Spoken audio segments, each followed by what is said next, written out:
All right, we are live. So, good evening, ladies and gentlemen. Welcome to This Weekend Loaded.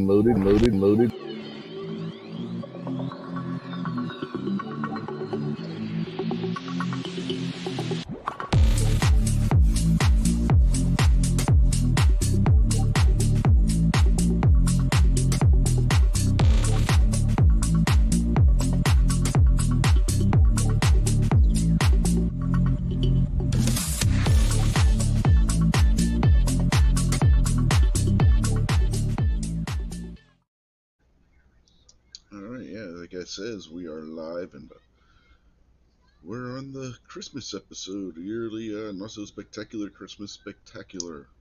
Yay!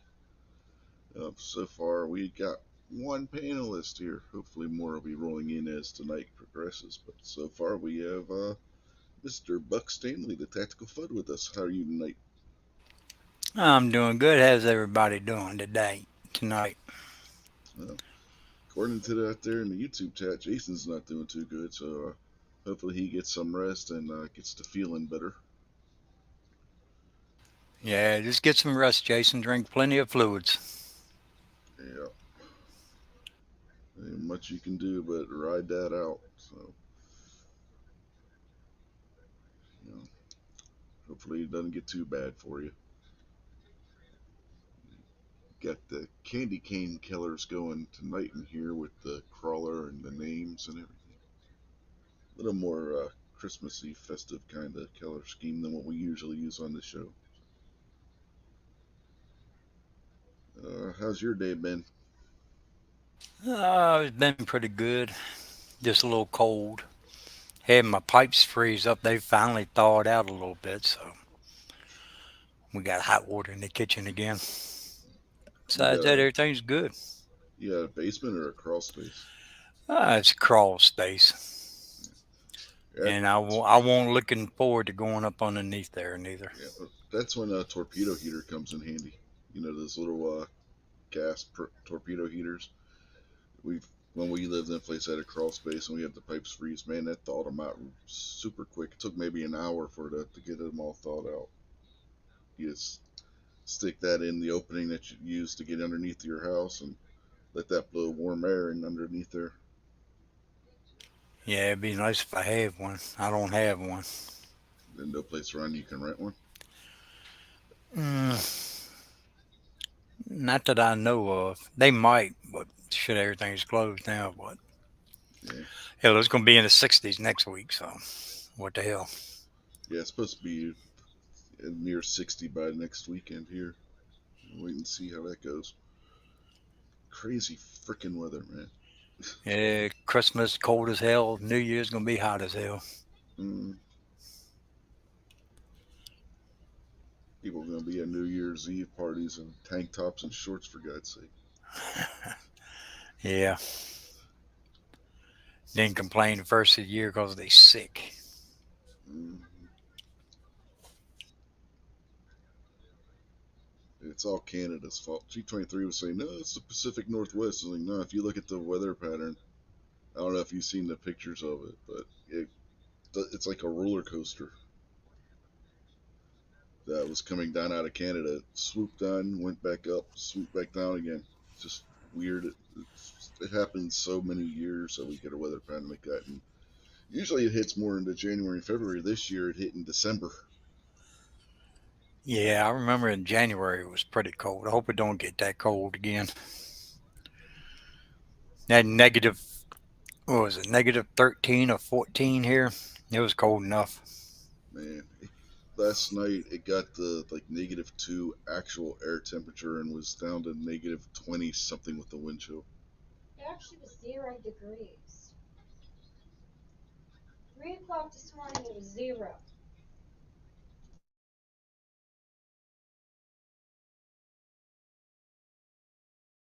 Jesus We couldn't Christ. get the back door open. She said 3 o'clock this morning it was zero. I was like, yeah, no kidding, it was cold. Said she couldn't Hell get the yeah. back door open. Yeah, the wife was off work on Friday. Usually they don't take off unless it's bad weather and the roads are No, messed Thursday up. You night it can't was drive. colder. It was colder Thursday night, I think. So I mean, it was crazy 2 days of cold. But then Yeah. I think yesterday morning I got up at like 6 o'clock because the wind started getting real bad. I went and took down the flag that G23 had sent me, and it was 34, 36 degrees out, something like that. By noon, it was down to 5. Yeah, the Temperatures temperature dropped just, here quick. yeah, it went off a cliff. When I It looked left like, okay, when I left Thursday night from work, it was like 32 degrees, and I live about 35-minute drive. It was 21 time I got home. That's cold quick. yeah, the temperature did the opposite of the Biden election. You know, the Biden election, we're like watching, and the numbers just they were going steady, steady, steady, and all of a sudden Biden shot up straight up. Well, this time, exact opposite. Temperatures are going steady, steady, steady, and then straight down. It was the Biden election inverse. I tell you, I hope And we don't go through that again. yeah, you know, you got Good thing idiots it's out only a there. couple of days, Yeah, huh? and there's already idiots out there saying that this was the fault of man-made climate change. It's like Jesus fucking Christ. Some people can't even give it a Yeah. week. Yeah, you know you're gonna have that around. Mm-hmm. No, the Earth's getting warmer. Humans' fault. The Earth's getting colder. Humans' fault. Weather doesn't change. It's humans' fault. It's like, you know, I guess they never heard the story of the boy that cried wolf. You keep yelling the same Yeah. thing enough times, nobody's going to give a shit anymore. And then you get eaten by the wolf. Yeah, I want to have them Tesla cars work up north in this cold weather. I don't know. I We want don't to have even good got any them batteries chargers are. here. Yeah, we don't even have any of the chargers for them here in town. I haven't seen none around here, but they said they're gonna add some along the highways and shit. There's some up in Maryland, but here, there ain't a single one in this town. I want to head Here, along them batteries that last in the cold. I wouldn't want to have to wager my life on one of them. Let's put it that way. Oh hell no. One thing cold does is it drains batteries. Yeah, and -17 to -30. I'm sure them batteries drain pretty quick. Yeah, I Hell, they're wonder how doing that well. down in the heat. Yeah, I wonder how well they were doing up in Minnesota. They were hitting. Oh, excuse me, -30 something up there. Yeah, I I forget. know. I forget who it was during Rick's chat. Lives up in Alaska. Said they hit -40 something. Or was that during G23's chat? Oh, it was a couple hours ago. I don't remember. No, it was Alaskan one Andy. Yeah, was that Alaskan Andy during one. Rick's or G23 shows? I'm trying to remember. I think it was Rick's. I Yeah, think that's and where I heard of that. yeah, I think he said it was what -45 in Alaska. Yeah, he said it He warmed up a little bit. It's -15 or some shit now. Yeah, well, he said that was actual air temp too. That wasn't even the wind Yeah. chill. Like, holy shit! No, thank you. Hell no. I watch enough ice road truckers. Yeah, I ain't doing that shit. yeah. We hit -26 with the wind chill. I ain't doing -40 with the freaking actual temperature. No, sir. Ozzy's out there now. Evening, Ozzy. Merry Christmas to you. Hey, Ozzy, Merry Christmas. Yeah, hopefully more people do show up because I do have a bracket to go through, and bracket with only 2 people is kind of pointless. But it's a Christmas tradition on this to do a bracket. It's also a Christmas tradition for Moo to show up half at kicked in the ass. So I'm waiting for that Oh to yeah, happen. they all show up. Gotta give them time. Yeah, Rob was over on G23 show. He's already getting into the Christmas spirit, or spirits, Yeah. I should say. Shit, I went out. Everything was closed. Everything is closed except for Dollar General. They closing at 10. Yeah, everything here closed at 6,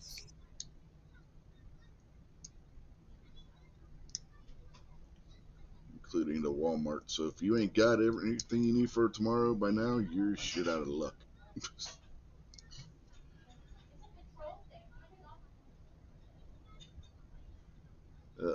Ozzy's got a case of the Ebenezer's. Got there with the Bah Humbug. He's gonna get visited by 3 ghosts tonight. No, 4 actually. Yeah, we can send Rob D over there to cheer him up.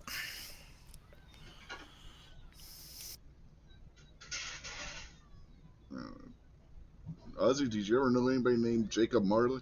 If not, then I guess that wouldn't work too well.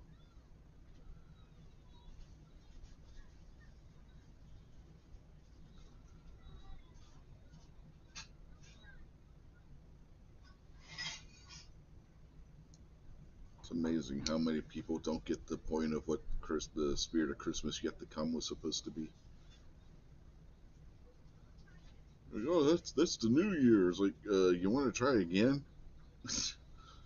A skeleton wearing a black robe. Figure it out, people.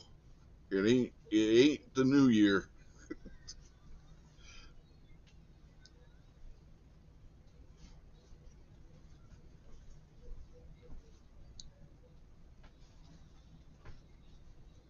Yeah, there's only one figure in various myths and whatnot that I could think of that would be a skeleton wearing a black robe. I don't know. Well, what do you think? I don't know, but it ain't good if it's a skeleton wearing a robe. You, the only thing he was missing was the scythe. But, which even then, depending on what iteration, movie or illustrated version of it you're looking at, he had the scythe too. There's a reason why the Ghost of Christmas Future or Christmas Yet to Come was pointing to Ebenezer's grave. Yep. So what kind of bracket you gonna have tonight? We were going to do classic Christmas movies made before 1985, and it couldn't be an action or horror movie. Damn, Die Hard is out of it. Yeah, that came out in '88. Damn. Lethal Weapon came out in '87. You had National Lampoon's came their Christmas Vacation that came out in '89. So Home Alone came out in '90. So there's a lot of movies that people like around Christmas that aren't going to be on the bracket because they don't meet the time frame. But I did that intentionally because I wanted to give some of the older movies a chance because you got a lot of people who don't really pay attention to a lot of the older movies and just watch the newer stuff. So I figure we can go with some of the older movies to see what comes out on top. I think the newest movie on there is A Christmas Story. The rest are all like from the 40s and 50s. I Got, seen on the okay. I seen on the news where they're gonna redo the Nutcracker. They taking out all kinds of shit Yeah, of course they are. because people are upset. But Charlie Brown Christmas isn't a movie. It's got to be a Yeah, it is. cinematic. It's got to be a cinematic release. It's not a movie. It's only a half hour long. But I was going through. I was trying to find like Christmas movies from the '60s and '70s that were cinematic releases and not made for TV things. There weren't a whole lot of them, and the ones that were there, like The Apartment. I really wouldn't consider The Apartment, the Jack Lemmon movie, to be a Christmas movie. It's a good movie, but it doesn't really come across as a Christmas movie so much. It just happens to be a movie that took place around Christmas. You know what I mean? Hey, when did that movie Bad Santa come out? Oh, that came out in the 2000s, like Oh, it 2000. was. Yeah, it was 2003, 2004, somewhere around there. I thought it was a little bit older than that. No,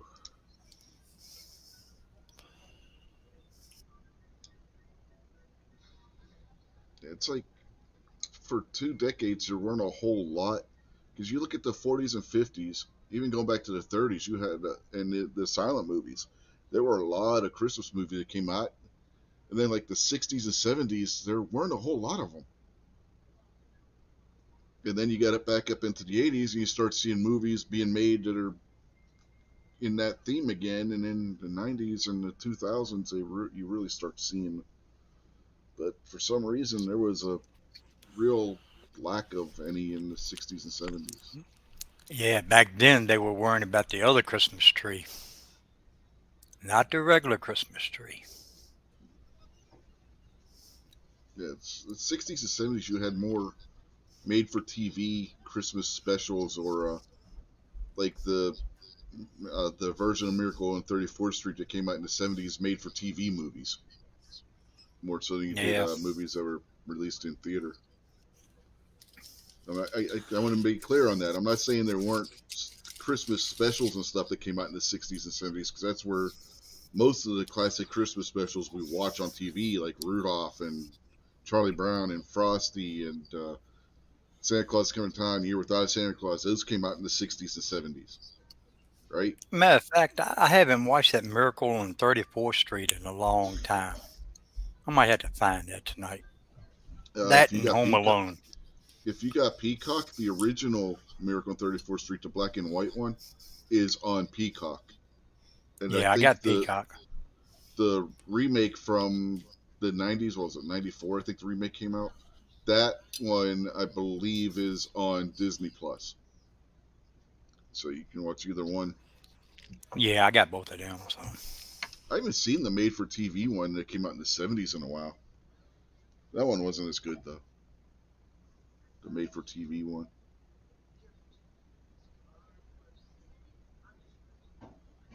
And my wife's got a Christmas story on in the background. So if you hear the TV, that's what's on. Have you seen the sequel to that they had that they brought out? Had it on HBO Max, I think it is. no, I haven't seen nothing on HBO. It's pretty good. It has all the original cast as adults, and Ralph. The way they played it, Ralphie's dad had just died off screen at the beginning of the movie, and Ralphie's trying to take his dad's place. It was pretty good.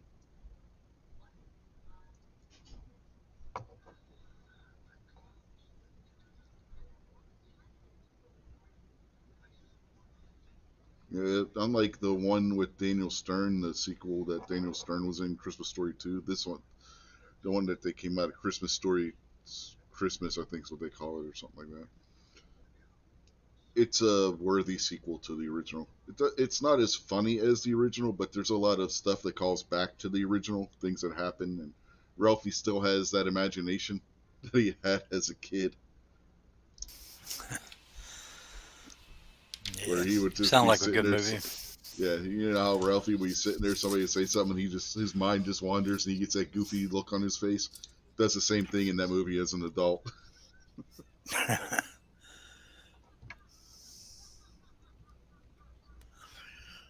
I gotta find the Scrooge too. I always watch that one. The Bill Murray movie, I think that's on Scrooge. Yeah, I think that's on Peacock as well.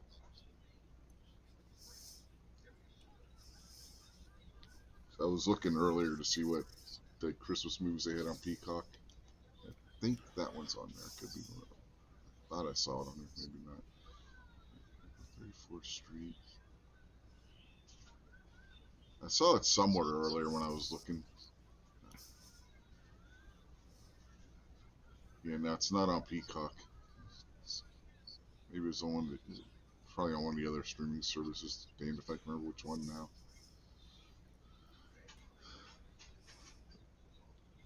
Krampus is on Peacock. Have you seen Krampus? Yeah, I think so, but it's been a while. Yeah, that wasn't too bad for a horror movie. Christmas themed horror movie. It wasn't too bad. Yeah, if it's a horror movie, I know the old lady's seen it. Mm. Well, my wife.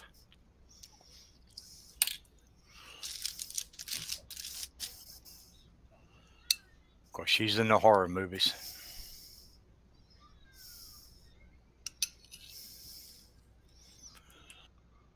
Ozzy says, according to YouTube, a Charlie Brown Christmas is an hour and a half long. They probably throw in other stuff with it because the actual original Charlie Brown Christmas is only a half hour. And then they would Hell, have if it's on on YouTube, if it's on YouTube, you probably got at least an hour worth of commercials. possibly,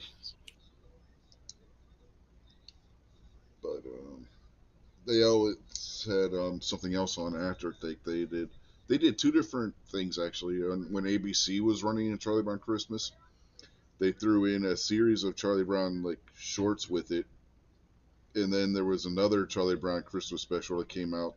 I Want a Dog for Christmas, Charlie Brown, and they would put that on after because they would ABC when Disney had the rights to it before Apple got their slimy claws into it and put it only on Apple Plus, as bastards. Apple TV, I should say. But anyway, that's neither here nor there. What happened? The ABC would show the one.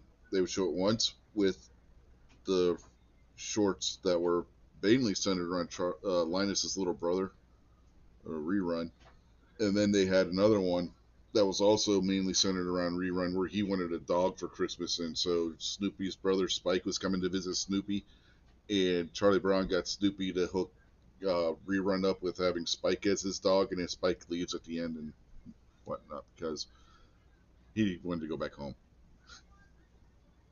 But yeah, the actual Charlie Brown Christmas is in and of itself is only a half hour, but they may show those other two things on YouTube with it, so that could be why it's an hour and a half long.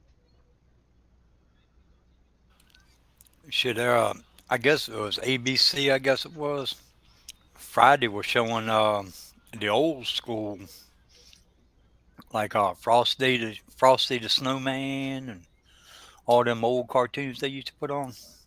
Hmm. They were showing them Friday night, I think it was. Yeah, CBS has always had Frosty and Rudolph. Well, maybe it was CBS Yeah, then. I know it was one of them local yeah, channels we It was get. probably CBS, and then um, Disney and ABC on their Freeform network have also shown Rudolph and Frosty this year. So it's like they're all over the place. And if you want to watch like Garfield Christmas that came out in the '80s, that's on YouTube. You can watch that on YouTube for on the Garfield and Friends channel. They have that playing, so watch that over there. Um, Freeform had Santa Claus is Coming to Town, and then The Year Without a Santa Claus, and some of the other Rankin Bass Christmas specials from the '60s and '70s. They've been on AMC this year, so there's lots of places where you can go and watch the different Christmas cartoons and whatnot this year. Still pissed off Yeah, at Apple.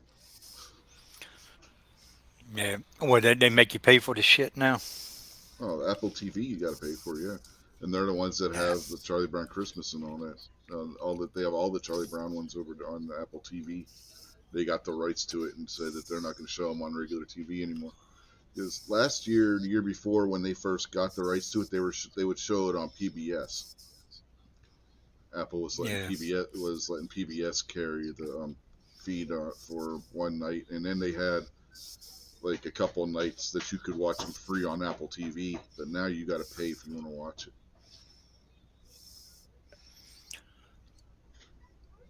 Bunch of Grinches. yeah. That's what I'll say, man. That's memories from childhood watching them. Mm-hmm.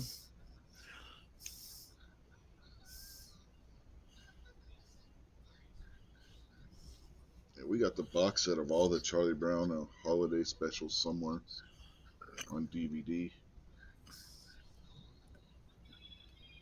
Yeah, I haven't seen anything from Charlie Brown in a while.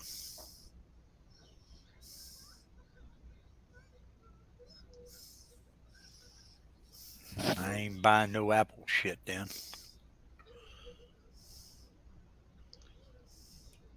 Yeah, I don't own anything Apple.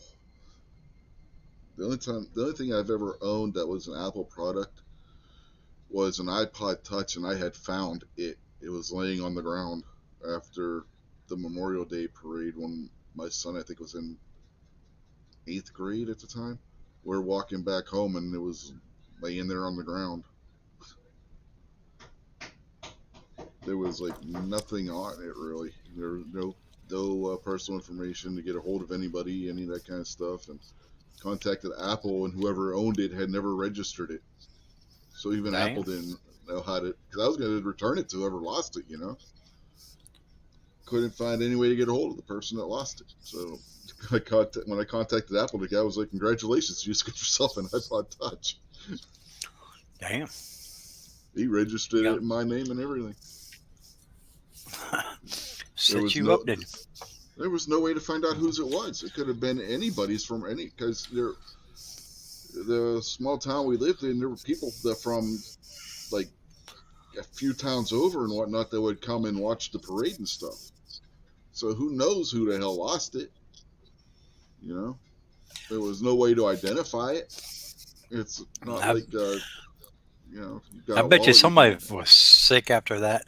Oh yeah, I guarantee it. Because that was when they Mm. first came out too, and they were super expensive at the time. Yeah. Mm. And Christ, this was before the iPhone even. You know,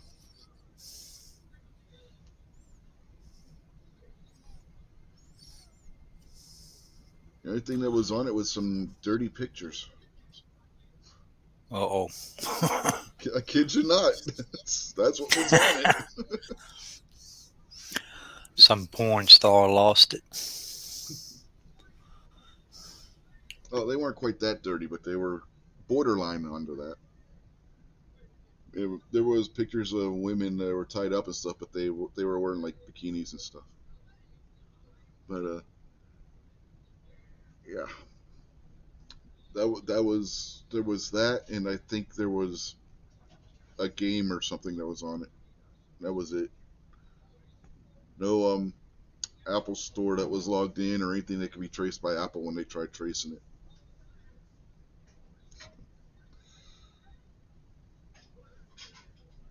Yeah, like I said, the person had never registered it, so they didn't have the registration info.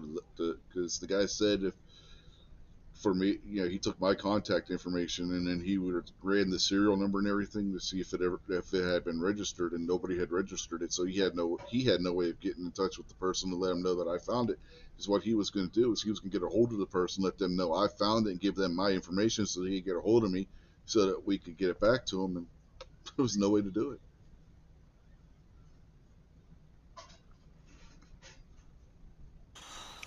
Damn. Yeah, you got pretty lucky on that one.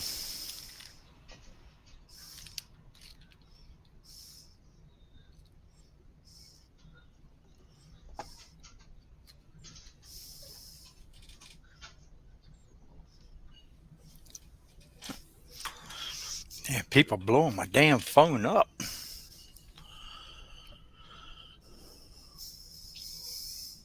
Well, it's up to 13 degrees now. Almost time to go out and go swimming. Hell yeah, go out there and do that polar plunge. Yeah, yeah. I'll go right up there by the dam on the creek and jump right in there. But the only place around here that's deep enough to do it.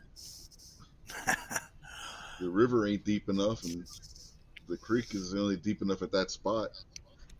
So they got the creek dammed, combination flood control, and that's where they draw the water for the town from. Damn.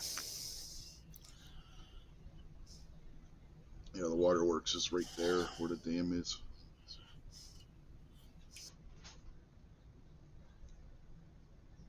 The water's probably like, oh, 6, 7 feet deep right there.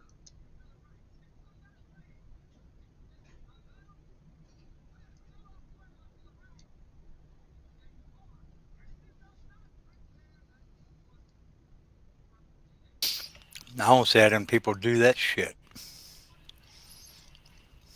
Man. If The I jumped in water. water like that, it'd probably give me a straight heart attack. Well, the water's depending on when time of year you do it is potentially warmer than the air temperature is. But I still wouldn't want to do it.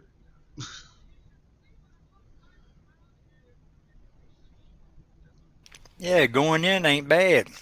Coming out of that wet bitch, Hmm. yeah, that'd be a little bad. Either way is enough to give you hypothermia. Yeah.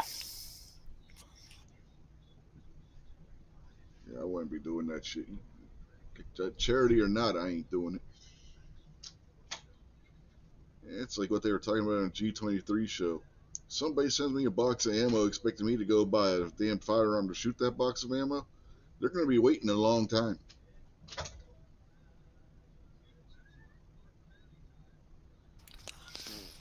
Hell, I accept all ammo, no matter what it is. I'm not taking a box of ammo that somebody sends me at random and then having to go buy a firearm that I don't have to shoot it. There's other guns I want. I'm not buying a gun just because somebody sends me a box of ammo in that caliber that only that one type of gun maybe shoots. But, but it's a challenge. I'm like, I don't care. And challenge costs money. Yeah, exactly. I can't. I don't know about you, but I can't afford to go out and buy a random gun because somebody decides they're going to send me a random box of ammo.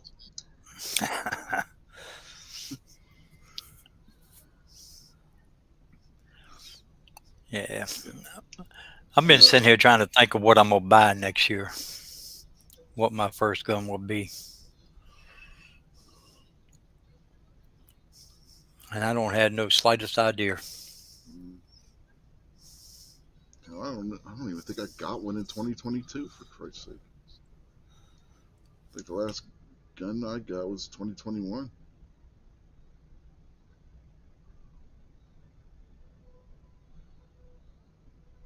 That was the lower anyway for the 224 Valkyrie.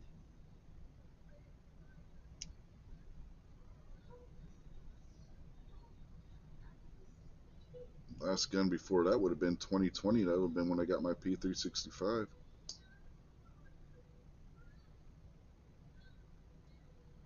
The closest thing in 2022 that I've gotten to a gun was when I got the Wilson Combat grip frame for the 365. I heard a lot of stuff about that. You like it? The grip and everything? Oh, that Wilson grip frame is nice, especially if you don't have small hands. Like we were talking about it last night. I think it was Gary's after chat. He's got small hands, so the regular grip frame suits him fine. But if you got larger hands, I mean, the grip frame, the Wilson Combat grip frame, it's got a little more material on there, so you get a better grip on it. Fits my Hmm. hand better, like Paul Harrell would say. And you use the same slide and everything else? Yeah, man, I got a video on it. Didn't you watch the video? Fuck, I've been so damn busy. I don't know if I have or not. I may Yeah, have. yeah, you just take your slide and barrel off, pop out the pin, pull out your fire control group, put the fire control group in the new frame, put the pin back in, put your slide and barrel back on, and you're ready to go. Hell yeah. It's real simple to change. And it's a metal frame too, ain't it? No, this one's polymer. Oh, it is. The metal frames they cost you $200-300. This was under $100. Oh, okay. So I heard people talking about that metal frame one too at one time. I said, damn. It was at Icarus Precision, and somebody else makes a metal frame for it, metal grip module for it. Because it's not the frame. The frame is actually part of the fire control unit. That's where the fire control unit has the rails and everything that the slide rides on.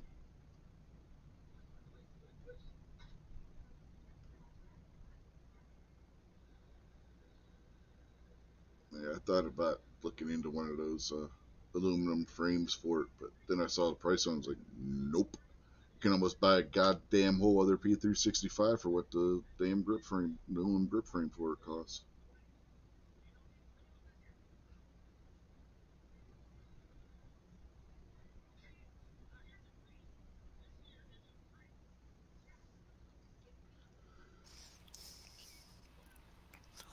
So you got any plans on buying anything this year, Rich, or you don't know yet? I I have no idea.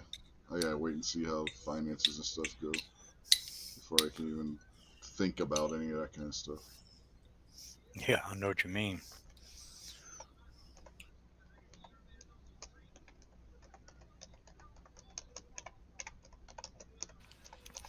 Yeah, that's what I was looking into is a Rossi, was it 92 or 94 lever action rifle?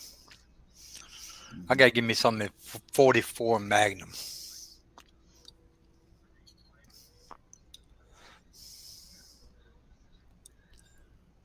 Yeah, 44 and a lever gun. That's a good rifle combination there for especially if you're like doing short range deer hunting or whatever.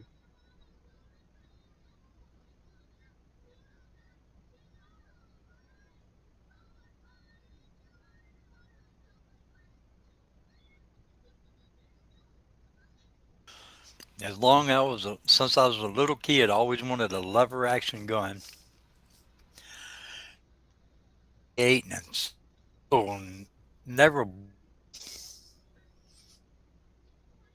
to the damn gun store.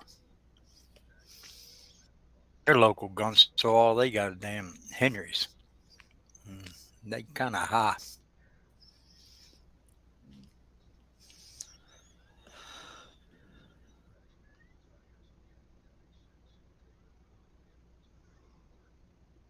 Oh man, I can't quit yawning. What's going on?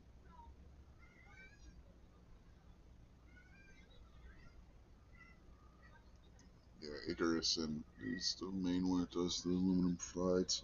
I mean, not aluminum slide, aluminum frame.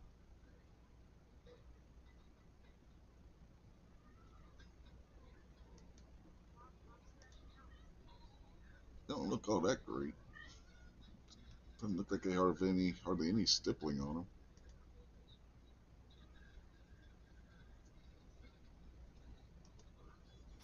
Which one you looking at? The Icarus. No. Now this one's does.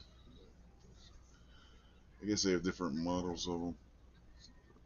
Yeah, not for the price that they cost.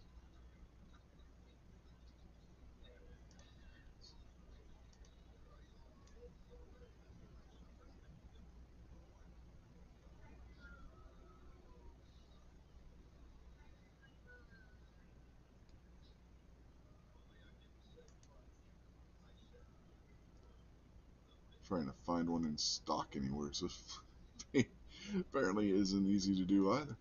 Yeah, good luck on that.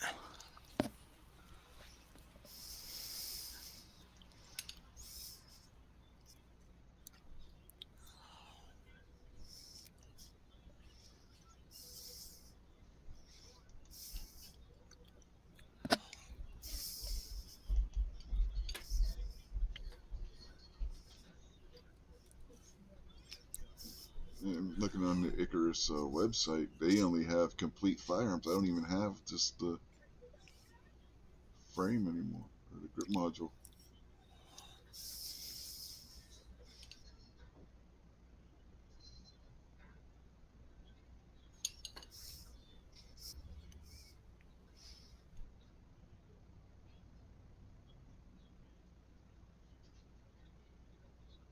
And those were all pre-order.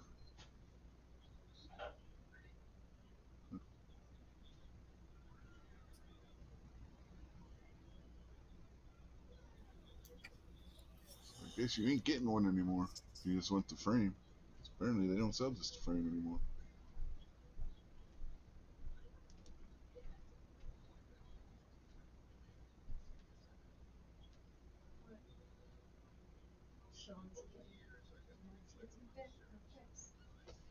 And there's some place that has one.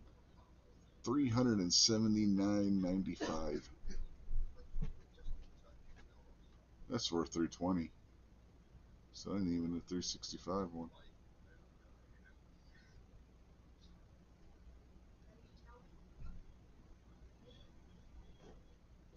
No, they don't.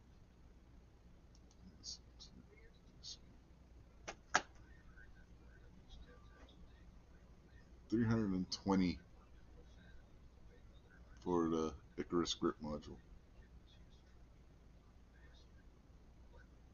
I paid $450 for my P365.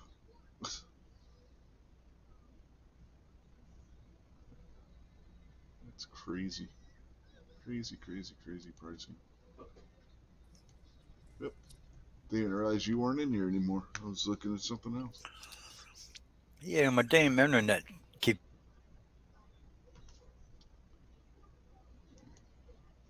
I found one place that has one of their grip modules in stock. I don't know if you heard. $320. $320.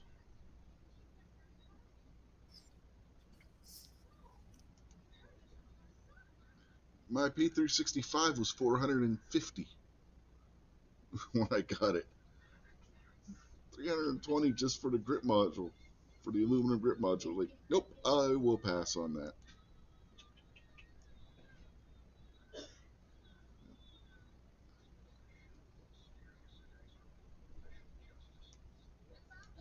I'm not spending that much. When I mean, it's over half of the cost of what I paid for the P365.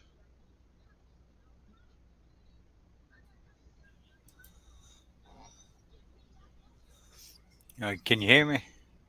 Yeah, I hear you.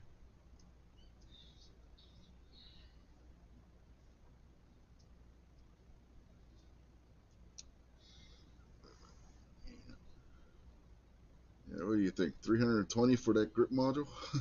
Yeah, I'm gonna say no. Get a grip module like that. Should buy a new gun. Hmm. At that point, you might as well get the damn parts. Your slide barrel and recoil spring and the trigger mechanism. Just build your own at that point if you're spending that much on the goddamn grip frame itself. Yeah. I think I'm gonna go and buy me that G3C Toro, whatever the hell it is. Hmm. Cut for the The red dot. optics cut one. Yeah.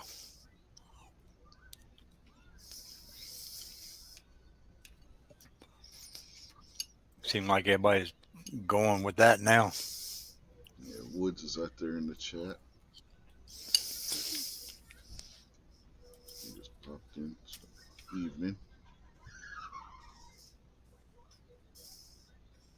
How you doing, Woods? Yeah, Rick said he was going to try and jump on, but I sent him a link. He hadn't showed up, so he's probably sleeping. Probably forgot. Probably sitting back eating macaroni and cheese and not telling nobody. Now he's eating an open faced grilled cheese.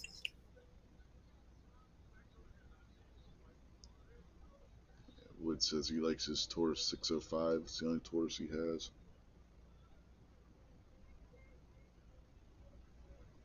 Yeah. MKJO, aka Krabby Turtle, didn't have so much luck with his Taurus revolver. That he sent that in to Taurus for repair because the crane on it broke and it looked like they took the barrel out and glued it back in. Man, that I comes don't from know. Taurus. I heard a lot of good things about Taurus.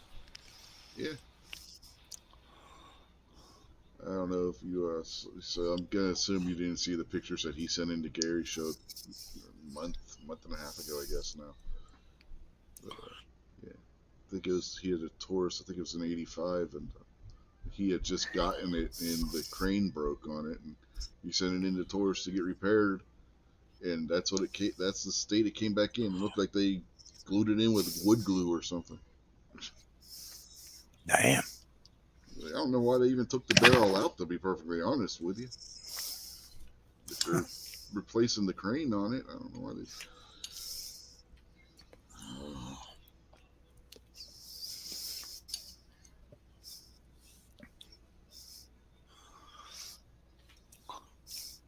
I don't have but one revolver. And that's a Ruger. I'm going to give me some more this year.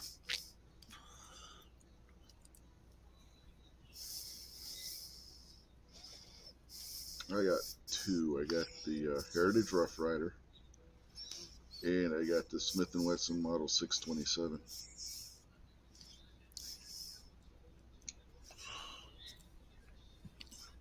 I want to go some 45 long Colt. It's an expensive cartridge.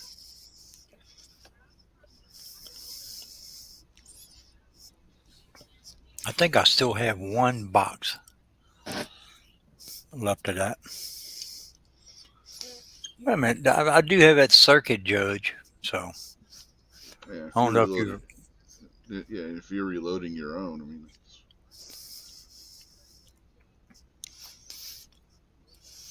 I got that damn cylinder on it. No, I wouldn't consider that. I don't know. I guess that would be a rifle. I guess.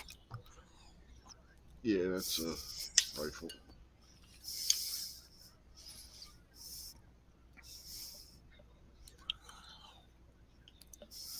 That's the rifle counterpart to the Taurus Judge.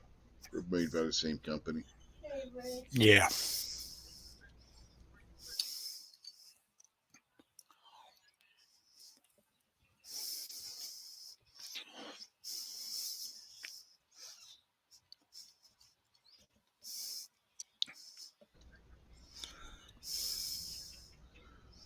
Wood says he's had his SP 101 since '93. Carried it 95% of the time. I think mine's a. It's SP 101. I think. I can't remember. It's been so damn long since I messed with it. All I know it's hammerless and 357.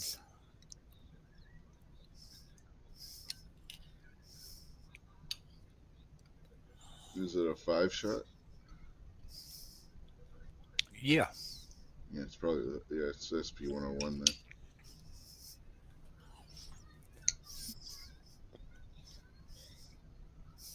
The GP 100 is 6 or 7. I think they have an 8 shot one too now.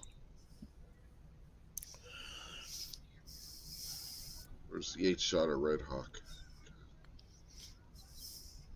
Don't remember.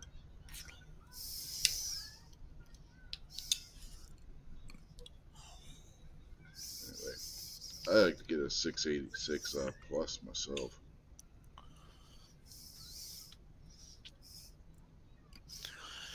I would like to have another revolver, a little bit longer than 2.5 inch barrel on it. Thing with the Rugers now, Ruger used to be $100, $200 less than Smith and Wesson. Now they're the same damn price. Yeah, I know.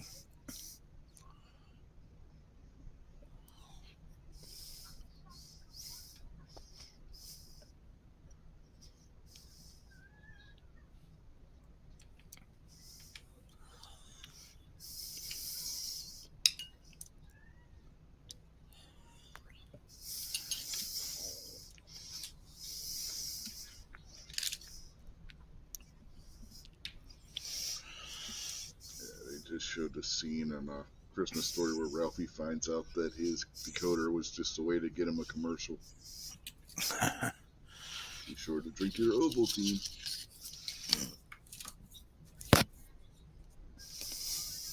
A commercial? Son of a bitch. I tell you, man, you can't do nothing no more with that damn commercials. Mm-hmm.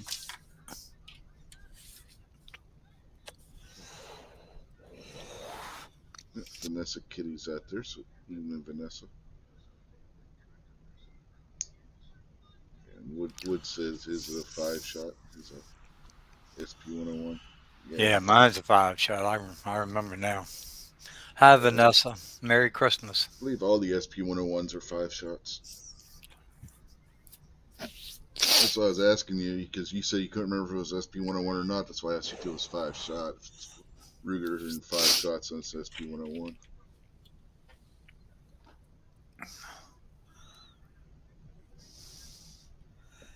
Yeah, I remember when I first got it, she had that ammo with it. So I shot it. It was 357 Magnum, no problem. Shot fine. But I can't remember what kind of ammo she had. It was some kind of cheap crap. I went in there and bought a box of 38s and another box of 357 Magnum. Oh my God. I was shooting at 38 boy, no problem. I put that damn 357 Magnum in there, and damn, my hands were stinging after that. No, I imagine. That's the way it was with my wife's 642 when she had it, and that was only a 38. That thing was a damn air weight. Thing weighed like 13 ounces. Yeah. Put I 38 don't, special through that didn't feel too good.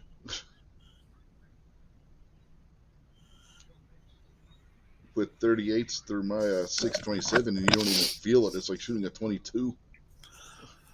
that's the way this one is. You can shoot the 38 in there perfect, no problem. And then you throw that 357 Magnum in there. Well, it was defensive rounds too.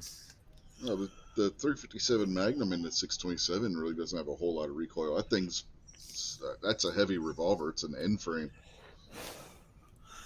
I took it up there to the range one day because Ghost, what he was talking about, he never shot a revolver and all that shit.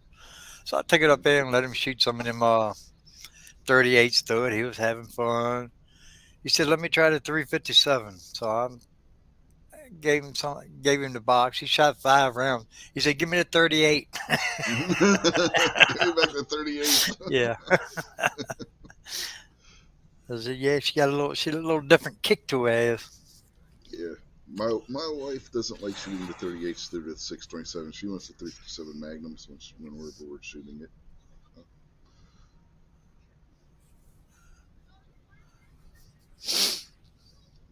How is that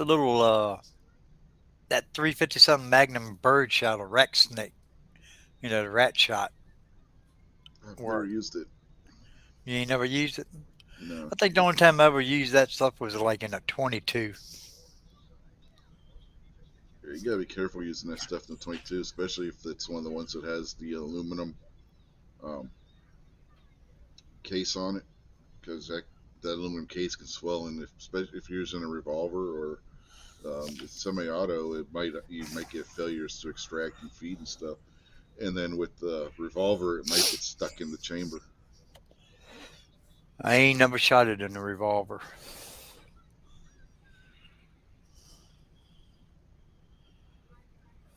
I'm gonna have to give me a. I'm gonna have to find something because I got a lot of snakes around here. Well, hopefully this year they might be gone since they can clean that damn trash pile up behind the house. But I got a lot of snakes around here. I was wondering how that would work. Just get yourself a judge for snakes. Put some Yeah, 410 there. I'll just take that little Rossi out. I mean that Yeah, circuit judge I got. yeah, that'll work. Yeah, 410's a great snake round. I mean that 410 shoots perfect out that bitch boy. Tight fucking pattern. Hmm. I was standing about 25, 30 yards away and shot a damn jug with it. It about ripped that bitch in half. Hmm. Well, I'm sure it did. Uh, yeah, And that was just bird shot. yeah, yeah. Ozzy said he has an SP 101 too, as well. So that's three with It's a SP nice 101. gun.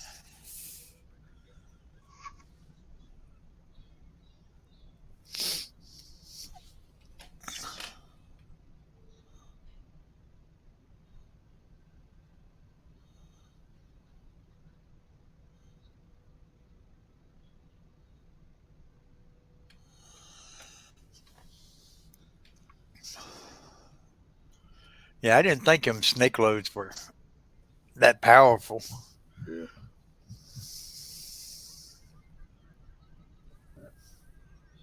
Probably about like that damn that fragile stuff Trey's got. You've been trying to give me some of those. I said, nah, that's why I don't eat them. He said you shoot that shit and every now and then that shit won't cycle.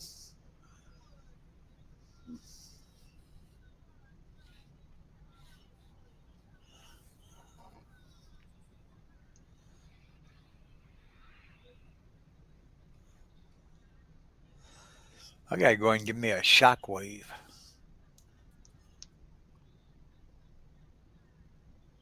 I should have bought one when I had a chance.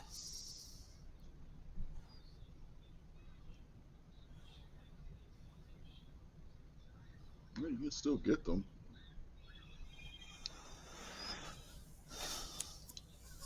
Depends on what caliber you want, or gauge, I should say. Well, I would there's like to two have that gauge. 20. Yeah, there's two, they come in two different gauges and one caliber. What the Four hell was the tens, caliber? Oh, 410, the 410's a caliber. 410. Yeah, the other two are gauges. The Oh, 12 gauge, the 20 gauge, and then 410's a caliber.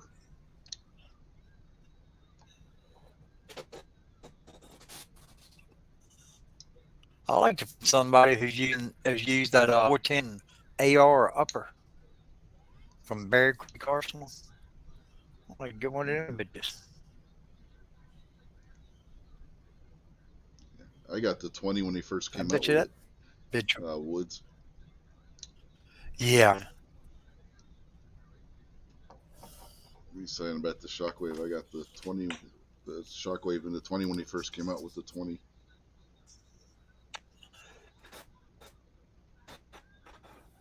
Yeah, I bet 20 gauge woods. Hey, they are hard. My son couldn't find 20 gauge ammo last year for to Mm-hmm. take my grandson out hunting. I said, damn. Yeah, 20 gauge ammo's been hard to find. Yes, so if I found something, I'd send him a whole case of that shit.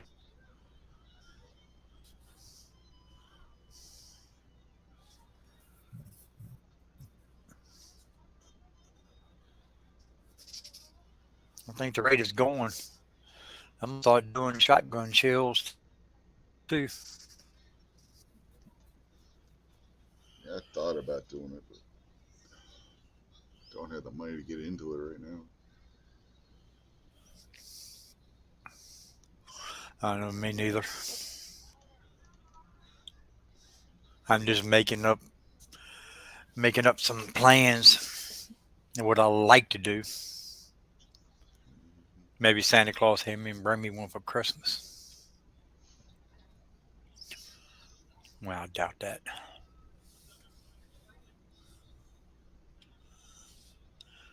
So Woods, how you like that 12 gauge shockwave?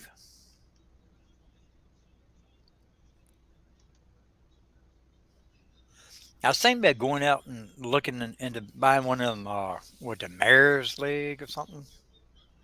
The Henry.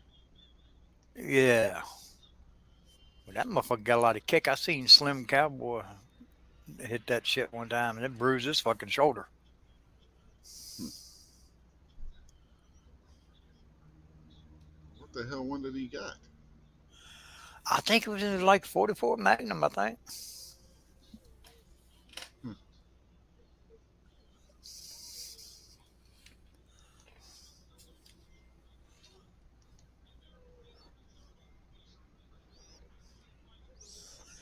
But yeah, that was a while back though when he got that. I'm pretty sure it's 44 Magnum.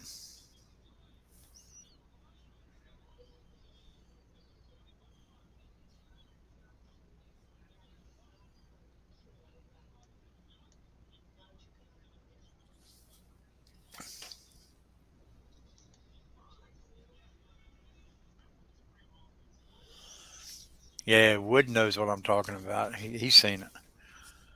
That shit just fucked his shoulder all up.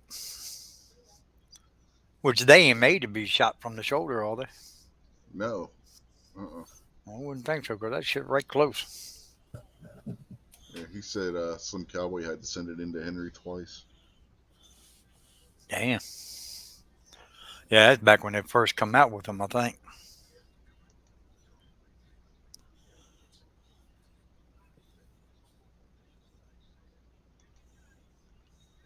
Yeah, but if you haven't seen my Shockwave, there it is. Oh, yeah, you added a little bit to it. Yeah.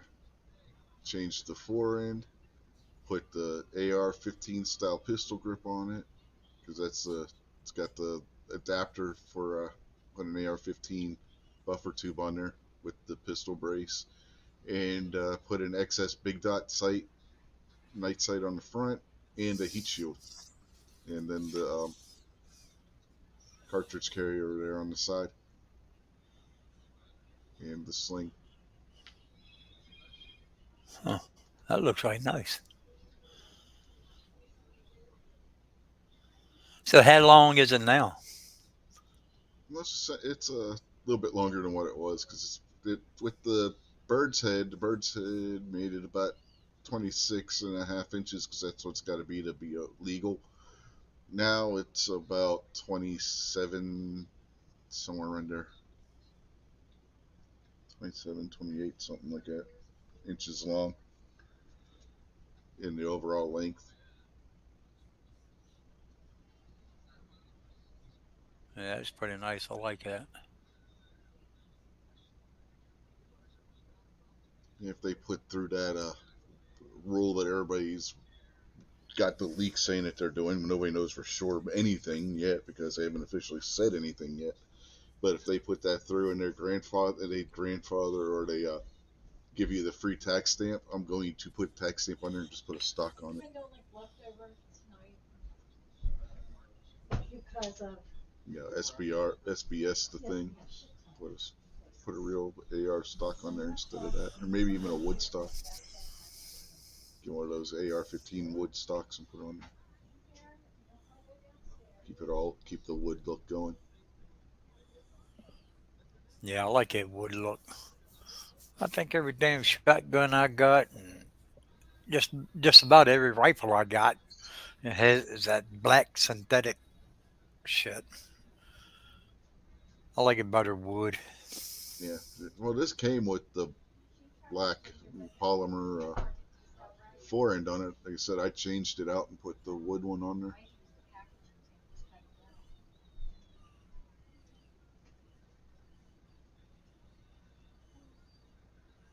Yeah, I set this one up for home defense use woods. That's what I got it for. Narrow hallways and stuff. And a 14-inch barrel is a lot easier to get around than a 20-inch or an 18 or a 20-inch for that matter. And it's still Shit, you got need decent that little. capacity. You still need that little 4-inch 9 millimeter I got. You can clear up some stuff with that. Well, if I really feel like I'm in a tight space, I have the 10.5-inch AR-15.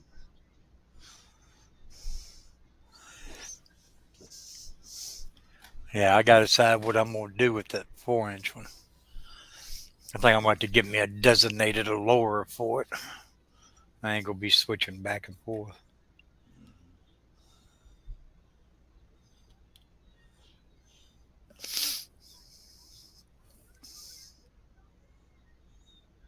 You really ain't losing too much capacity with the shockwave. It's, I'm trying to remember, 5+1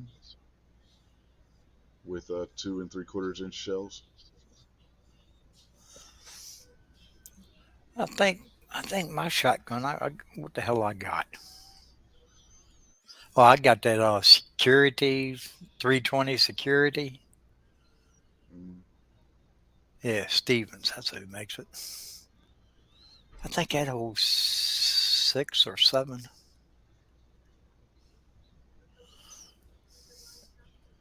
That bitch is no fun to shoot though. I don't like it. recoil on this isn't bad on the 20 gauge shockwave.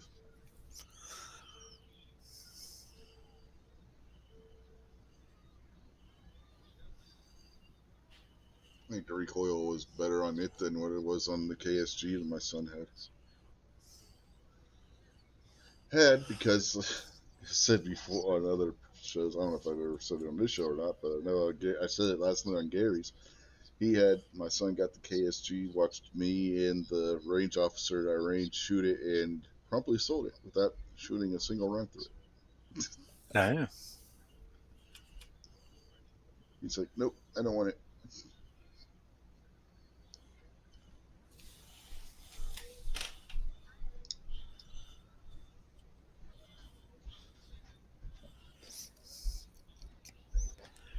Yeah, I remember you when you got that Aussie and 9 millimeter charger. Mm. Still want to give me one, but I ain't. Shit, they're hard to find too now. Mm-hmm. I've seen one in 22 though.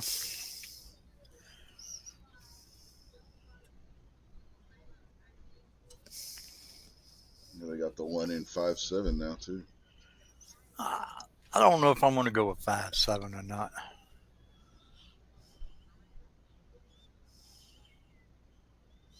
I might give that a couple more years before I jump into one of them.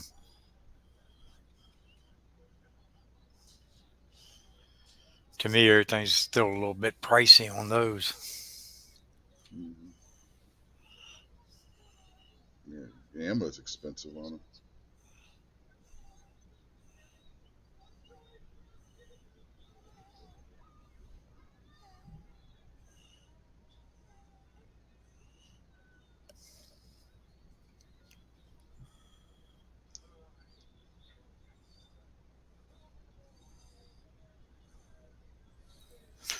I had a chance to get one of those 9 millimeter chargers, PCC charger. Mm-hmm. That guy wanted $800 and some dollars for that bitch. Yeah, it's about what they go for anymore. I said, hell no. So I Shit, the know Trey nine. was looking. Trey and them were looking for one. I called him up and told him about it. And I said, the guy only wants $800 and some dollars for it. Mm-hmm. And he Get, thought about it and thought about it. And nah, I don't think so neither. get yourself a 9mm AR-15 and be done with it. Yeah, should I got two of those? I don't think I got a pistol caliber carbine.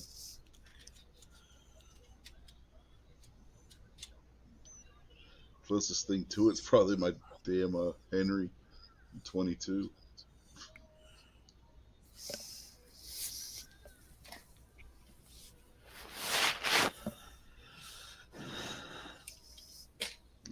I got that AR-15 pistol, but that's 223. Yeah, what that 800s was like, that was 2 years ago. This is before COVID. Mm-hmm. This is way before even COVID even was heard of. Yeah, prices on everything's gone up since I think COVID. that's, yeah, I think it's about when they first come out and they were real hard to get. So some people were taking advantage of the prices. Mm-hmm. No, I can see that. We Yeah, just had that issue with video cards for how long, yeah. and now the Nvidia's charging outrageous prices by themselves now, which is why EVGA stopped doing business with them.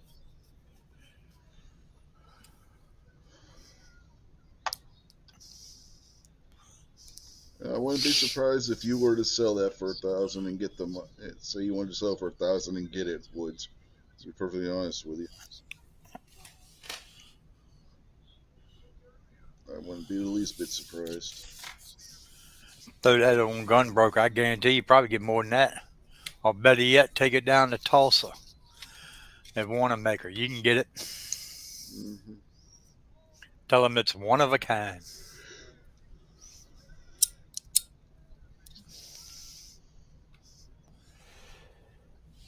Shit, when I got my Vepr 12, I paid 700 for that. I could probably get 1,300, 1,400 out of it now if I bother trying to sell it. I used to buy guns and kind of sell them after I got tired of them. I said, shit, I ain't doing that no more. Well, Patriots changed. Instead of dwarf tossing, he wants to toss elves now. I don't know if Santa would take too kindly to that, Patriot, but and we've been joined by Pat in the bunker. Hey, Pat. Hey, Pat. Hey, how we all doing tonight? Yeah, that blew me out. All right, hold on. I need to jump Hey. out, and I'll jump right back in. There's Rob. Yeah, so how drunk are you, Rob? I know you were getting started on a G23 show. Pretty drunk, man. Pretty drunk. But I'll apologize in advance to everybody out there. So my Oh, apologies. oh hell, somebody's got to do it since Moo isn't here. What, Moose slacking tonight? Yeah, He being apparently. Mr. Family Man. Sucker. That's Ghost. Rich and Bucksy. Rich, tonight's going to be a Bigfoot chat. Hey. Rob got 2 feet in the bag. Oh Lordy, here we go. Oh man, does he got the potato chips to feed the Bigfoot? Hey, man. Hey. I wasn't sure if it was potato chips or reflector or what. All I was saying is reflective light and find a chip bag there the next day.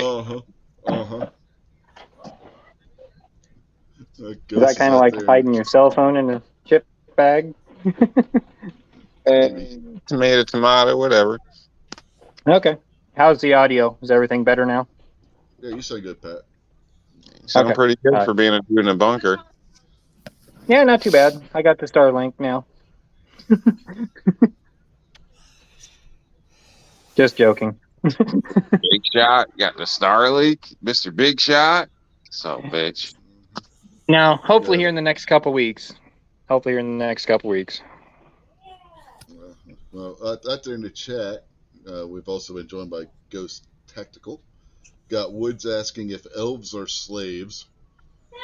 I don't know. I think Santa pays them in hot chocolate. I think so. I don't know if that counts as being a These slave are or not. elf slaves? Yeah, yes, are elves slaves? You know, like Santa's elves. You know, the guys that make the toys. Probably not in that sense, but if you would classify a gnome as an elf, then No, yeah, gnomes aren't. No, in gnomes the aren't country elves, they would man. be considered slaves. Have you not seen the Santa Claus movie? You call a gnome an elf or an elf a gnome, and Well, you're yeah, but they're gonna get all bitch slapped, little man. dudes with big noses and funny coats, right? No.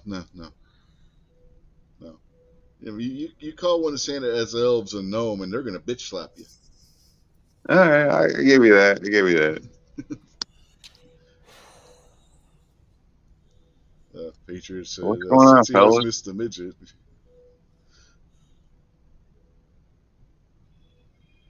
What'd I miss? Me and Buck Buck just talking. get done body slamming you guys all over the floor.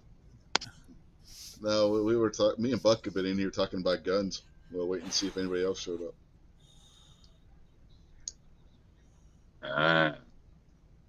Okay. So what do you guys think? You think Sam's gonna get a DWI tonight? I think you might if you try driving. He can't Yeah. drive nowhere. His lug nuts are loose. Hey, damn it. Yeah, you say one thing and it lives with you forever.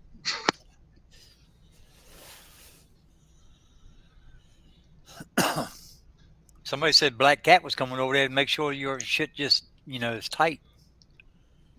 Your lug nuts are tight. Oh, yeah? I hope it's about the lug nuts, but yeah. He's welcome anytime. Wood says if you can't walk, you got to drive.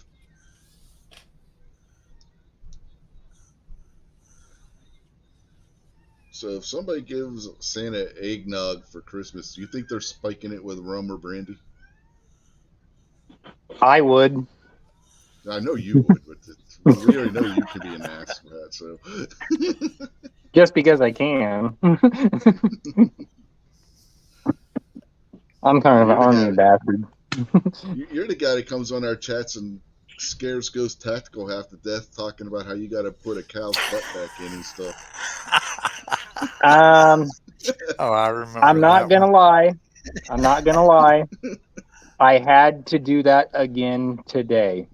We don't need to know. We still remember the last one.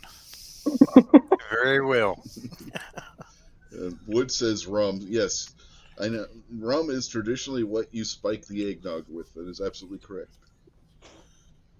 And like I was saying on Rick's show earlier today, that was George Washington's favorite beverage at Christmas time. Whenever he would go to a Christmas party or even Thanksgiving, because they had Thanksgiving even though it wasn't a national holiday at that point yet. but any kind of like celebrations and stuff. And eggnog wasn't just at Christmas either. Eggnog was served year round whenever you had a celebration of any kind, birthday, uh, retirement, Fourth of July, any kind of celebrations, they would serve eggnog. It wasn't just for Christmas. Somewhere along the line, it came being just for Christmas. Now, I remember my grandmother when we had Christmas and everything. She always had eggnog out there for everybody because she loved it. She won't no drinker or nothing. But one of my uncles, I think I know who it was, but I ain't gonna say no names, spiked it with rum, and my grandmother didn't know it. Oh man, that old lady was laughing and carrying on, hooping and hollering, trying to cook every damn thing in the refrigerator. Man, that was fun. Hilarious, I man. had to look for them. They're That worrying me. story about our grandmother at she's dead now. She got hit by some dude in a parking lot. Like old dude was fucked up I on could have his meds. sworn you were saying she got run over by a reindeer. Dude, she did get run the fuck over, but it's crazy. It was almost poetic justice because no lie, like she was that lady that was like, it ain't none of your fucking business where I'm going. Sorry if I swore. I did swear. I'll stop that. But like, she didn't use blinkers. She thought like those, you know, parking stop things where you were supposed to park on top of them. She was a horrible driver. So it's almost poetic justice that she got taken out by another old dude, messed up on his medication in a parking lot. What the crazy part was, there was no charges. It was just a straight accident. So yeah, it was crazy. But shit, I can't even remember where I was going. Damn, dude, I'm drunk. Why'd you send me the link? I don't know, but you must be drunk if you're apologizing for swearing on this show. Good Lord Almighty. Sorry, man. I can't remember where I was going with it, but yeah, you can get your ass ran over. I don't know. You're allowed to swear on this show, Rob. We were talking Trust about me. spiking eggnog and watching grandmas do funny things. Oh, yeah, that reminds me. We were at a wedding, my uncle's wedding. My grandmother didn't drink, right? Somebody gave her a grasshopper. I didn't even know what these were. They're pretty damn good, but they're alcoholic. By the time she realized she was drinking alcohol, she was already drunk. Like, that was one of the funniest days of my life, Yeah, to see an old grandmother that doesn't swear and all this shit drunk off her ass and not realize it. It was hilarious. I mean, it was like Betty White priceless hilarious, dude. oh, I bet she didn't think so the next day. she out there kicking your uncle's ass. Like, what's wrong with you, you dumb fuck? It was awesome. If you haven't tried a grasshopper, I recommend you try one at some point. So it wasn't my thing, but since then, I wasn't of age at that point, but I remembered and I tried that shit. It's not bad. It's really not bad.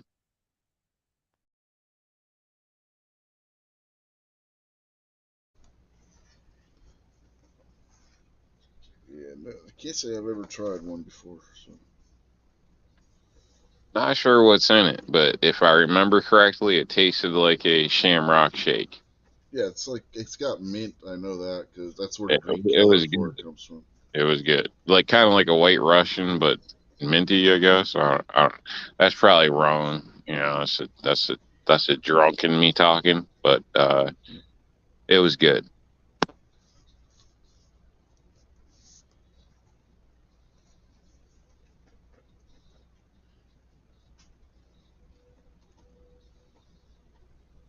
Okay, don't Sorry, let me I've been you home kidding? all day by myself, Mm-hmm. and because I was by myself, I got tired of coffee and just started drinking early. So Uh-huh. everybody well, not everybody, but the lady came home just a minute ago. So I apologize. I'm already, according to the lady, 2 foot in the bag. Yeah, she done said that on the chat already. But Patriot was saying that local cops in his town are pulling people over, citing minor infractions when they go and call the license in. They come back and are giving people gift cards. They had some shit on the news like that here. Like I tell you what, I'm gonna be pissed off you pulling me over for a gift card. I'm sorry. You can walk up Man, with them at the store or whatever, hold on, but Rob. you turn your goddamn lights on. Like, Man, dude, that's Rob, like a threat on my life nowadays. Like, dude, man, don't do that shit. Don't turn your lights on to give me something. Just roll up at the red light and be like, hey, man, here, take this, because I'm come on, Rob. cool. Don't be a Rob, fucking dick. Come on, man. We all know you're cheap as fuck. If a cop pulls you over and gives you a gift card, you ain't gonna be saying shit except thank you. Bullshit. I'm gonna be pissed, man. I'm gonna be pissed.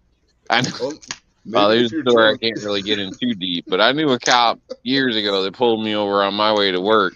I was late for work and I caught a bunch of shit.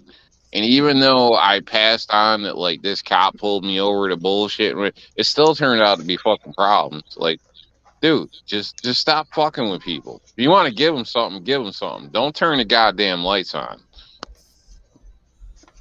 Rob be the type will go out and the cop pulls him over, gives him a McDonald's gift certificate.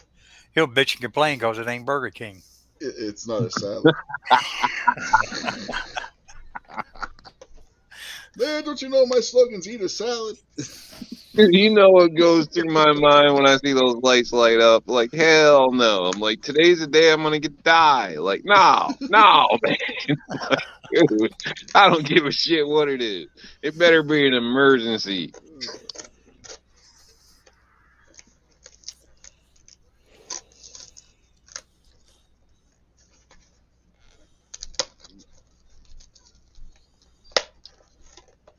God, this package Like, doesn't want like it's almost an abuse of power. And I realize you're giving somebody something, but dude, like, you don't know what the hell's going on with somebody at that moment.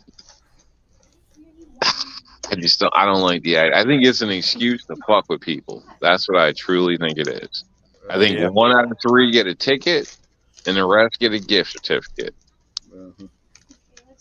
Oh hell, if they act like you when they get pulled over, I mean, Jesus Christ, I want to give you a gift certificate either.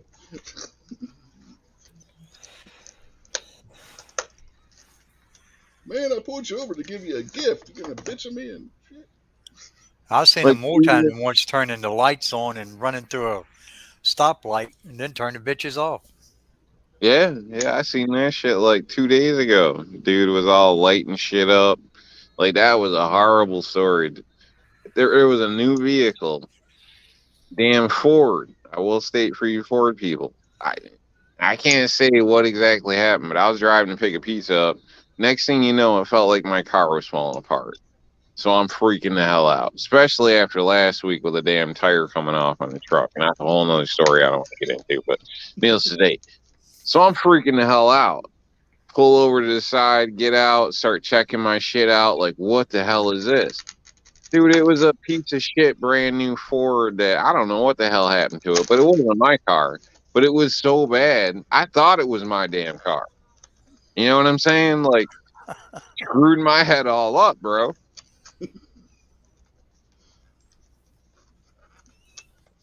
Uh-huh.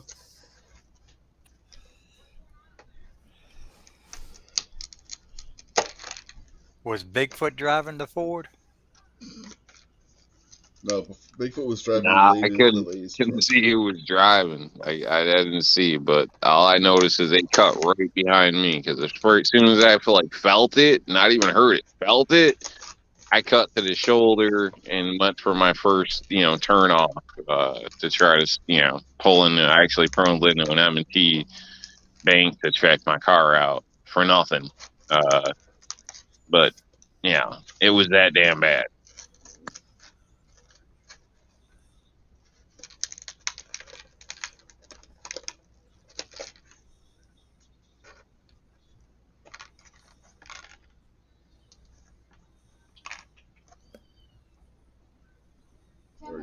Are you sure you didn't do anything to your truck?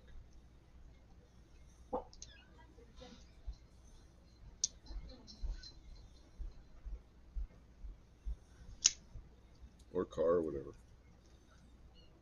Or did Rob just pass out? He's not answering. Nah, I was texting in a private chat. apologizing for being a drunk asshole. Yeah, I'm sure it's not my vehicle because I've driven it since then at least probably 80 miles. Not a problem.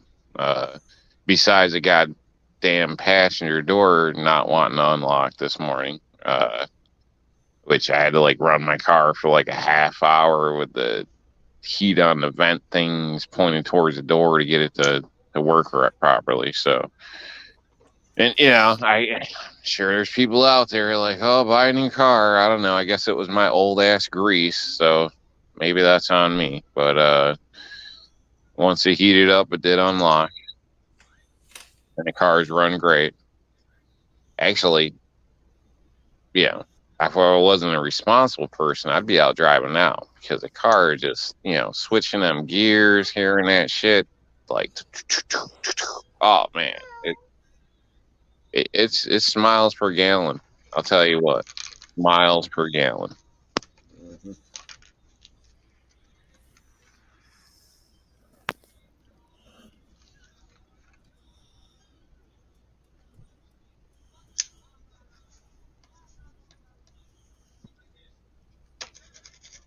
So what I missed? Anything good, guys? You guys cover anything good? Solve any of the world's problems? No, we were just talking I'll about tell you guns. about any of his escapades. No, we were just talking about guns. Literally just talking about guns. A wish list. Mm-hmm.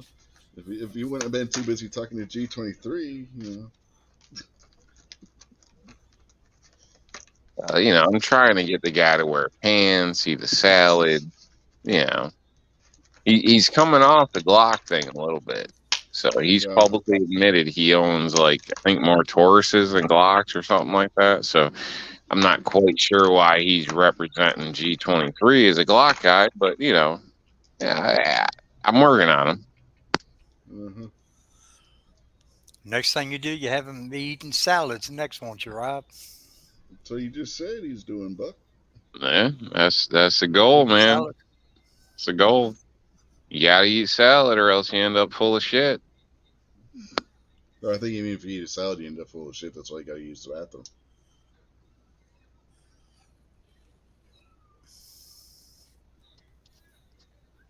It's one thing I'll thank the military for. Salads.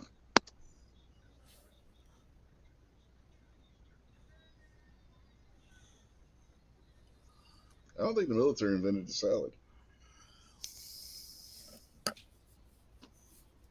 Well, it was described in a class about how it keeps everything moving and regular. And honestly, I think there's some science to that. I think it's true. So, yeah, like I said, if you don't eat salad or vegetables, there's a good chance you're full of shit. I eat vegetables every day, and I'm still full of shit.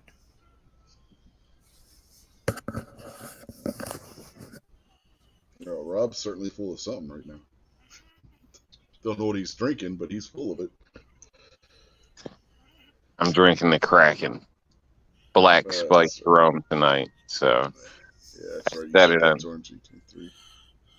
Yeah, said it on the other show. Like, if you drink Captain, you like Captain, this Kraken stuff works pretty good, man. Like, the taste is all right.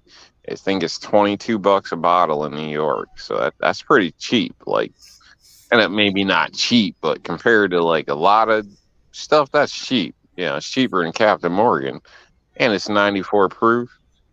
And just listen to me. Obviously, the shit works. Does what it's supposed to, huh?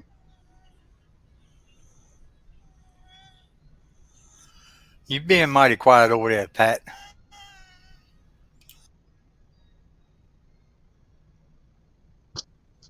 Yeah, he is. Mm-hmm.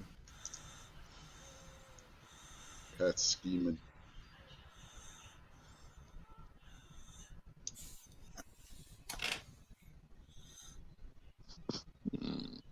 It's the quiet ones you got to worry about. Yeah, maybe Pat's got a private show in his bunker. Yeah. No, actually, I just got done putting kids down for the night. Well, that's a total difference. But still cool. Oh no, that's a total dad thing to do. Got you on that Yeah, one, Rob. yeah. Anyway, That's cool, man. what I miss? Nothing. Not much. They were talking shit about you, and I was trying to defend you and your honor. And Rob going on a drunken rant about cops pulling people over and giving them gift cards, saying about how ungrateful he would be if a cop pulled him over to give him a gift card. damn right. And you're saying something else about where the hell is that damn belt-fed double-barrel revolver? Damn right. Damn right. Thank you, Buck. Yeah, Rob's too drunk to remember that on his own. Well, I wish I could say it has made it past the development stage, but it still hasn't. I didn't think it had. I don't think we're ever. So this gonna be another one of them guns like the yeet cannon or whatever the hell you want to call it. Yep. Uh-huh. Yeah, kind of. Okay. Yeah, it's. I wish I had, and I used to have access to one. I used to have access to a milling lathe with a XYZ axis on it, which would be a hell of a lot easier to build something like that out of instead of just like a straight turning lathe and stuff. You had to do like a bunch of welding and grinding and custom fitting too. I don't know. But Sounds like a bunch of bullshit to me, but I'll give Pat a pass because, he's making his own way. He's paying his bills. He's got a hell of a lady to deal with, plus a family. So I'll give him a break. If it was a zombie apocalypse or something, that'd be a different story. But, under the circumstance, I'm sure Pat's got his hands full. yeah, plenty, especially with the surgery I had to do earlier. Yeah, but I think it scared Patriot off earlier because he said he was taking off. He said, "Have an outstanding night, everybody, and Merry Christmas." So same to you, Patriot, even though you're probably already gone. Yep, Merry Christmas, Patriot, if you're still out there. Damn slacker. Excuse of a Marine.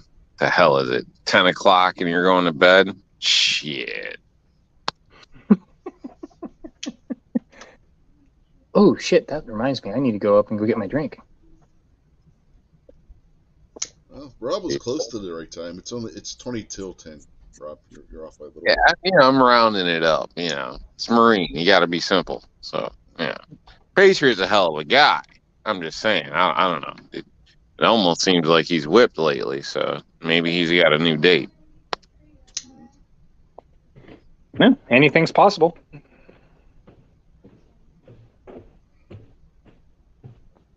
Or maybe not.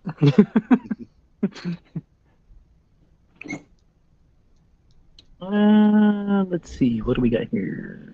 I don't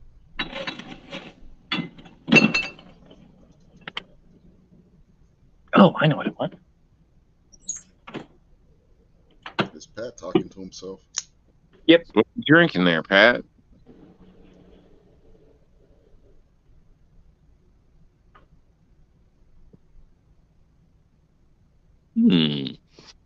Okay. It's a new one to me. That is a Texas whiskey. Now, are you required to wear cowboy boots to drink that? Well, I do have a cowboy hat and cowboy boots, but no, not usually. Okay. You don't have to, but you have to say yeehaw every time you drink a drink. Okay. Okay, all right, I will. I dated a girl from Texas one time, and she told me a joke about how Texans just like lean to one side and piss in their boot. Does that sound familiar to anybody? I don't know. I'm not from Texas. She was a damn junkie, and so it probably didn't make no sense, but I figured I'd ask.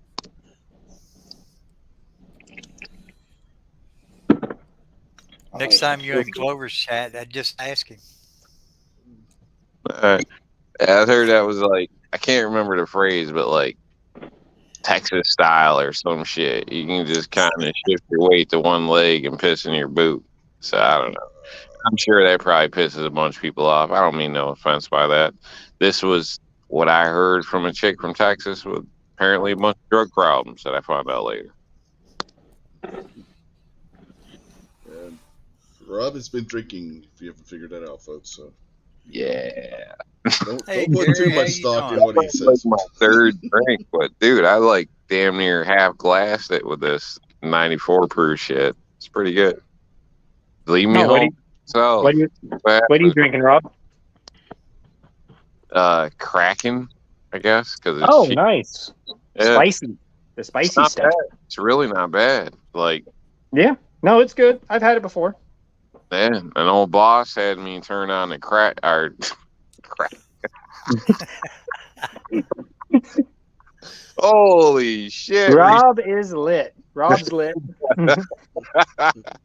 Had me turn on His Captain, boss had him turn on the crack pipe. Captain Morgan Spice Rum. Like, shit, we even did a roof one time. There was a bar across the street. It was a rubber roof. The boss would have shots waiting for us every time. Like, we'd have to go prep the rubber, put the glue down, wait for it to tack off, flash off, set it down. The boss had a drink for us every other piece of rubber. Like, every piece of rubber. It was crazy. But I don't know why Shit. I'm even talking about that. But that's what got me turned on to Captain and Coke. So, but Oh, that's a good one too. it's pretty good, man. And it's cheaper. Yep. We got Gizzard Gary's out there in the chat now. So, evening, Gary. Merry Christmas to you.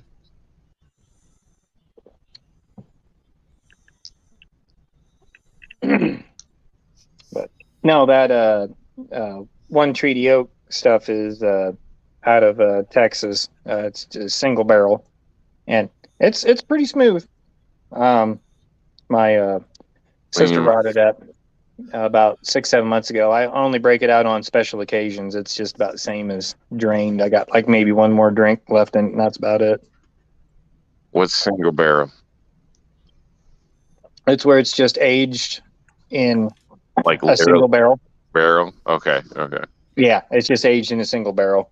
It's not one of those double barrel where they let it ferment in one barrel and then they pour it out and let it age in like a oak or a cherry, or depending on the flavor how they want it to come out, and then they let it flavor and age in another. Okay. Yeah, I get what you're saying now. I just was lost at the beginning.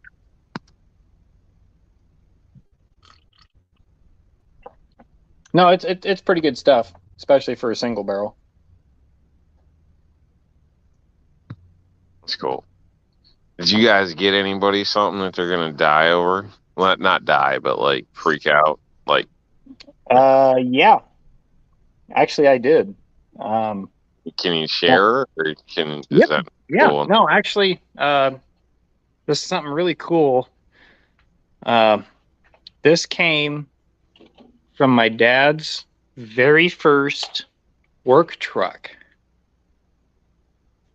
I took the pieces parts and stuff and did this.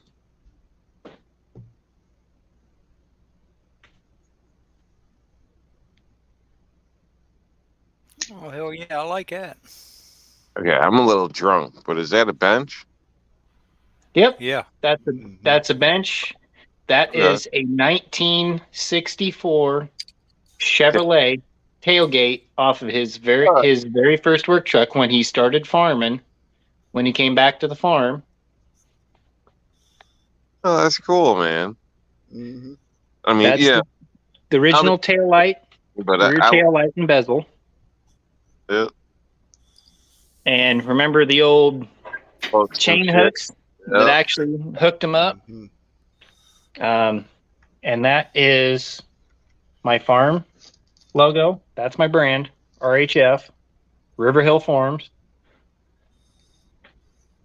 The original badge, it was a half ton. And Rob will appreciate this since he's a woodsman. And I routered all the edges on everything. Cool, man. That's cool. I've So- seen that the thing now, like people making furniture with tailgates and shit. So that's pretty cool that you did that. I'd be worried about that badge where it is because that's like right where somebody's spine's gonna go to. But I don't want to tell you to change it. You do what you. It might have been better to slide that over by the reflector, but that's just my drunk opinion. But no, that's cool, man. I'd like a gift like that. Personally, I like that shit where where Yeah. you took the time to make you something versus you just You spent have to literally, well, the way the way the tailgate is right here on the slope, right here, it actually keeps your back off of the wood. You have to arch your back really hard to get on it. I did a lot of measuring and angles, and it actually worked out really good because your shoulders hit right there on the top of the tailgate. So actually, it's really comfortable sitting right there with the angle that I set it at. Yeah. And your back does not. And my dad's 6'4". I'm 6 foot, and I'm guessing his shoulders and stuff won't go into that. So No. I tried to put a lot of thought into it. I Anyway. assume that's not completely done because of No, the it's not. Okay.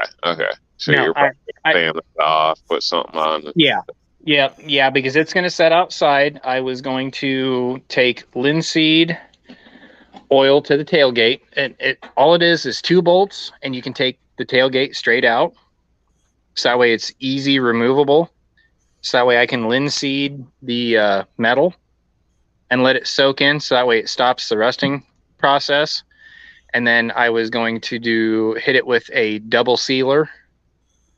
Well, first of all, I'm going to sand it, smooth it down just a little bit, and then double seal it, and then do a light sand on it after that with some quad wool or maybe just some double, and just to smooth the sealer down a little bit on it, and then call it good. But if you can, I don't know if you can. I'm not sure the diameter of the holes you countersunk the screws in. But if you got a dowel that would slide in there that you can cut off and just finish over, would give it's just that little more finished look. You know what I mean? So your dad may not care, and if he doesn't, by all means, dude, don't give a shit to what I just said. You know what I mean? My dad was You mean the dowels for the tailgate to drop it out, or what are you talking about? No, just the screws on the handles. So, they looked like they were sunk and Just in. something to cover up the screws. Yeah. If you, okay, you're talking about the actual wood screws. Yeah, the going in there make a huge difference in finish work in a sense. So if you could plug those, it would bring it to another level. If your dad doesn't care, don't even give a shit about me even bringing that up. You know what I mean? Well, I'm glad you brought that up because I was thinking about doing that. What's the best filler on a deep hole like that? Because I used all deck screws on that since it's going to be sitting outside. What's the best filler on that, Rob? Well, I would try to match it with the wood that you used. I mean, just offhand, it looked like pine. Maybe I'm wrong because I'm 100% on the pine. Try to find a pine dowel. Lowe's, Home Depot, any of your parts stores usually sell standard size. Worst come to worst, if it's not standard, you can just sand down the edge a little bit to get it to fit in nice and tight. A little bit of wood glue, stick it on, cut it off, sand it down, and it blends right the hell in. Now, granted, as an individual, your dad may not even give a shit. So if that's the case, don't even worry about it. You know what I mean? But as that sells a practice for a living, the details make the difference. You know what I mean? Like, the littlest detail will make or break your damn career. So, but some people don't give a shit. I've worked for people that I painted their house once, and they're like, "Oh, it looks beautiful," and I see shit all over the place. I'm like, "Are you serious?" Like, it's light over here, it's light over there. God damn, come on. you know what I mean? So it depends on your dad. So don't take it wrong, but if No, you want, I'm you know, not. your dad's neighbor to come over and feel impressed or envious, the details matter. What? Yeah, it's not that much more time, but the result is endless in a sense. And granted, see, now I feel like an asshole because now I feel like I'm shitting on your work, and I'm really not trying to do that, dude. I'm really not. No, I know you're not. That's why I asked you to go into detail. Yeah, he is. He's just drunk. Well, it wasn't even a place to say that. That's just a drunk asshole. I can't help it. I go anywhere and I'm looking at like the trim, like, what the fuck? I'm like, who paid these monkeys to sheetrock this shit? Like, all these union jobs, they're freaking laughable. And now that I say that, I got to throw a disclaimer out. Maybe not every union, but a lot of ones And I see around here, I would have been fired the first freaking day. Yeah, fucking hey, Pat, unions. and just like all that's coming from somebody who had to ask what the hell it was. And I told Right? you that cracking kicks ass, bro. It does. That shit will send you straight to the floor if you're not careful. I had that 2 New Year's Eves ago, blended with just a little bit, like 2 drops of Dr. Pepper on top of it, like just enough for color, and that was about it. And Jesus Christ, it about leveled me on the goddamn floor after about 3 drinks. I lost my drink. Like, I'm about done with my first one already. You know, Rob's drunk if he's losing where he put his drink. Are you right-handed or left-handed, Rob? Left-handed?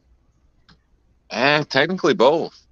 I guess if I had to pick, dominant right, but I'm functional left as well. It's kind of strange. No, that's the way my dad is too, though. He shoots shotguns right-handed, but when he's on his rifle, he shoots it left. As long as it's not a semi-auto.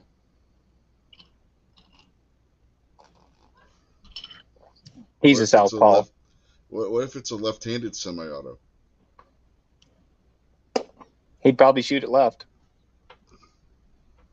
No, the only reason that he learned how to shoot semi-auto shotguns on it was because he's a lefty. But he can write with both hands. So he's ambidextrous. Yep. That's the word you were looking for, Rob. Yep, I can write with both hands. One's better than the other, but both are technically legible. Right. Technically legible covers a wide swath. Yeah, look at some of those doctors. Yeah, I've been asked if I'm a doctor before with my signature. So Yep. I hear you, Rob. Been there before. Okay, so yeah. Like, no, why? Oh, your signature. But anyway, yeah, that was the gift that I'm hoping that gets the jaw drop on anyway. I've got another one, man. But it's already wrapped up.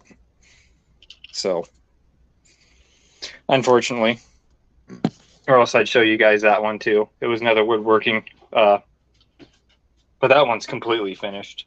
So.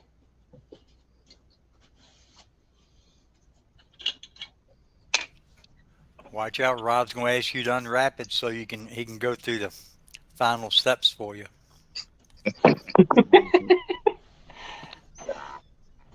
No, that it's painted, routed, and that one's fully ready to go. No holes or plugs or anything in that one. Rob's going to wake up and find himself halfway to Nebraska and try and figure out what the hell am I doing here? I got a story about that, but I can't tell it. Well, Rob, you got a place to stay in Nebraska if you make it that far.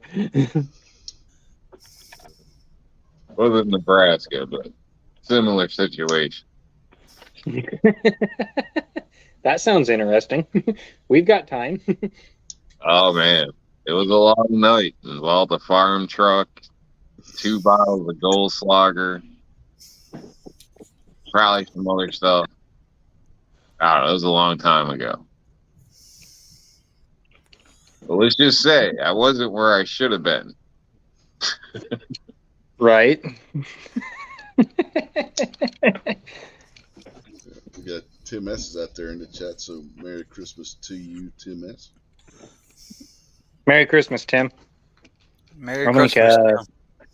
Merry I think I Christmas. was on G's 23s and he was out there and I wished him Merry Christmas, but I'll do it again. Just because it's that time of year. Bah humbug. Come on, Rob. I'm bah humbug. But Merry Christmas to all you Merry Christmasers. Hey, Humbug. Rob, I just figured out all your problems, man. I sit here and figured it out. Bigfoot's been coming over your damn house, loosening your lug nuts. He's getting back at you for eating his potato chips, man. Yeah. Maybe. Bastard. Speaking of G23, earlier on his show, they're talking about this challenge where somebody sends you a random box of ammo and you got to go buy a gun. How many of us are actually going to do that? Oh, God. Yeah. I was in on that one, too. Like, It would really have to depend on the caliber. It really would. I'm not buying a new gun just because somebody buys me a box of ammo that's in some obscure caliber that I don't own a firearm in already. I can't afford to be doing that shit. Well, if it was one of the more popular calibers that I don't have, I probably would. But if it was like 25 ACP or something like that, no, I ain't doing it. I'm not going out there and buying a gun that I don't want just because somebody buys me a box of ammo for it. Right, and I understand that. I'm just saying if it was me, just in my opinion, if it was a semi-popular round that was easy enough to get a hold of, yeah, I'd probably go out and get a gun for it. But if it was something weird, like what the hell was it, that 45 gap that they were talking about, Rich? Yeah, I'm not going and buying a Glock at 45 gap because that's pretty much the only firearm you're going to get in 45 gap just because somebody sent me a box of it. I'll tell you what, you send me 45 gap and the money to buy a 45 gap pistol, I'd buy it. It would have to be a Glock though, Rob. It's all right. I mean, everybody needs a drop gun.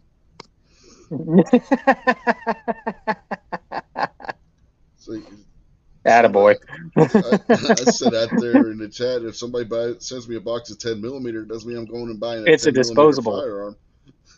It's a disposable, right, Rob? Yeah.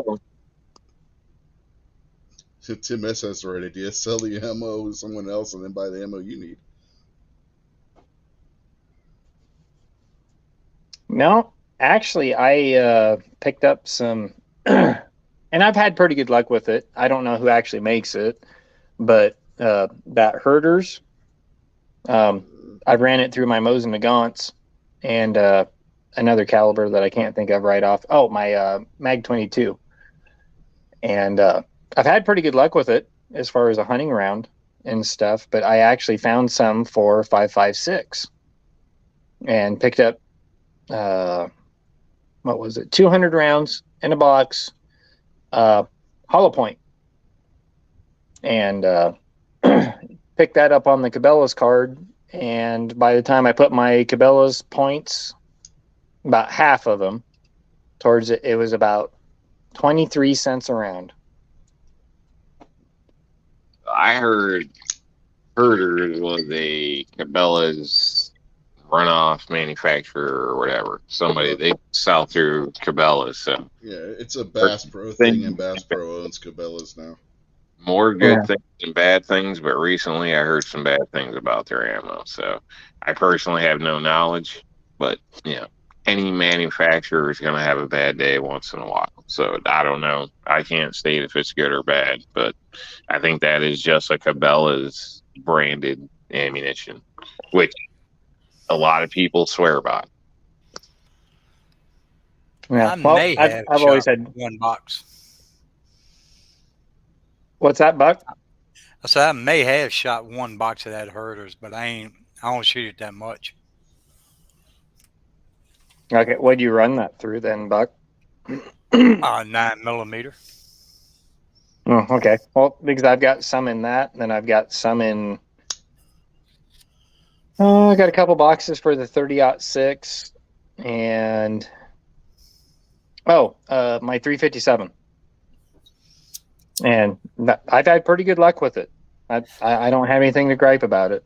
So, but shit, that's some of that ammo's what 10, 12 years old. Oh, I'll be right back. Phone's ringing. With that herder, I still got a box of that old cheap shit that Walmart used to sell, that Perfecta in 308. Yeah, I recall hearing the name of it, but I don't remember if I've dealt with it or not. For some reason, I think I have, but I can't 100% recall. Yeah, you can blame the Kraken.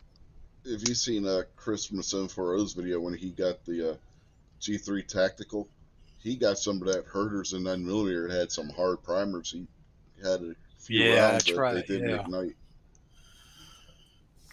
Yeah, a couple of them didn't. Yeah, I remember that. I ain't really bought too much ammo, but I've been, what I shoot, I just reload here. I ain't really had no chance to go shooting the rifles yet.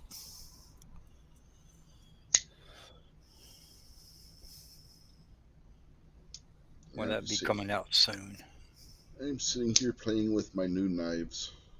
Wife got me one of those $20 whatever packs of knives that Walmart has around this time of year.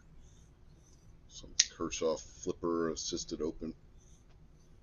Not bad for what she paid for. So the only ammo I've really ever had problem with is that Remington UMC, which is crazy. It's like every round's a different pressure or whatever. It feels like a whole different ball game every time you pull the trigger. And almost looks like a graph chart. You pull that, at least the stuff I had, you pull it out, set it on a table, and look at it. It's just all over the damn place. Like the height of it, like it's not even set right. I don't know. At first, I thought they gave me 380. You know what I mean? I wasn't sure, but needless to say, it's just something's up with that ammo and that Remington Golden Duds. Like I've never come across a worse 22 than the Remington Golden Duds. But besides that, most ammo works good for me. The ammo I only had problem with was that old Winchester in that brown box, the steel stuff. Yeah, Winchester steel ammo is garbage. I don't think I've ever tried. Don't. And I had the Winchester white box mess up my 320. See, I've had good results with the white box. Like I'd almost, with the experience I've had, I'd bet my life on the white box, honestly. So, well, it's just one of them in there. I don't know what happened, but when I don't know what the hell it was, but maybe it happened in shipping. But when I shot it and it cycled and it brought that round in, it just jammed everything up. I had to take a hammer. Well, I took it to the store back up there, and they had to take a hammer and knock that son bitch out. And come to find out, the case was swelled up a little bit. But that was the only one in that box. Was I shot the box? I shot it through another gun. See that's the only problem I had out of that. It's like a little dirty. PMC or Perfecta. It was one of those two brands where I had to almost do the same type of thing. Like there wasn't a hole drilled because I dissected the round after the fact, but I was out of town at a friend's place and just was working in the area, stopped by, figured we'd shoot a little bit, bullshit. And, I pull the trigger and the gun goes like, not really bang, but it did something. But you knew it wasn't right. And then the round wouldn't come out. You know what I mean? So I was thinking hang fire for a minute, setting aside. Then I go to try to like strip the round out, and my gun's like straight up seized up. Well, the primer went off, but there was never a hole drilled in the case between the primer pocket and the powder. So just the primer lit off in my gun. And I literally had to beat the basically, not with a hammer, but beat the shit out of it on the side of my truck to get the slide to release to eject around. So, I don't want to say if it was Perfecta or PMC, but it was one of those two ammos. I still got the round, but I don't want to look at it right now. But either way, that I've seen that be a problem. So, but that was once really out of all my shooting that I've had that type of problem. I ain't never had a problem with that Perfector pistol ammo. Never really had a problem with the rifle ammo, just I couldn't hit shit in the same spot. They were all over the place. Yeah, speaking of Chris from the 740, there he is out there in the chat. So, Merry Christmas to you, Chris. Come on in, Chris. I don't know. Did I send him a link? Merry Christmas, Snob. Snob out there. I know it's in Snob a link, but he's too good to ever jump in. Yeah. Probably too cold out there in Oklahoma. Mm-hmm. Yeah, it's pretty cold down there too.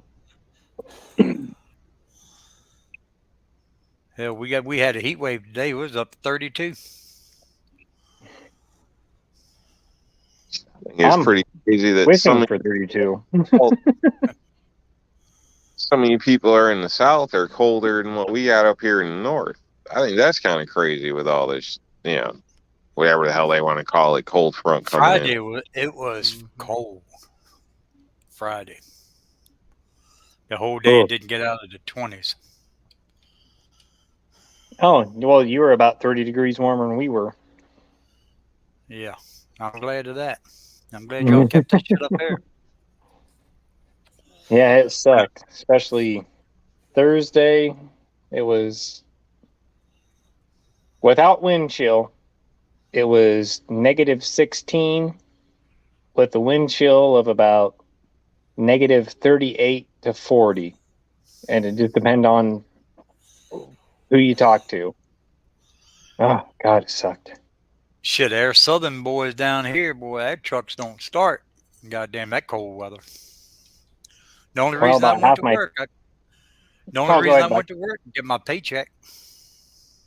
That's funny. Yeah, we hit -2 like, with the wind chills. Diesel trucks not starting. Yeah, diesel, gas, anything. That shit down here, man, shit don't start when it's that cold. Damn. Yeah, I've never had much problems with gas vehicles starting. Obviously, diesels, you got to wait for the glow plugs to light up, all that shit, warm up. But I've had issues with those, like a Suzu. Shit, I can't even think of what you call them now, but kind of box trucks, things like that. Sometimes they don't want to fire up, but gas vehicles, man, like shit. My 95, I can go down right now, turn the key, and that shit will fire right up. Yep, the good old 5.3 TBI. Just light right up. Yeah, I've seen a lot of issues with diesels, though, so that's one of them things. Fuel filter problems, things gelling up, lots of issues. I mean, that's a lot. A lot of the ambulances, at least here, they run like 24/7. They don't ever shut those damn things off in the winter because you might not get it started again. So, well, and up north, especially on some of the kits that they make for the tractors, even down here, or that you can buy to put on your tractors. They've got filter heaters and they've got tank heaters to keep everything ungelled, but hell, this last cold snap 2 days ago, went to go feed the cows, and we didn't even start. Usually I feed cows about 7, 8 o'clock. Just depends. We had everything with a 50-50 mix of number 1 diesel and number 2 diesel, and we never had anything gel up on that. Everything was gelled up. We had to go get the 911 power serve anti-gel stuff, and I had to pull all the filters off of all the tractors except for the one that was sitting in the shop that was nice and warm at 50 degrees. And it took me 3 hours to get my feeding tractor running just so I could feed cows. And then it took me another 3 hours before that to break ice to get everybody a drink of water, whether it was out in a pasture or down on the river bottom, or whether it was actually at the feed yard where we were trying to get the steers and the heifers all water down there. I've been back on this farm for about 4 years now, and that was probably one of the worst days that I've been on this farm. It was like driving the struggle bus, and we were going straight into fucking Lake Erie. That's what struggle bus. Yeah. I know what you mean, man. It's not uncommon around here to see independent, owner operator truck drivers. They'll have a salamander hooked up to their shit, like, Yep. near 6 hours before they plan on heading out in the morning. I've seen little tent rigs like hooked up to them and all types of shit where they'll just have shit running just so they can get fired back up in the morning. So even in a heated garage in some cases. So it's definitely a downfall to diesel. I will put that out there. Yeah, I mean, I like diesels. I've been working on them for years and right alongside gas, but that's definitely where gas has got them overruled 100% because it just don't gel up. Yeah, I've never had a problem with getting my gas vehicle to start and 20 below or whatnot. So I've had issues with antifreeze levels. So I will state that when you get traveling to much colder areas or hotter areas, I've had a few vehicles that were very temperamental. I mean, they'd run, but whether it ran right or not depended on your mix. Completely depended on your mix. Right. Yeah, I usually about every fall, right before it starts getting cool, I guess what we'd call about 30, 40 degrees around here, we got to go around and we got to check all the antifreeze levels on everything and do the old test on it with the I guess it looks like a syringe with a rubber tube on it and the floating balls and everything on there, and make sure that everything is good down to at least minus 40 around here, because we've had some winters around here that have just, well, like this time with the wind chill and everything, that have just been absolutely horrible. Real quick, we've had Chris from 740 just jumped on the panel. So evening, Chris, and Merry Christmas to you. Hello, Chris. Hey, Chris. Merry Christmas. Howdy, Chris.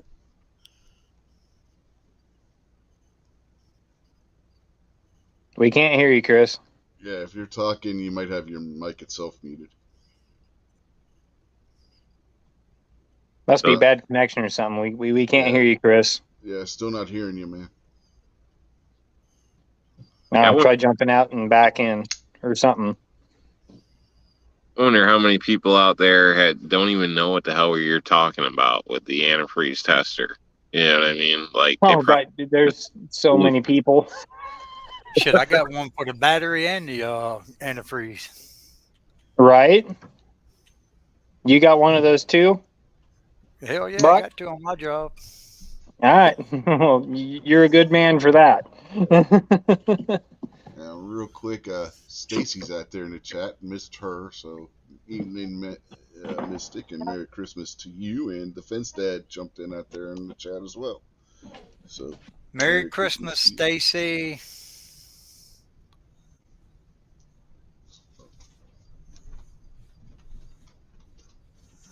The thing I don't like about diesel trucks in the wintertime is when the damn brakes freeze up.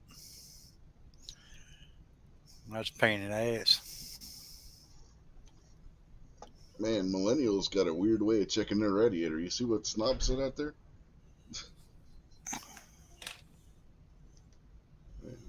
If that's what you want to do, it Snob. More power to you.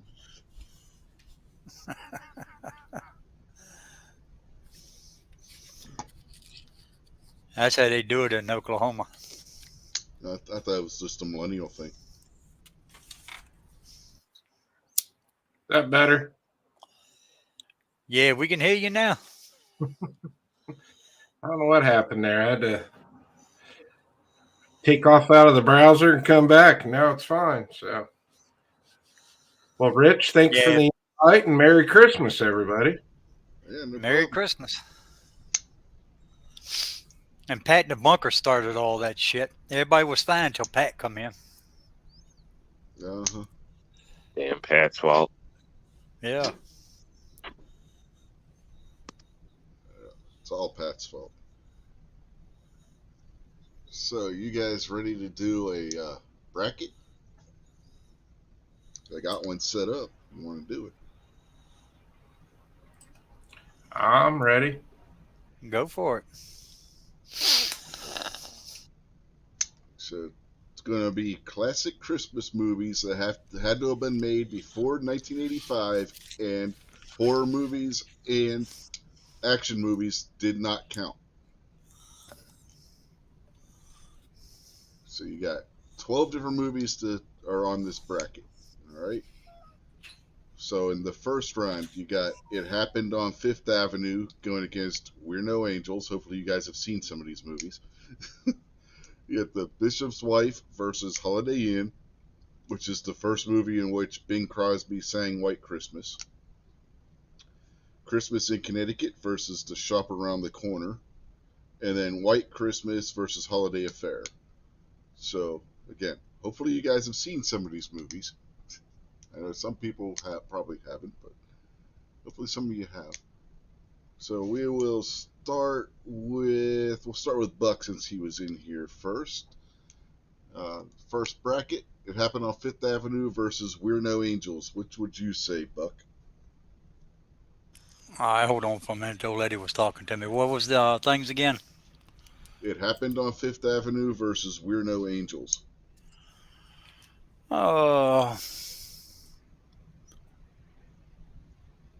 We're No Angels. All right. Rob, have you seen either of these movies?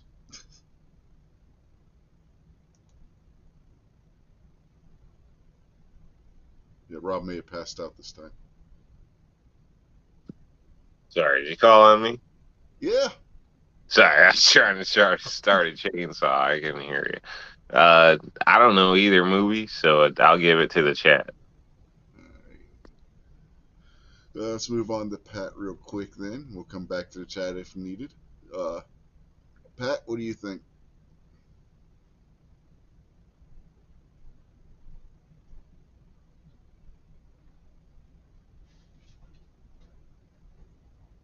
Maybe Pat passed out.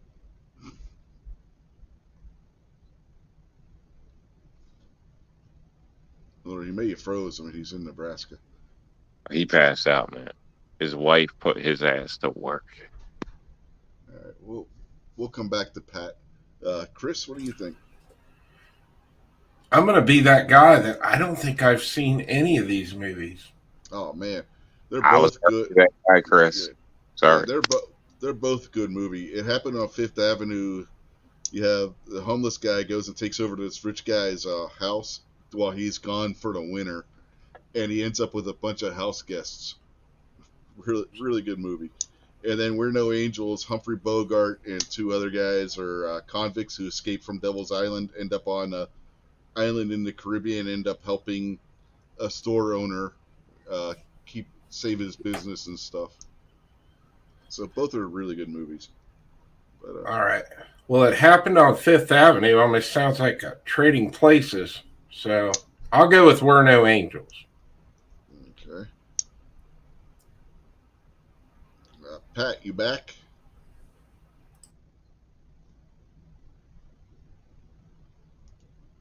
Still no Pat.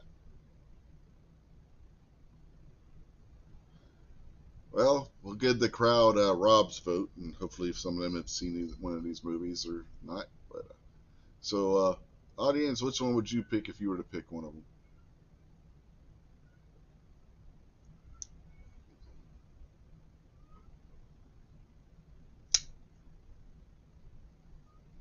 And we're not getting any response from the audience. Yay! Come on, audience. Do your part. Damn it, you're watching this for free. Free entertainment. You're laughing at us, not with us. Do your damn part. Audience, you just got done told off by a drunk guy. Can you let that stand? Yeah, you gonna deal with that shit from a New Yorker? New Yeah, York. drunk. There you Drunk New do. York. There you go. Defense Day has said we're no angels. Yeah, he said because he's seen that one and not the other one. All right, so we'll give that win to We're No Angels. Because I think that's the one that got the most votes. Like I said, both are good movies. If you haven't seen them, I recommend them.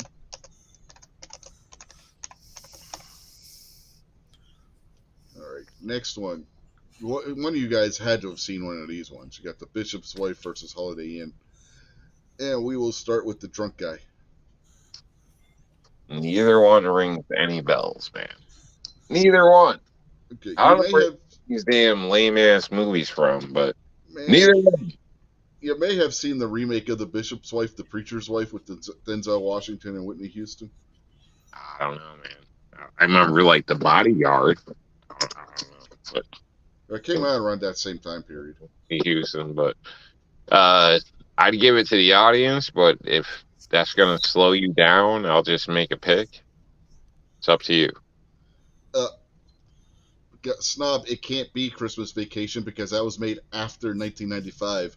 They specifically stated the movies are all from before 1985. That was a better movie. I'm with Snob. No, it's not. It really isn't. Christmas Vacation's overrated. Look, man, just because a guy has mule delivery doesn't mean he's wrong.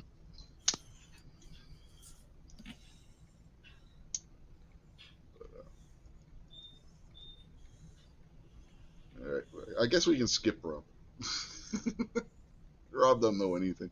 Rob doesn't see movies if they're not made after 1990. Well, even then, he didn't. He never saw The Preacher's Wife. So,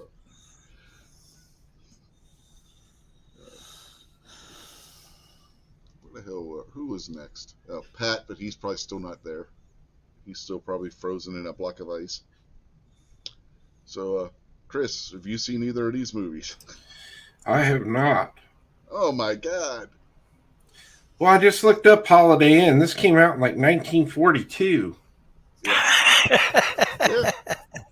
Yeah, I said these are classic movies, man. I didn't say they were new movies. Well, hey, Bing Crosby's in it and Fred Astaire, so I'm going with Holiday Inn. All right, Buck. I'm gonna go with the Bishop's Wife. Yeah, good choice. I'll go with that one as well. So we'll give that one to The Bishop's Wife, which, by the way, is a Cary Grant movie, so it's a good movie too.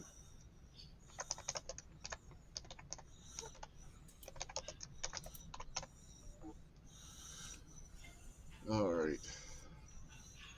And probably none of you have probably seen either one of these movies, right? It's good. I'm really bad at this. Best part is all of these movies have been on cable already this year. Nobody's seen any of them.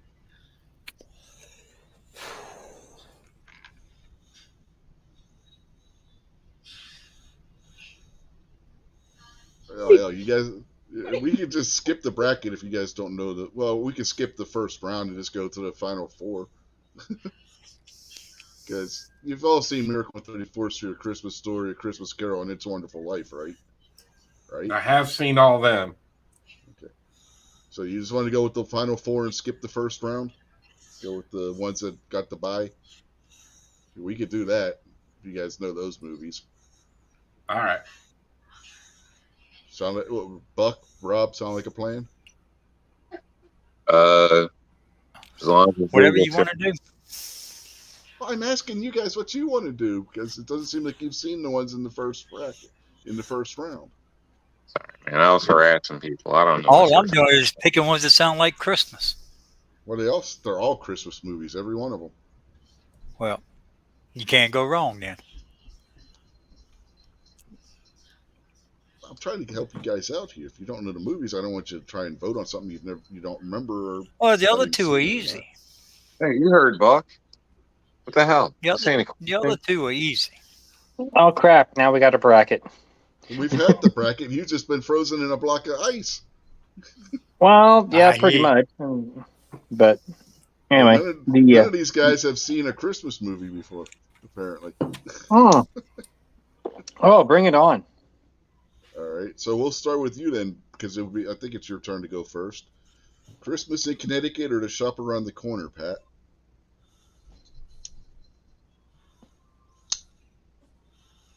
What? All right, let's. See, Pat doesn't know Christmas movies either. These two are simple. It's the top two. All right. Well, say it again. Christmas in Connecticut or To Shop Around the Corner? Shop Around the Corner. That's Halloween. Oh, okay. No, it's not. Shop Around the Corner is Jimmy Stewart. I like Jimmy Stewart. Yeah, one of those Tom Hanks rom-coms was based on Shop Around the Corner. I don't remember which one. I think it's You Got Mail. But Chris, have you seen either one of those ones? I have not. I'm just taking Christmas in Connecticut. It's got Christmas in the name. Yeah, that's a good one. Super freak, super freak, super freaky. Yeah, Rob is drunk off his ass. It happens.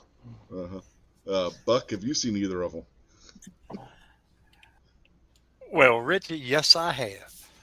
And I'm going with Christmas in Connecticut. Grandpa, Just because it got Christmas in it. Merry Christmas. And Happy New Year. Okay, anywho. I guess Christmas in Connecticut moves on then.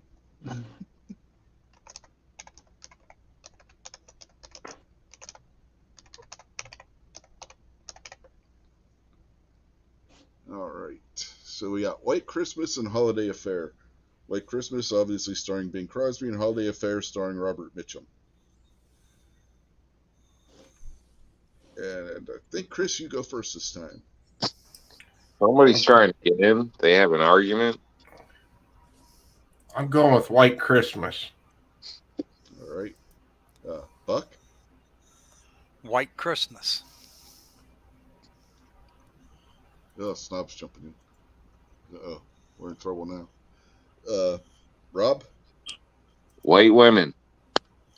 Wrong one. My bad. You know what I meant. White close. Pat?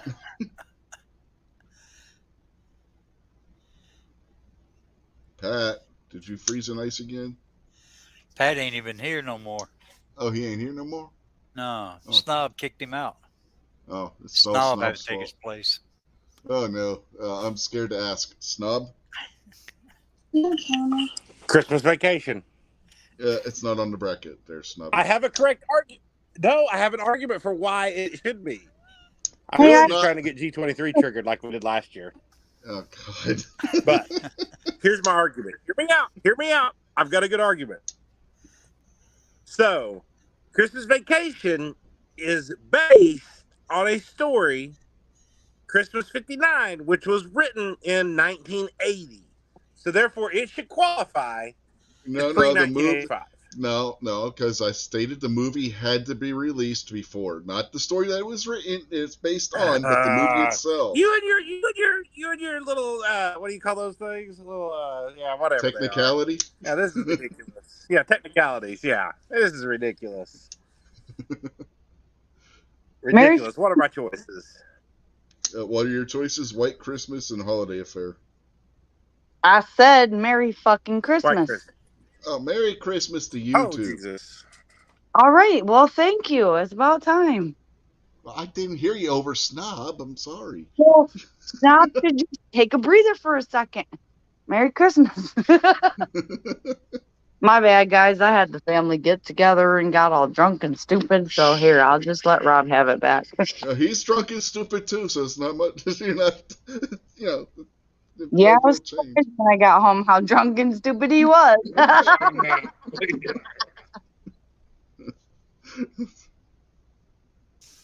Right, that's a tradition with this Christmas episode anyway. Usually it's Moo, but that slacker didn't even show up tonight. All right. So did you come up with an answer, Snob? White Christmas. Okay. So White Christmas moves on. And Pat's back out there whining. Is he out there in the chat? Where's he at? He's not in here. He was in the side chat or in the private chat whining. Hello. Hello. Hello. Oh, there he is. Can anybody hear me? Because I had the screen share going, he was like on a second row. I had to scroll down to see him. Okay. Oh, thanks for finally letting me back in. I didn't know you were out there. Snob just told me. And I then know, when I I'm just looked, giving you it's like, shit. yeah, the way StreamYard is, you weren't showing up. I had to actually scroll down to see you were there. I was like, hell, there's only 5 people in there. Should be able to fit 6. Yeah. Yeah, and I can't stick around, but I just wanted to come in and give my argument for why Christmas Vacation deserves to be on here.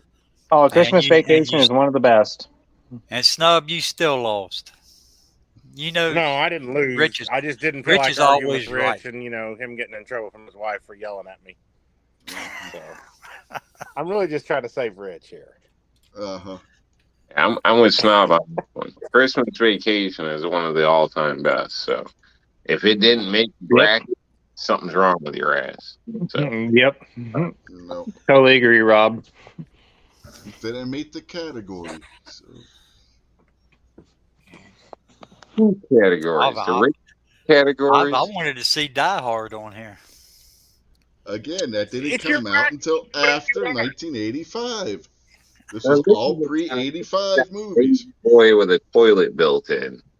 And a badass driver. Like, she's a woman that'll whoop your ass, and she wears leather. You gonna believe him?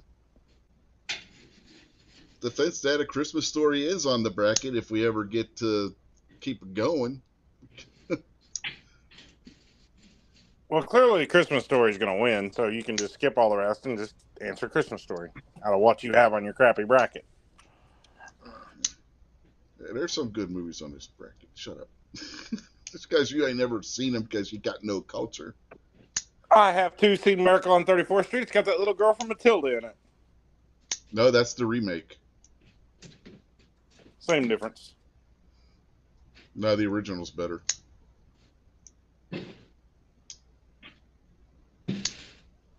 And I've seen A Wonderful Life, so there's that.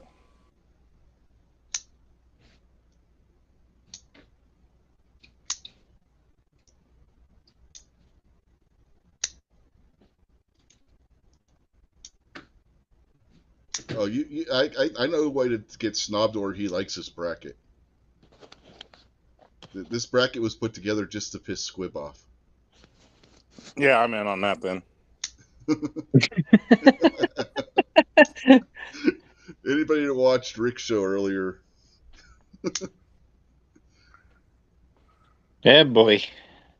We were doing our Christmas shopping today, so I didn't see Rick's show. Like, we literally did almost all our Christmas shopping today, so it's been kind of miserable day. Oh, yeah, sounds nothing like last minute shopping. So what happened over on Rick's show? Oh, we got into an argument over whether Die Hard was a Christmas movie or not. I was like, I started it just because I knew Squib was going to get irritated because you know how Squib is. I was like, how many people you think I would offend if I did a Christmas movie bracket tonight and not put Die Hard on the bracket? And Squib's like, oh, I'd quit your channel and all that, you know, unsubscribe and all this other stuff. So I was like, okay, now I got to come up with a Christmas movie bracket that doesn't have Die Hard on it, and come up with a legitimate reason for it not to be on there. So there's the reason for this bracket. Just to irritate Squib, just a little bit. Because... Beginning Squib, I'm shocked. I'm shocked. Right.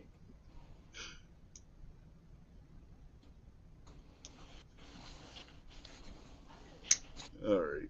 So I think we're back to Buck. I think we're going around. No, wait. It'll be Snobby's turn to go first if he's still here. Is he still here? Yeah.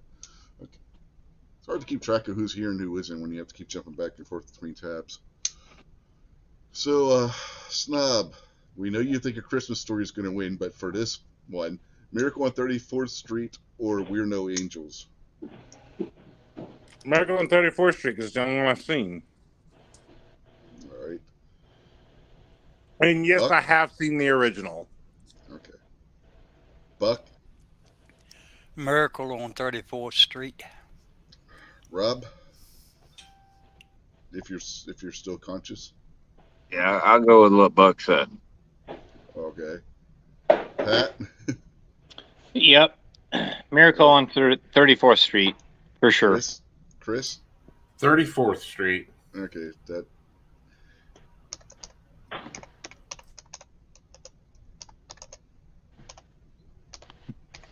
Can I ask Snob a question?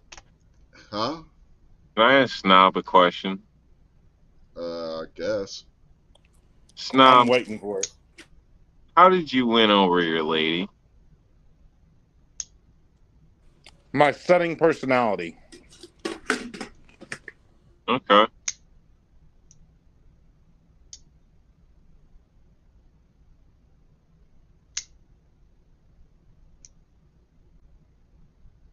Alrighty then.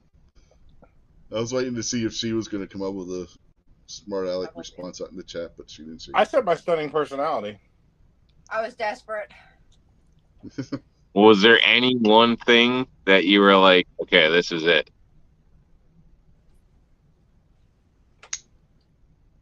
I worked 2 jobs when she met me. I think that's what it was all about. Clearly, I made bad Yeah, choices. she didn't get to see you that much. Yeah. Well, he was going out of town a lot, and then he quit going out of town a lot. But clearly, I make bad choices. That must have been when you was drinking a lot, won't you?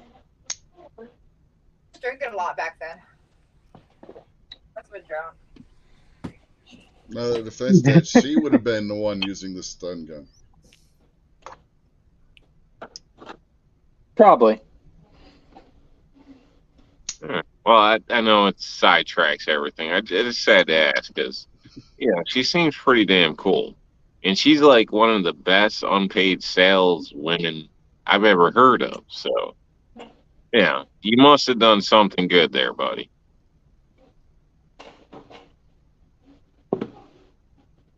No, she's cool. Are we talking about the same person? You know, I just find it weird that Rob is so drunk that he's asking relationship advice from Snob.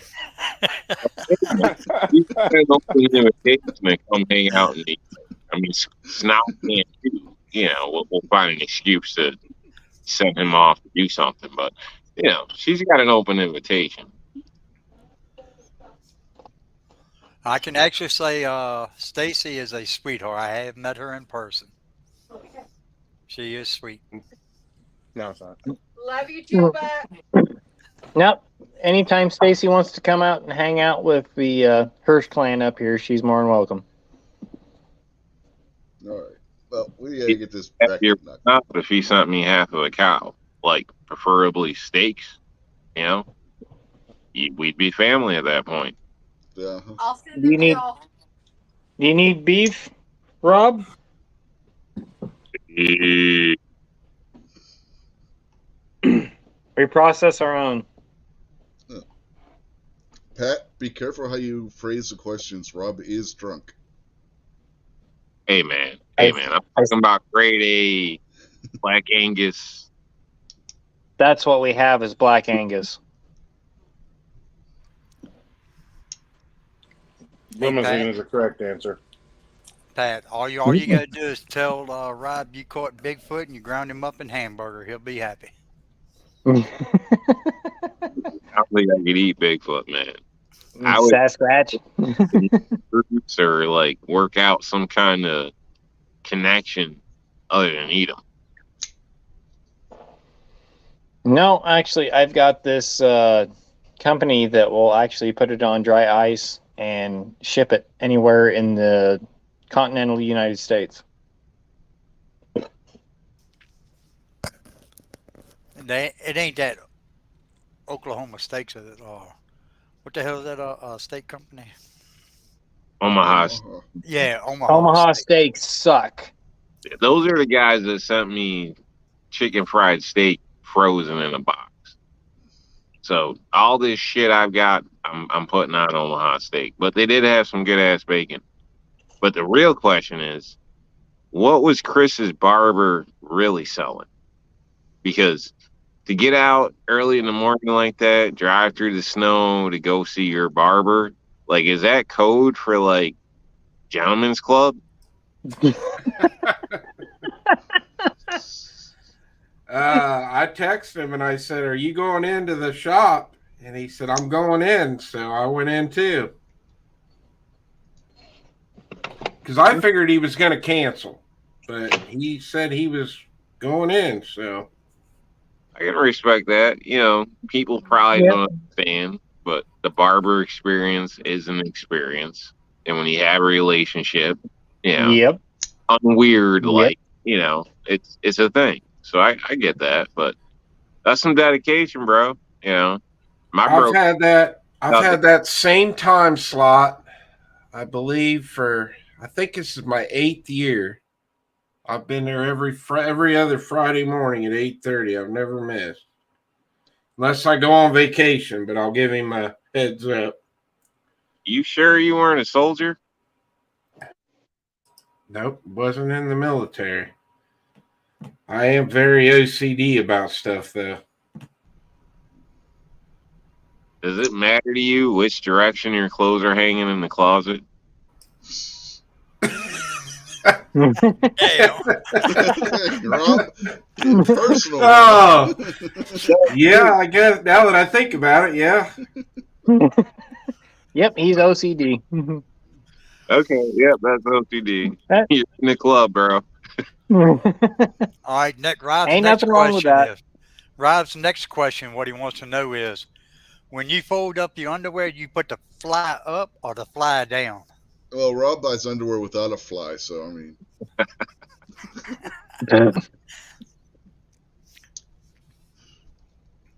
No, ain't saying a word.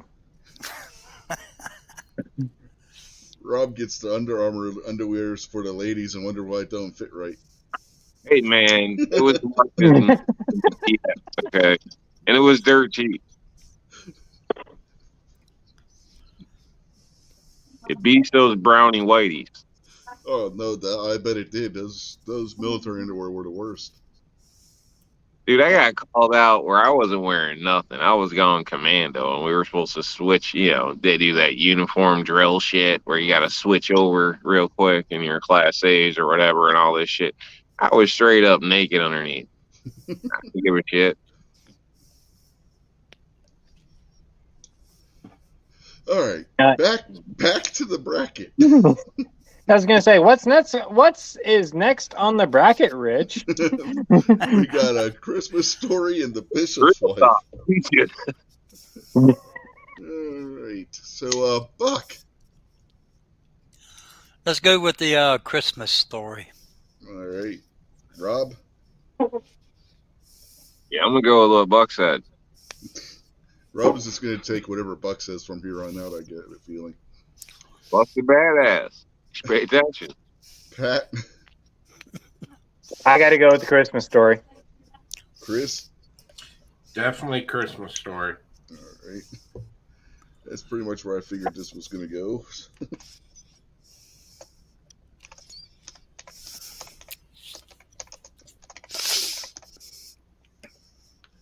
All right, next we got A Christmas Carol. That could be any of the live action ones. I don't give a shit.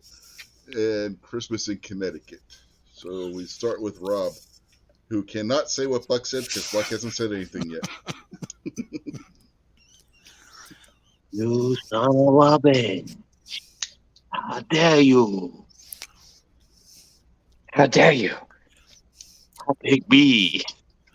He picks B. I don't think B was an option. Go with the Christmas Carol.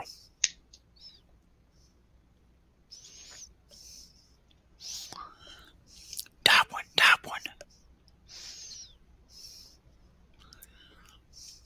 Top one, Rob.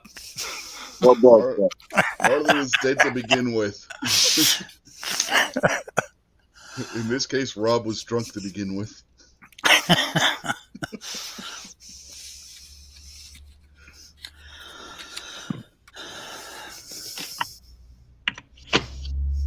Ozzy's saying Christmas in Connecticut. So, Yeah, Christmas in New Hampshire. that's a different movie.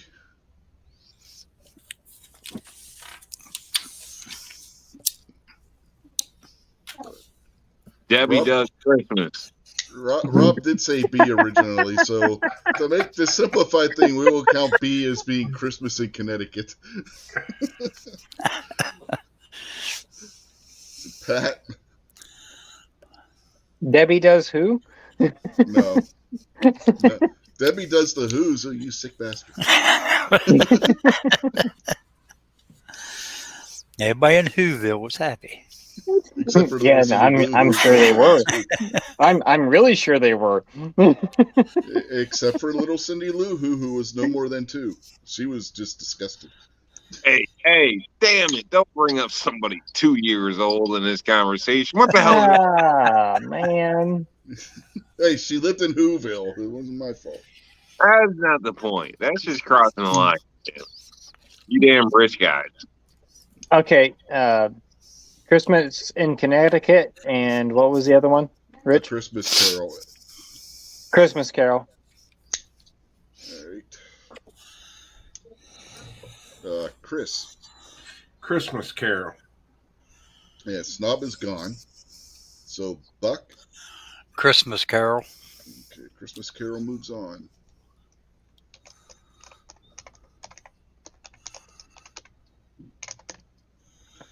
And next we got It's a Wonderful Life and White Christmas.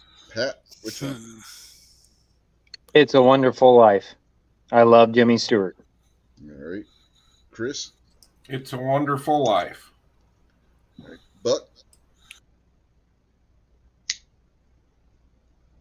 Oh, It's a Wonderful Life. All right. Should we even ask Rob? Life is wonderful. That's not even an option, man. That's an Italian movie. I love you, brother, but that's not an option. I love you too. You sound like it's a little bit French. Nice, Buck. Ozzy says It's a Wonderful Life, by the way. He said life, so we'll go with It's a Wonderful Life. Well, that was some shit poor drunk driver. That's all. What time y'all going out Bigfoot hunting, Rob? He already is. He just doesn't know it yet. Now you're talking. Now you're talking. There's some bitches out there. Rob, He's got Rob's potato chips. I will gladly join you. He's got Rob's potato chips.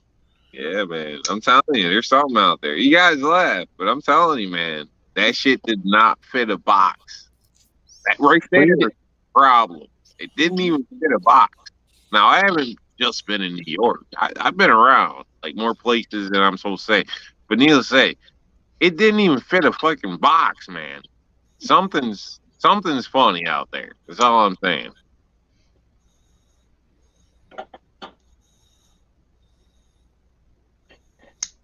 Well, I'll put it this way. There's definitely things out there in nature or in space that we cannot describe, we cannot comprehend. And I would like to think that there are things out there in nature that we still don't know about yet. And if there was a Sasquatch or a Bigfoot, whatever the hell you want to call it, Yeti, out in the Alps, I'd like to be the first guy to hunt one of those bastards down and hang it up on my wall. Alrighty then. I'm the asshole. If I came across a Bigfoot, I'd kill the son of a bitch. Oh man, I don't know. I don't know if I'd pull the trigger on one. I mean, if it came down to a hostile experience, Right. yeah, Exactly. But I would much rather prefer it wasn't hostile. Like, you know, I don't know.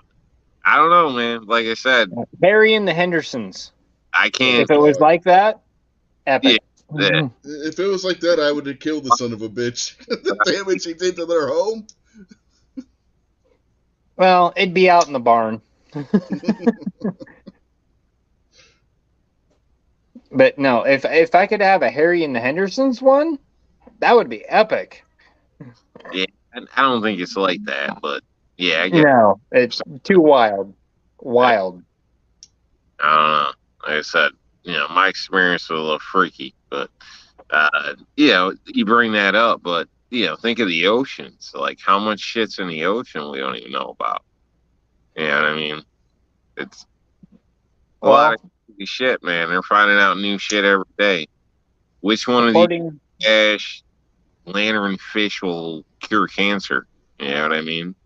Like, there's so much shit out there. I don't know.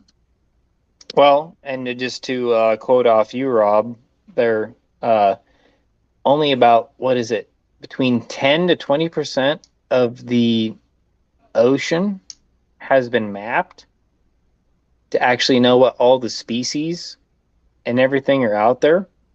Yeah. So yeah, that's a really vast. That's a vast space, man. Than the ocean. So I don't know if it's true or not. Yeah. It's what quotes are stated, but yeah. It's just 10, 20%. About 10, 20%. It's all been mapped.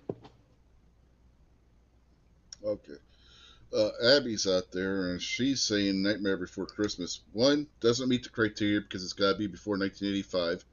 And 2, the Nightmare Before Christmas just plain sucks. Sorry. Would never make it on any one of my brackets anyway. I can't stand that movie. I never could. I'm with you, Abby. It was a cool movie. But, you're a rich son of a bitch. You ever seen the movie Richie Rich? That's rich.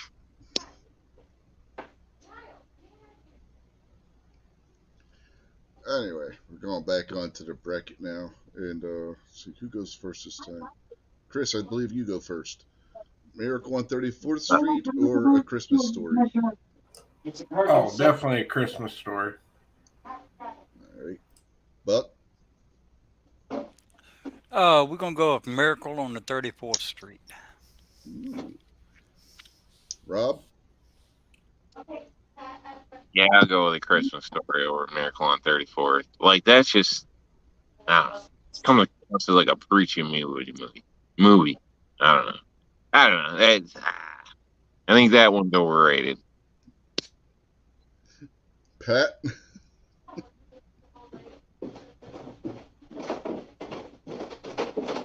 Is Pat still here? Okay, sorry. Had to run up and tuck the last one in. Okay. Miracle on 34th Street or A Christmas Story? Miracle on 34th Street. Ooh. So we got a tie. We'll throw the tie out to the crowd.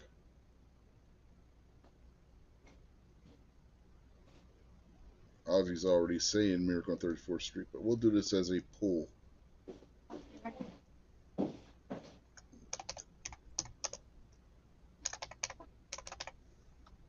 That's a pretty good movie.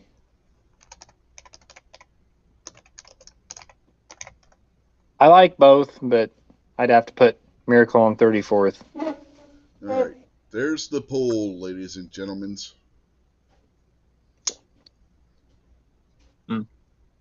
On a side note, I envy you, Pat. Putting the little ones to bed was a precious time. It's long over for me. So enjoy it. Yeah, trust me, I do. Full disclosure, the one's 12, 8, 5. Sorry, 6, 5, and 3. 6, 5, and 4. Sorry, actually, now that they've rotated through on kindergarten. So Busy man. Say congratulations. Sounds like you had a hell of a lady there. yeah, she is a hell of a lady. She really is. To put up with my shit, yeah. No, she's pretty awesome. She really is.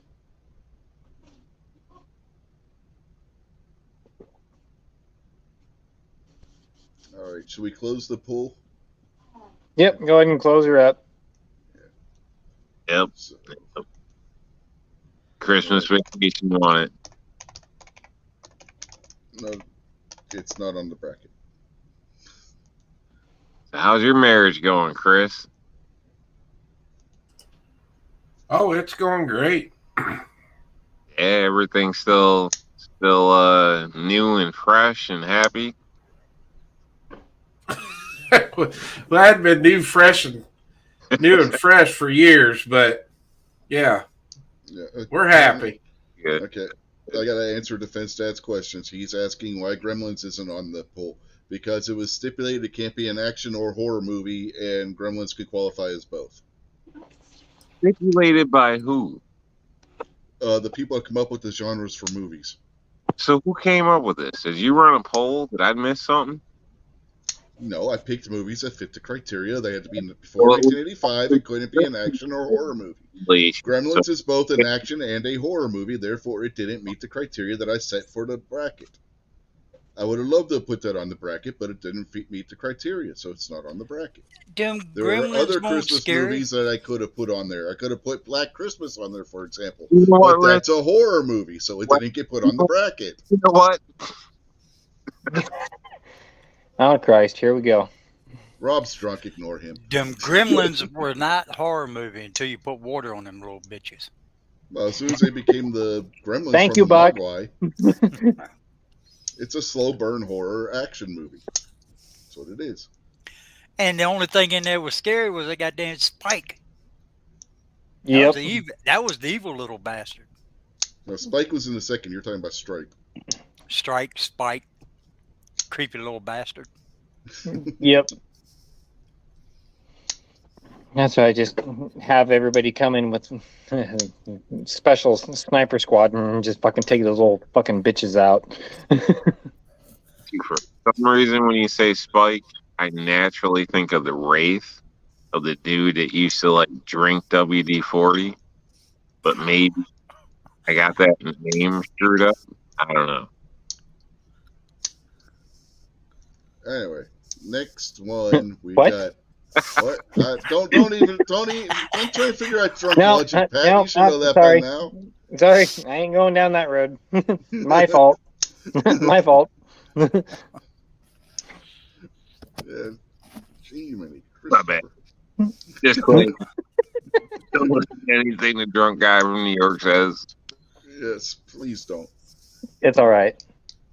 You don't got rum Rob drank it all, Misfits, darling. You don't got, unless you got more rum, and All then right. keep it away from him. Next bracket. He's had enough. Next bracket before we lose it. You gotta kick her ass out. Would you believe she ain't even in uniform yet? Oh, Whatever. All right, next bracket. Yes. A Christmas Carol versus It's a Wonderful Life. Oh my God, Rob goes first this time.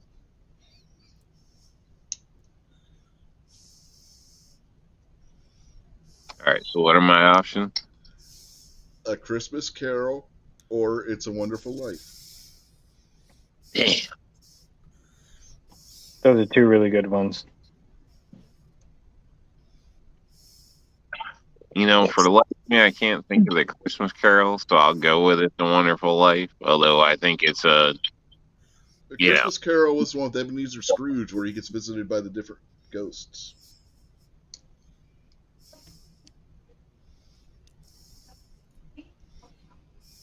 It's a Wonderful Life. Come on, Rob.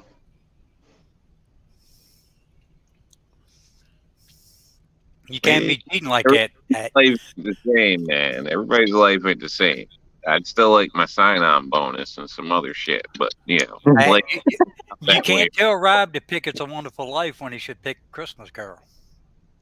Yeah, that just against the rules. I don't know about that, Buck. Why not? Oh, Miss Darling. This guy uses mules for transportation. Yeah. We're too trashy for him. Yeah. Your lady's out there, Rob. She just says she just finished watching It's a Wonderful Life and wishes she could find a Christmas Carol because you're Scrooge.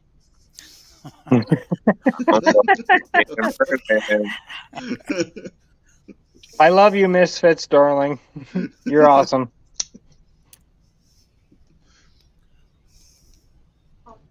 Dude, she's only like 100 pounds. Don't make her head blow up and have her float away and shit.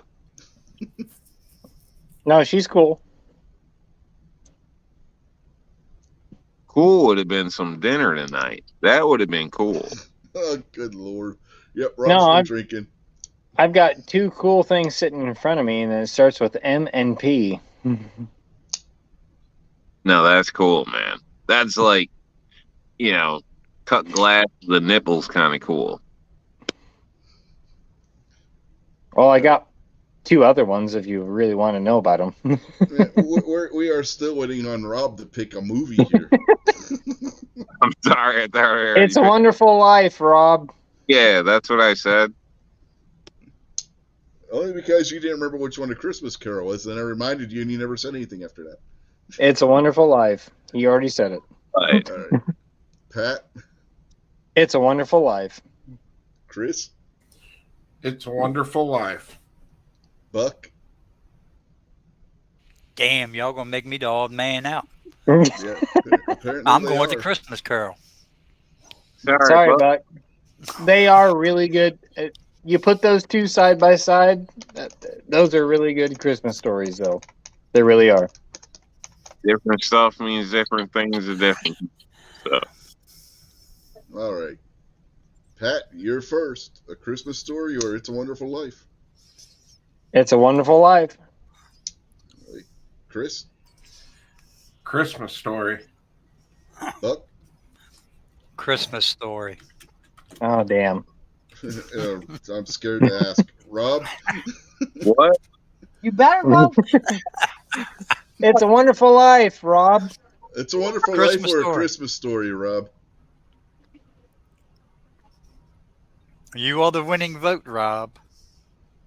It's a Wonderful Life. It's I'm- Christmas Story. I don't want to say gunpoint, but Christmas. God damn it. Pat loses. And you call yourself a Smith & Wesson guy. God damn it. Man, I gotta close my eyes at some point. Bang. All right. So there's the winner. It's a Christmas Story. No, that's a good one, too. It really is. Rigged. Bullshit. Well, then why the hell didn't you fucking You're the one that rigged it, Rob. answer? It's a Wonderful Life. Don't listen That's to your Rob. own damn fault, Rob. True Story is the best Christmas movie ever. It's right. You're I'm good. blinking a whole No. lot right now. I'll show. Hold I'm on. sure you are. Rob, you did a great job. Kiss my ass and call me Sally. Carry on.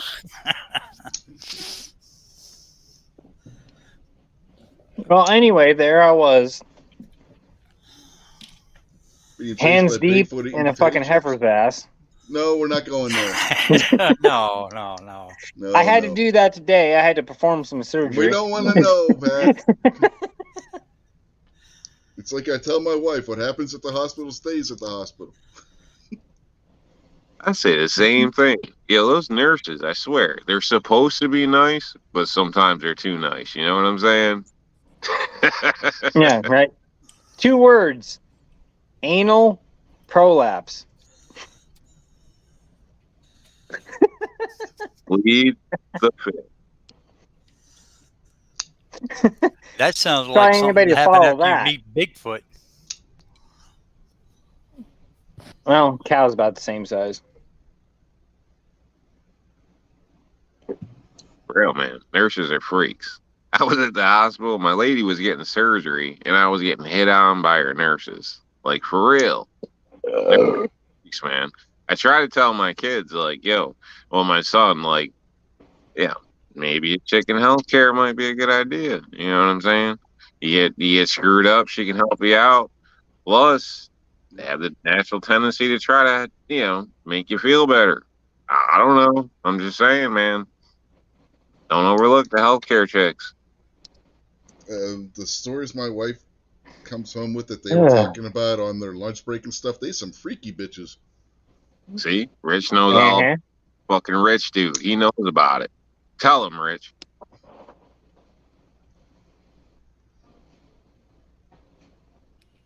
He's mighty quiet over there.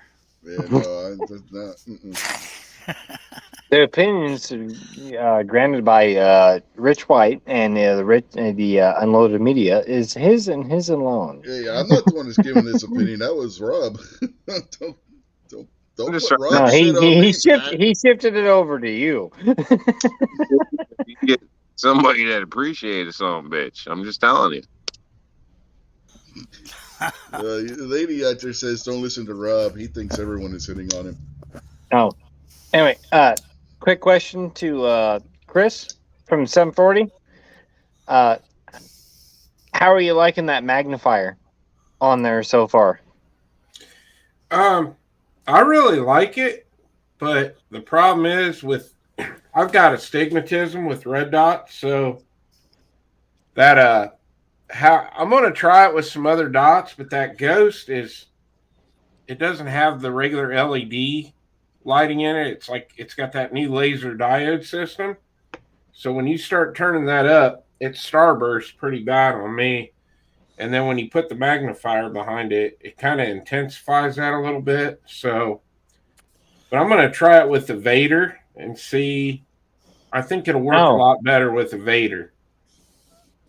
Nice. Okay. I didn't even think about that because that was one of the things I was worried about because I was thinking about putting that on another gun with the magnifier, but I didn't know how that was going to work out. So that's why I wanted to ask you first.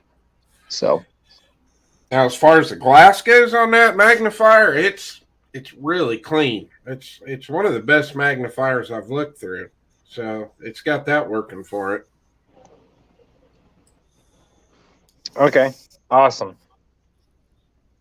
Because I got, well, I got another AR build down here, and somebody wants a red dot with a magnifier on it.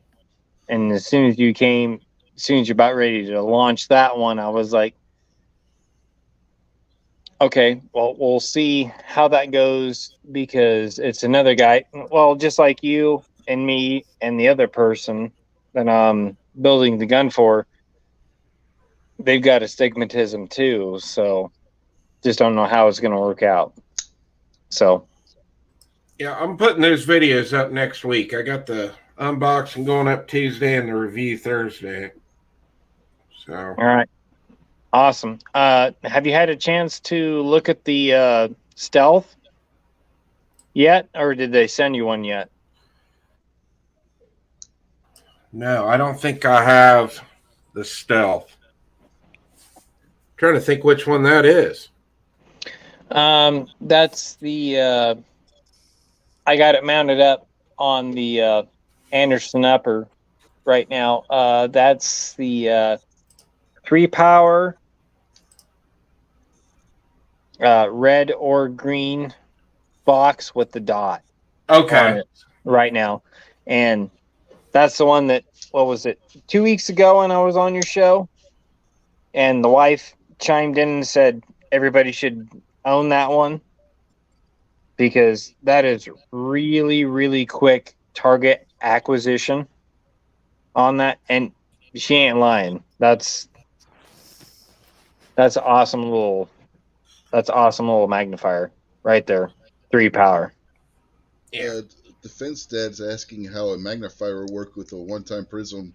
I don't think they do. If I remember right, the manual for my primary arms prism scope says that they cannot be utilized with a magnifier because it doesn't work properly. Yeah, I don't think you would. I have never tried it, but I don't think it would work with a prism. They got to be used with a dot. So yeah, I do know they're probably going to release it at SHOT Show, but I do believe Monstrum's got a 5-power magnifier getting ready to come out. Yep. I just saw the nomenclature on it today on Monstrum. And damn it, now I can't remember the full description on it. I just read it briefly. But yeah, they're getting ready to come out with that, Chris. Yeah, the thing you got to remember with a prism scope is technically they are a magnified optic. It's just that it's a 1x magnification, so you don't really notice it. But it's not like looking through a red dot, which has no magnification at all.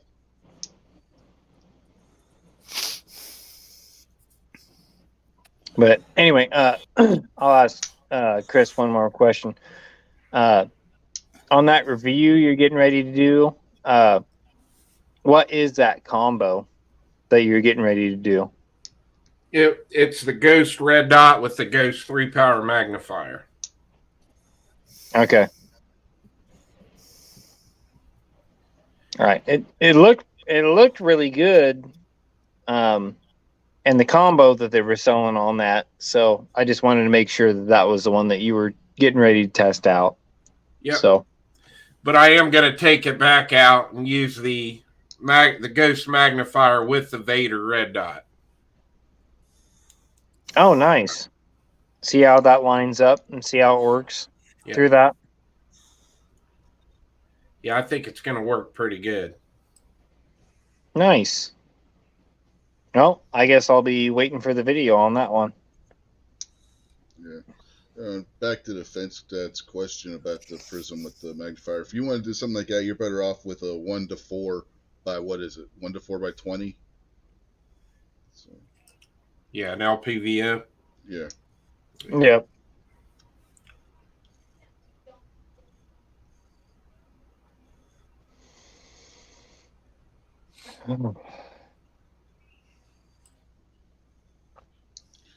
You're gonna have to call 911 out there on Misfit Starling if that happens. I don't think any of us are close enough to New York to get there to help you out. Especially not Pat. He's all the way out in Nebraska. Yeah, Chris, I'm not even close. let's do a giveaway. I ain't got nothing to give away, so that ain't gonna happen. Unless you want to give away something. Yeah, I'll give away something. I mean, I got insurance bills. I got I thought you were going to give away a display stand or something. Look at that. Let's talk about some swag, some stickers, and maybe a patch or two.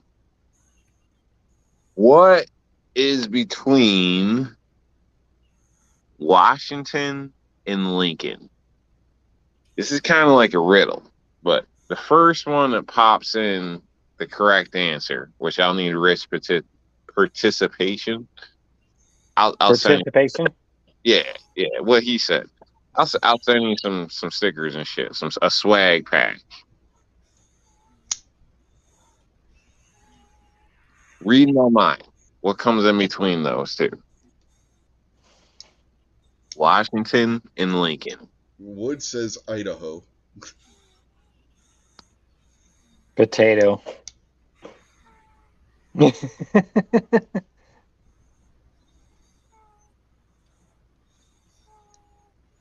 Somebody out in the chat will figure this out because they're not drunk.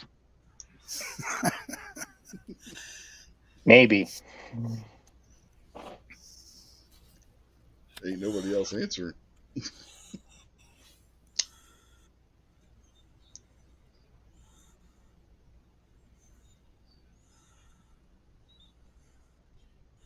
It's in the so I just Go ahead, Rob. something up. So somebody out there, if you want some free shit, No, you're not eligible to win, Misfits, darling. Sorry. It's against federal law for me to allow you to participate. definitely DQ'd.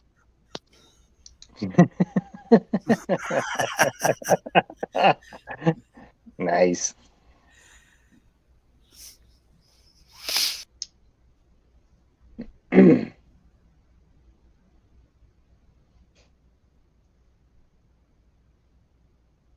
Any answers? So far, Wood says Idaho, and that's it. That would be incorrect. And be out there, you want some swag, you want some of that free stuff. This is your chance. Think about it.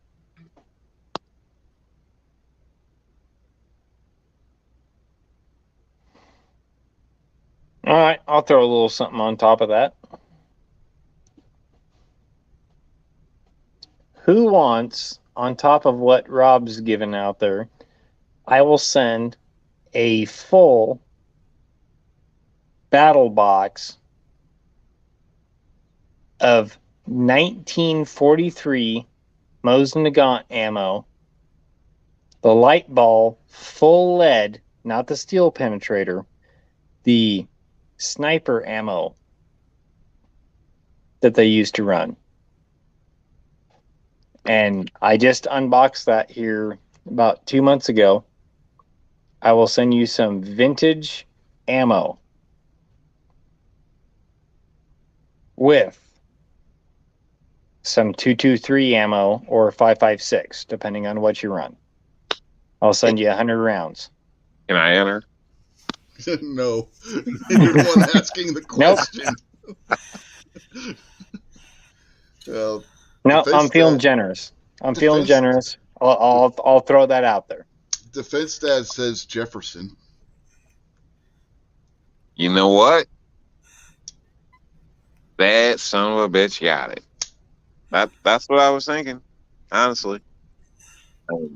I'm sitting here now with food. Probably can't even see it, but there's a 5, there's a 2, there's a 1.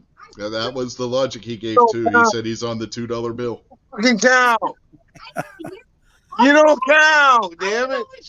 Go get another drink. You don't count. Yeah, Misfits darling, I legally cannot allow you to participate. You're in a relationship with Rob. I cannot legally allow you to participate. You're not getting any of the Mosin or the 5.56 ammo. That's right, Misfits. Sorry. Walk. You're not getting it. Sorry. All right, we'll put that to bed right now. She's not getting it. Posted. I don't think I have your address, so my email's posted on my about area. Email me, and in case I forget tomorrow or some shit, I'll hook you up, man. it's gonna take a day or two because of Christmas and shit. But I'll send it out at my earliest convenience. Yep, I will send out 100 rounds of 5.56 and the antique Mosin Nagant ammo on top with Rob. There. Are you going to send him the gun so he can shoot that antique ammo? Nope, but if he wants to come out this way and shoot it, since No. it's Defense Dad, Well, so stop it. Sorry. no, actually, Defense Dad and me will actually be shooting at the same range in the spring.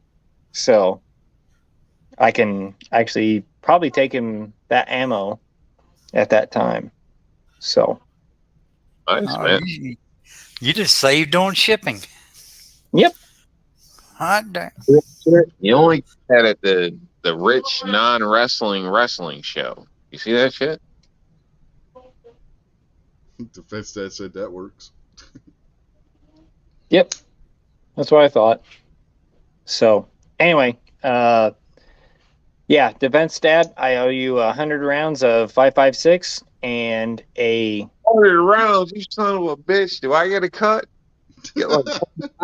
Like, what the hell, dude? I'm giving away some stickers and patches. 100 rounds? You're making me look bad. He said I he told would you what help. I was putting out. I said Rob. 100 rounds of 5.56. 100 rounds. Misfits called that shit. He said he would help you out, but you picked the wrong goddamn Christmas movie. Yep. Thanks, Buck.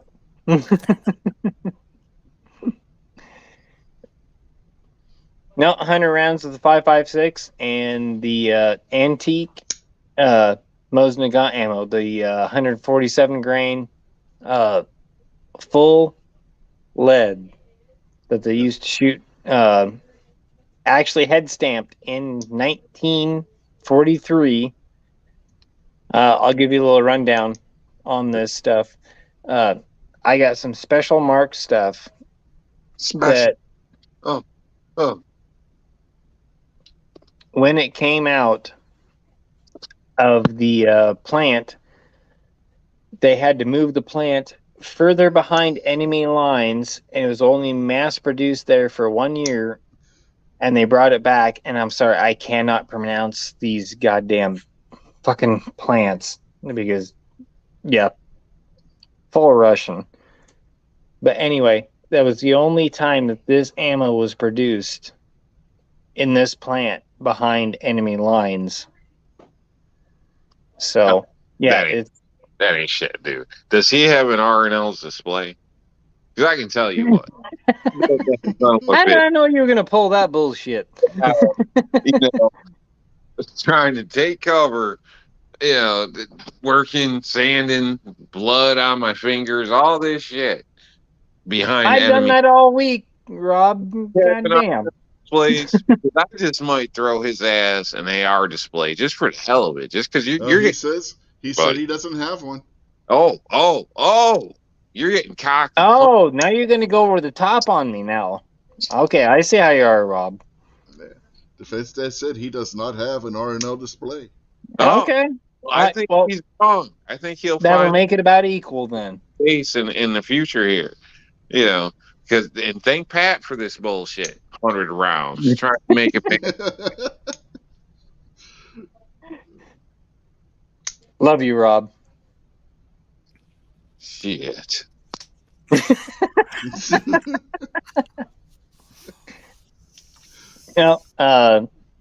Just send me your emailing address, Defense Dad, and I'll get it sent out. Rob? Yeah, I'm listening. Come on, you said it. You sent him a display, so it's hard. Let's go. It's a done deal. I don't say something like that in college. All right. That's word. That's word is bond, ride or die. You're gonna get your shit, bro. Okay. Get your shit. You're gonna like it more than them 100 rounds. Let me tell you something. Because when those chicks see that AR in display, it's gonna be a panty dropper. Yeah, I got 3 of them. Yep. And he's They work. lucky. They He's work the fine. fight chicks off just to be on this show right now. I'm in my room locked up. Mhm. They can't get to me. Uh huh. He's Man, behind a safe door. man, we can't do, this show is totally dysfunctional. We can't do Rob anything safe. without it being an argument. We get an argument on a bracket, we get an argument about a giveaway. Oh no, I ain't gonna be outdone 100 rounds. Sniper ammo. God damn, how's somebody supposed to top that shit? Well, Rob, and I'm sorry. It's the Christmas spirit. I just thought I'd do it. So Hey man, I'm sorry. I didn't mean to upstage you or anything, but I still need to order some R&L displays though too. Well, all American company fighting under, enemy lines. Let me see. I hear the choppers coming. They're hovering overhead. Sorry, I'm not drunk enough to do this. Never mind. Yeah, let's hook them, brother. Born on the bayou.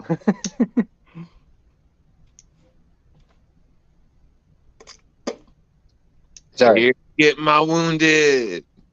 Oh, I'm waiting for the lady to yell at me. We're here to get my dad.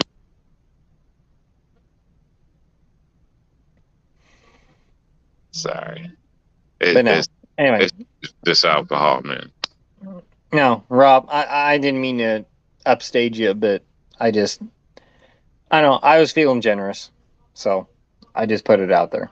So, but your R&L displays, yeah, I still need to order a couple. Yeah, man.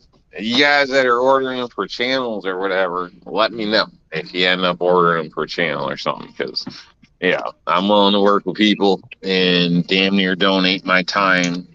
Turn this shit off. Damn TV. But, Hey, I want to order a Glock stand for my YouTube channel. Oh, shit. That's going to be an extra $50.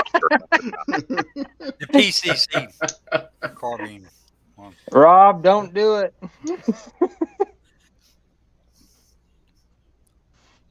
I'm not responsible for what you put on the displays. But,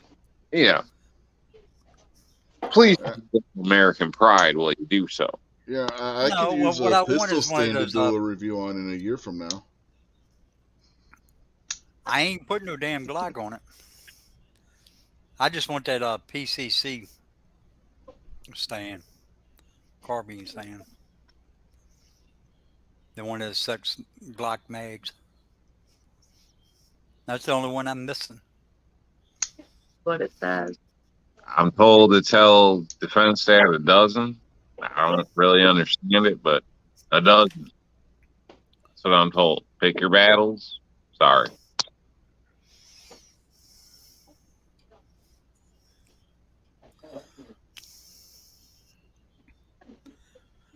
The defense staff said he emailed you, Rob.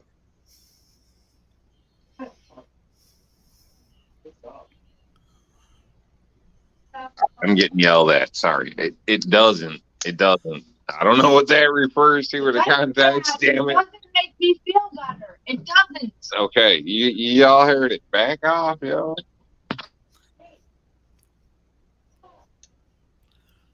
Somebody getting ready to go meet Bigfoot.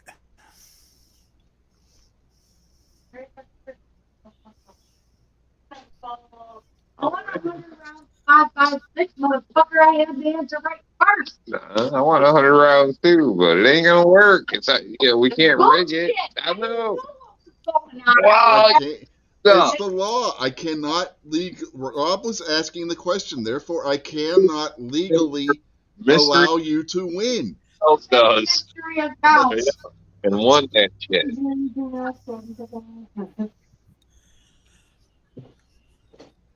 Sorry.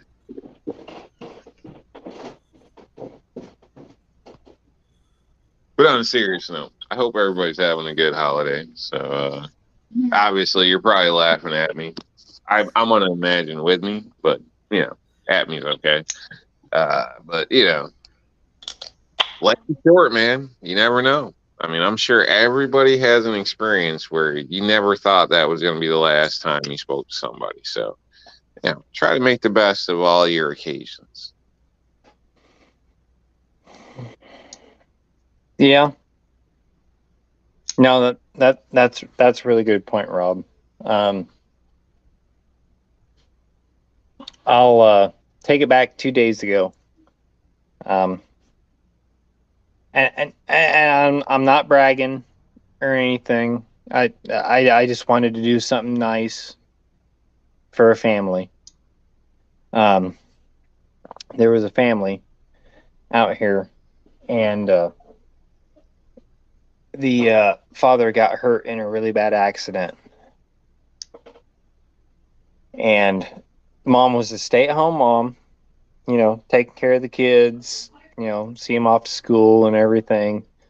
About a month ago, the dad got hurt really, really bad. Hospital bills, obviously, in a really bad accident. And that they were just making their rent and stuff. 3 kids, 10, 6, and 4, if I remember right. 2 boys and a girl. Went out there. It was on a locals page here in Nebraska. Full disclosure.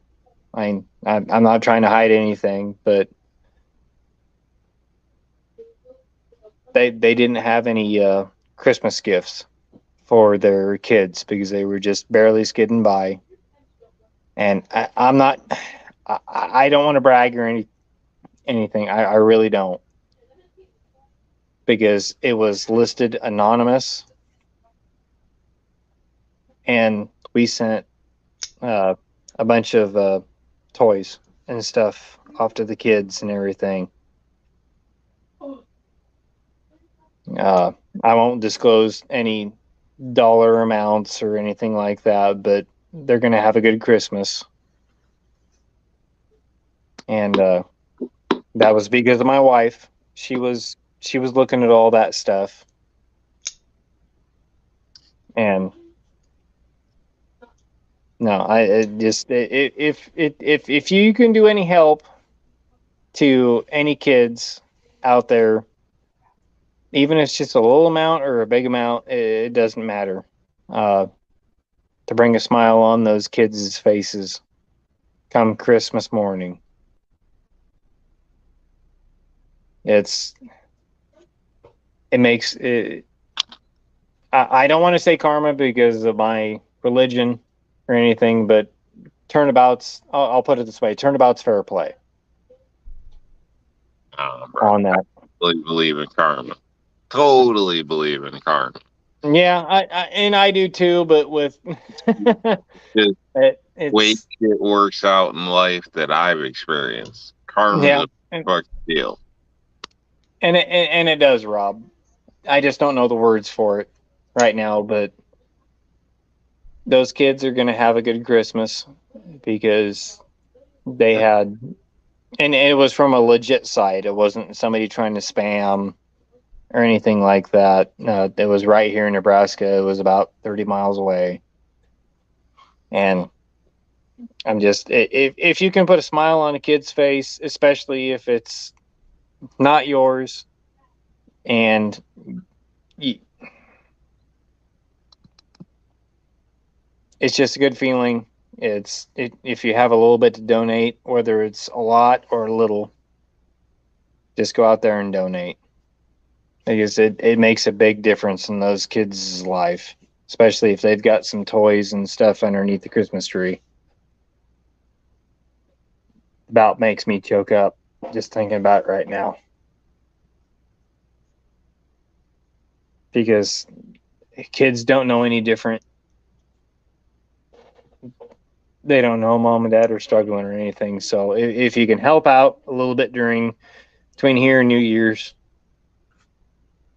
It doesn't matter if it's $5, $10, $20, $30, or $100. Just 'tis the season. Just donate a little bit of money if you can. So that's all I'm saying. Yeah, I'm with you, man. I mean, don't get suckered, because Right. fortunately, there's a lot of people out there that are just looking to take advantage. Especially, you mentioned Craigslist. Now, I've had good experiences on Craigslist as far as buying stuff or finding places to get rid of clean fill or whatever last minute, whatever. I've had to get good experiences, but there is a lot of hustlers out there. So there's always that ad where, struggling for Yep. Christmas, blah, blah, blah, blah, blah. And if you take 5 minutes, you'll find out the person's like got a 30-page rap sheet and this and that and whatever. So, Yep. you know what I mean? It's don't get hustled, but definitely if you can help somebody Yep. out, do so. You know what I mean? In my opinion, and this might be the American in me, but it's almost your responsibility. If you can, without harming yourself, try to help somebody out. So, Yep. and that falls into karma where shit comes back around. I mean, there will be a time where you're broke down on the side of the road. You know what I mean? Or where shit didn't work Yep. out right and things end up, just working out for you. So, don't shame people in a sense. Obviously, the junkies and people that choose to be just, shit, that's upon them. But what? Don't talk about the junkies. People might get offended. It's Fuck the Leave the junkies, junkies man. I'm just saying, man. Here comes Misfit. Rob me and fuck my shit up. So I'm Leave sorry. the junkies alone. Fuck the junkies. Get rid of the junkies. Put the mentally disabled, the people that didn't have a choice, back into a fucking safe position, and get rid of the fucking junkies. Those fucking junkies had a choice. Yes, they did. Sorry. But all in all, people should do what you can. You know what I mean? Don't shoot yourself in the Yep. foot, but definitely do what Yep. you can. In a sense, there's honor and pride in just in that. And Americans, whether you know it or not, are the most generous people on the freaking planet. So that's a good and a bad thing. But at the same time, it is, I don't know, humane, decent to help people that are trying for themselves and struggling. I'm not for people that aren't trying to help themselves, but people that Yep. are trying and just, shit just works out bad, despite what some people say, squib. Some people just got a shitty deal, man. Those people, if you can help them out, help them out. Yeah. Well, in the case of this one, I won't get in too much specifics, but like I said, the dad got hurt. He had to go on disability. Mom was a stay-at-home mom, and now she's working, and the dad's trying to keep up with the kids at the house, but he can't hardly move. Even though 2 out of the 3 are at school. So that's what made me feel like it was a honorable cause, and especially since it's here local. So that's what made me feel like it was a good, worthy donation. So Help who you can. I will say, be very careful though. I'm one of them people. I'll hand my personal money to an individual, but I don't really hand it to organizations. I don't know. Well, this was a local. This was a local organization. It wasn't a big time like March of Dimes or anything like that. It was right here in Nebraska. It was money went from here to there. You know what I mean? But so that's what made it feel better, I guess. So what I'm getting at is my son's mom is like a freaking con artist. Like, she ended up having drug problems, all types of shit. Like, it was a long story. I don't need to get into all that, but let me tell you, like, she's a freaking genius. If she would apply herself in a legal way, like Jesus Christ, she'd probably be a politician. But needless to say, there's people out there that are professionals, and I mean professionals. What I mean Yep. by professional, they get paid for what they do. They know exactly how to con people, the system, all that shit, manipulation. So just be careful out there. If you're going to donate, make sure it's going to the actual cause. And that goes down from an individual level all the way up to maybe possibly wounded warriors. But I won't get into other shit. But needless to say, some organizations, if there isn't a camera and a spotlight, they really don't give a shit. Yep. Totally agree, Rob. Yep. Real quick, we've been joined out there in the chat by Stan. So evening to you, sir, and Merry Christmas.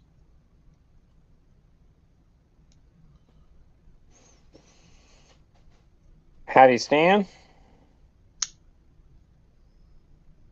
But anyway, sorry, I didn't mean to go off on a tangent, but yeah, it was a good cause. So I blame the Kraken for all my talking. So I no, apologize. that's all right. Rob, I got you charged up on it. So All Rich White's, fans that and like him and subscribe and all this, please don't hold any of my shit against him. Rich is all right. I mean, he's Richie Rich. He's stuck up white guy with a damn toilet. Still all right. You know what I'm saying? Like, hold on, man. Let's not go there with the toilet car. That was all your idea. You're the one who wants the toilet we car. all know he's Richopedia. Like, every week he gets a new download to argue to death with somebody. But, he's a good guy, guys. Don't hold it against him. Jeez. Chris, you walked into, Chris. What's up, man? You don't want to be here? I'm fine. I'm just sitting here listening. This isn't every Sunday, Chris. Trust me. Chris is one of the cool dudes. He wants to hang out, but he can't publicly say it. He's got a reputation to keep. But he's a cool dude. yeah, no, I'd like to keep going on to his panel because that was a lot of fun.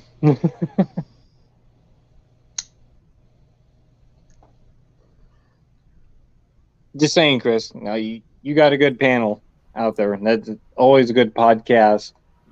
And honestly, I'm a part of a lot of good podcasts, and I'll take 2 seconds to say that I have been blessed by everybody out there that has brought me in to all the podcasts, the gun podcasts. It's been a blast because 3 years ago, I couldn't hardly get on anything. It started with Sandhills, then went with Rich White, Chris, and been on a bunch of them now.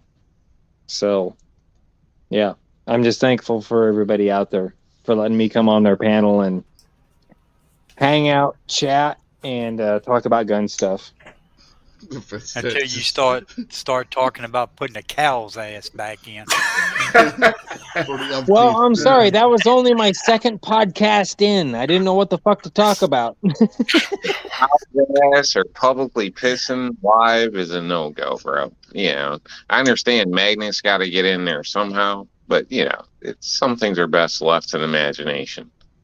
Now, I will add, Chris, Rob, you don't want me to go into detail on what I had to do today. No, I know. No, you really don't.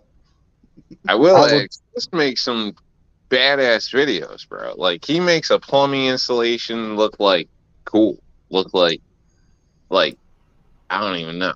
Oh, I do plumbing. Trust me, I do plumbing. Oh, me too. But, usually I'm it's just on the cow. Checking this fitting or that fitting. It's always the one I don't have with me. It's always fucked up, weird shit, especially when you got fittings.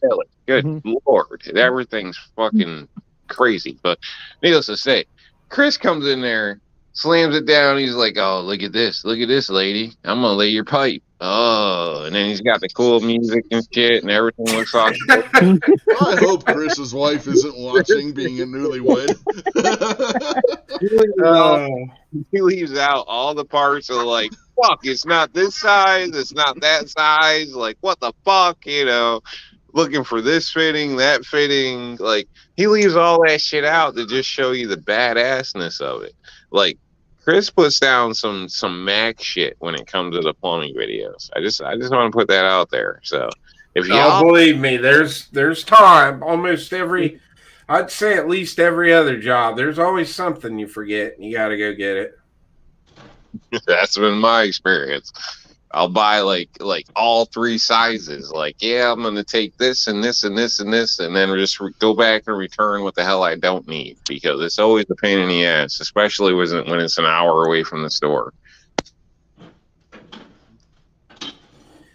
Yeah, that's the worst when that happens. Yeah. You know what's even worse? The fence dad realized minutes later that, oh shit, now he's got to go buy a Mosin. I was thinking that as soon as Pat gave the ammo away. I'm like, I bet he doesn't have anything to shoot that in. Now he's going to have to buy another gun. Son of a bitch.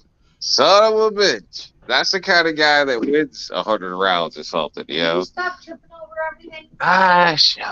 It's always the asshole that's rich that hits the lottery. You know what I'm saying?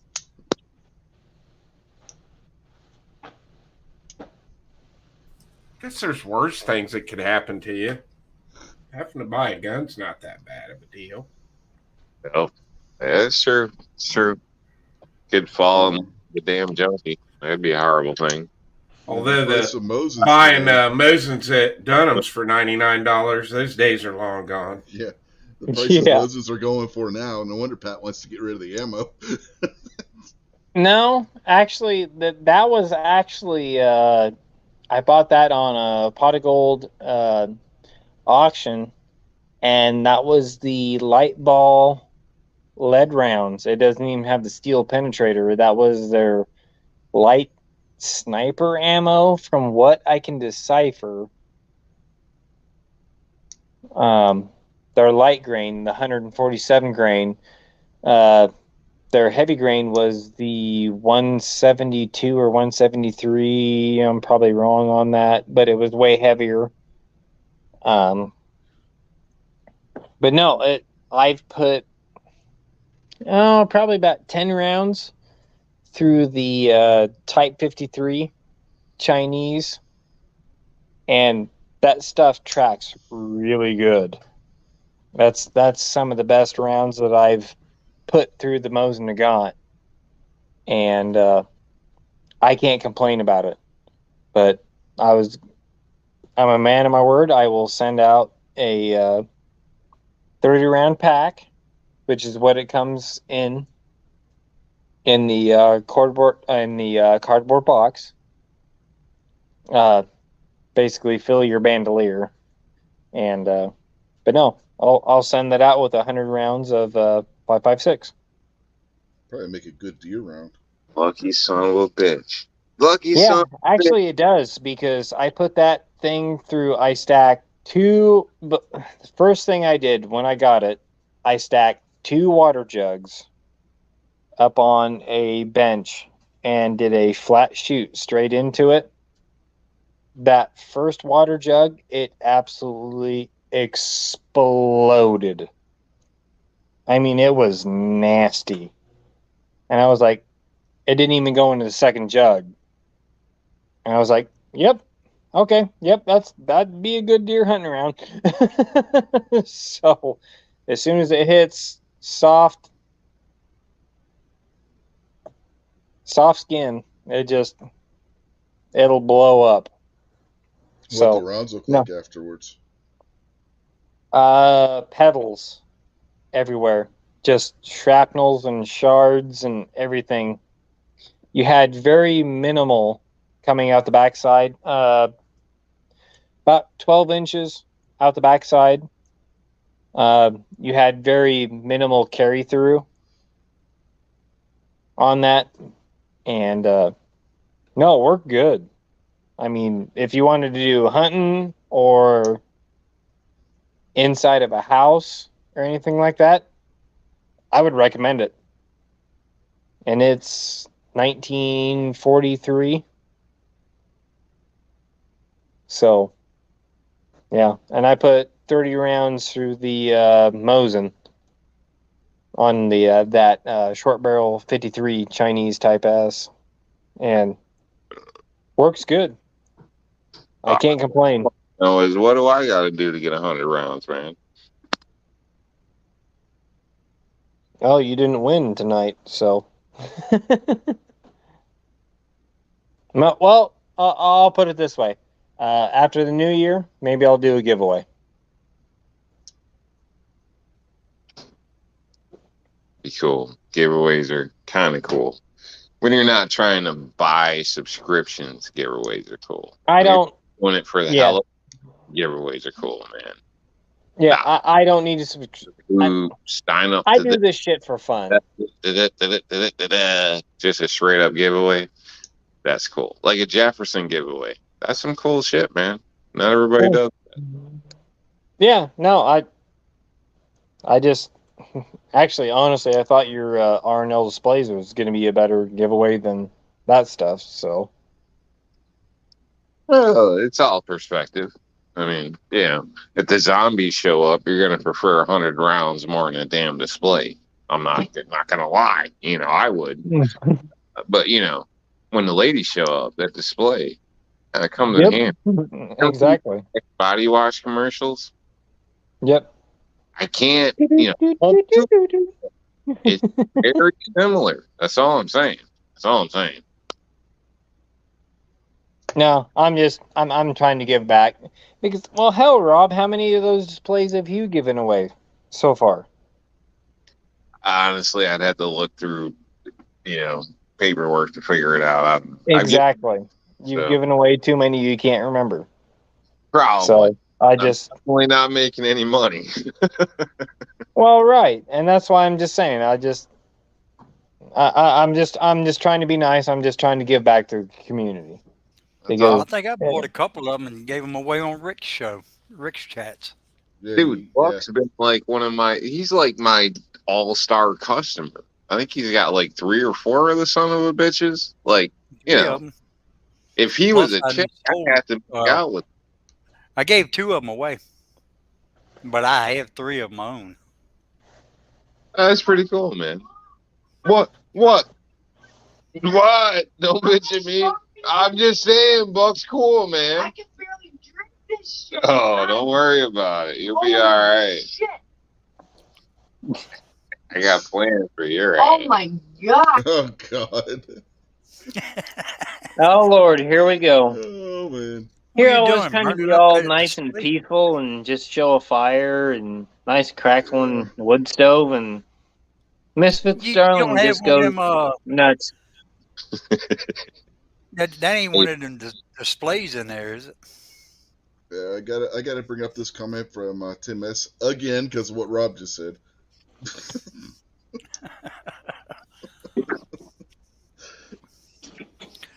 Of course, the first Tim, time when Tim actually said that was because of Rob in the first place.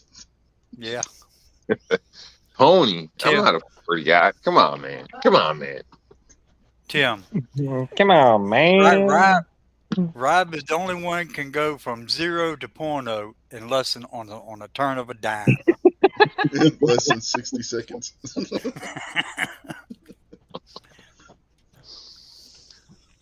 Oh, come on, guys. Let's keep it PG. We don't need to go there. You done already killed that, Rob. You want to see some shit? Hold on. Let me show you something. Talking about Chris laying pipe and shit earlier. Oh, Christ. I'm just kidding. Rob, put it away. Put it away. This was a family show. No, this show was never a family show. Well, it was up till that point. That was clearly a joke, folks. Right. You bringing out that deep muscle massager you got? No, believe it or not, it's sitting right here in the chair.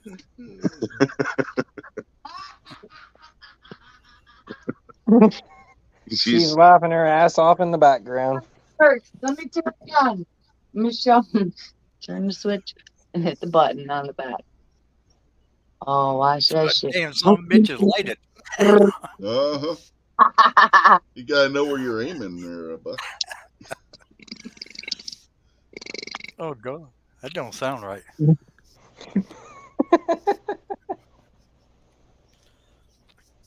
It's a miniature jackhammer. With me, you know I'm drunk. What the hell are you doing, man?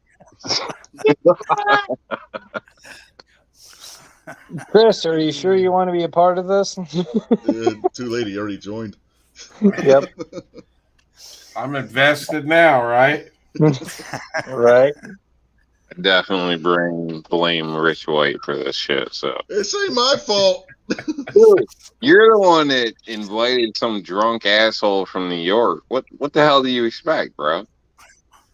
I wasn't expecting you to be that drunk yet. I got left home alone today. So, well, not left home. It was my choice, but the lady went to a party a couple nights ago. You still ain't the moo levels of drunk though. That one year. That's right. Lady went God. at night. I wasn't feeling it. So, yeah, I had Where to the hell is Moo? I don't know. The slacker didn't show up. enjoy the evening. Cookie.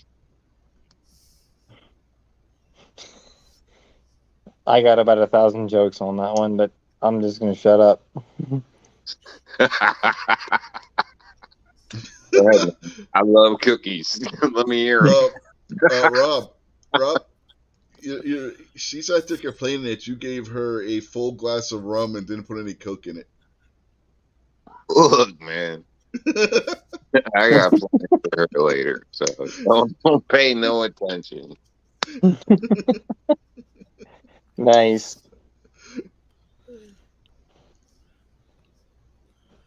But anyway, y'all. Well, I suppose I gotta get off. But anyway, this chat's going. You might want to watch your phrasing there, Pat. yeah. Okay, I'm going to turn off the Wi-Fi signal to my portable photography set. Are you asking that, bro? You calling it tonight? What kind of shit is this? What the hell? What, do you want me to stay longer? Hell yeah. Cat in the bunker. What kind of shit? Okay. Hell yeah. Somebody pass me another beer. I ain't got none. Get this man a beer. You gotta stay till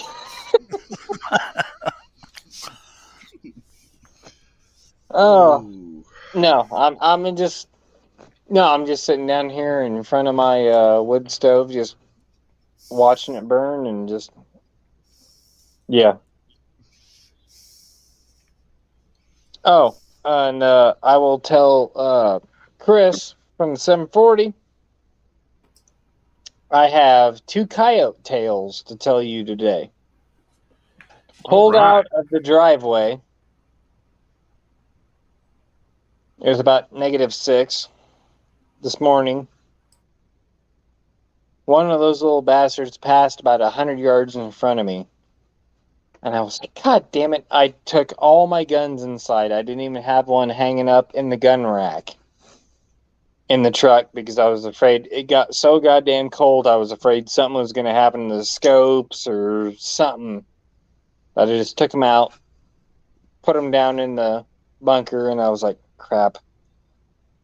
So I went back to the house, grabbed it up. The truck was already warm by then.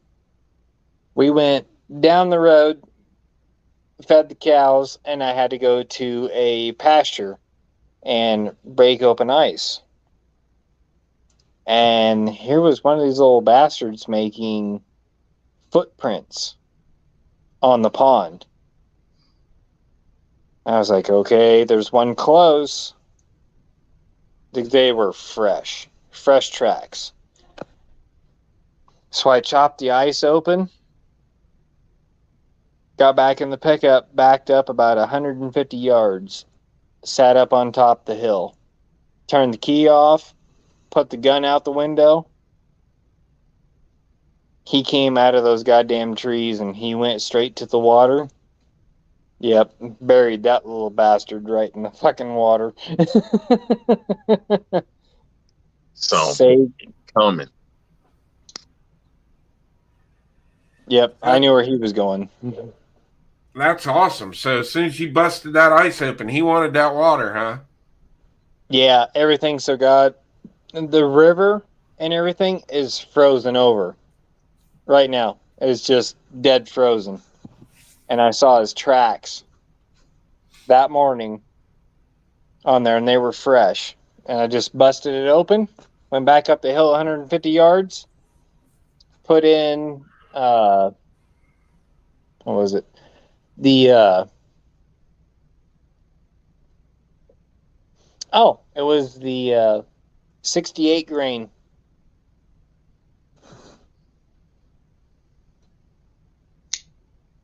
Yeah, God damn it, what is it? 68 grain, son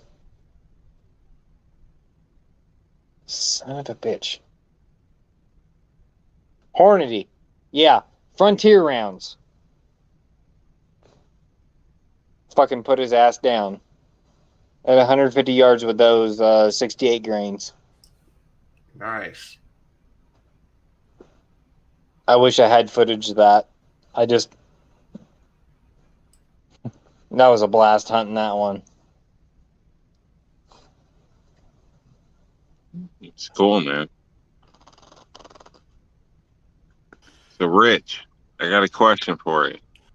What? What won over your lady? Hell, damned if I know. Come on, man. Seriously, I don't know. What did you do that made her think you were a keeper? I don't know. Honestly, I don't know. So ask her. Did you go shopping for her? I have absolutely no clue. And she's in bed, so I ain't gonna damn waking her up. Was it the money? What money? Well, what would you say it was? I don't know, Rob. Pick something. Rob, Come on, he is Wikipedia. black. He is black from the waist down. No, Misfits, this was not supposed to be a wrestling show. This is the yearly Christmas episode, and they've all gotten crazy, so. Dude, my chick gave me a flower, and I ate it. That's what Okay. What flower did she give you? I don't know. Something out of somebody's yard. Okay. It was a magic mushroom. You know, this could be onto something here. Well, hey, man, I'm just, real talk, trying to figure out what sealed the deal. She said it was a cherry blossom. She gave lady a Dodge Ram, so that sealed the deal. But I'm trying to figure out what your deal was. If I knew, I would tell you. I don't know. But she says she gave you a cherry blossom and you ate it. That might have been it. Yep, there you go. It's still with me. It makes sense. Yeah, that's what Cherry she said. blossom. That he ate it, so it would always be a part of him. And he ate it. Come on, people. Yeah, we'll just leave that one go because there's a whole list of reasons medically why that wouldn't be the case. But we'll just let that Kitty go. at my feet and I want to touch it. Kitty at my feet and I want to touch it. You got a mail order bride, Rich? No. Then how do you not know what sealed the deal, bro? Because I'm probably just as stunned as you are. Come on, man. You gotta have an idea. Man, I tell you, if I knew, I would tell you. I don't Look, know. Chris is a plumber, so we I all know know exactly what the hell sealed the deal with between you're me and my wife. Come on, Rich. I'm not lying. I don't know. We've never talked about it. I don't know. that's All weak, right. bro. You never talked about how long you been with your lady. You never talked about it. Come Nope. on, dude. No, dude. I'm honest to God, never talked about it. I don't do all that romantic horse shit, so I don't know. Horse shit. Horse shit. All right, Rob. Well, we'll start with you. What snagged your wife? I don't know. I don't know how he doesn't know. I don't know. I mean, he's a rich guy. I don't know. I am not rich. Jesus Christ. I don't know how that rumor ever got started, but yeah. Well, I was actually talking about Rob, how he snagged his wife. What was the defining moment? Dude, she was a stalker. Like, stalker, bro. I thought she hated me. Like, we had math class together. That's the first time I met her. And she always stared at me and gave me this look that, like, freaked me out, dude. I was a new kid from, like, a country town. You know, I felt totally out of place. She was staring at me. I thought I was going to get jumped. Next thing I know, she turned out to be a stalker. Next thing I know, it's like 17 years later. I don't know, bro. Is she Like full voodoo shit? caged coyote.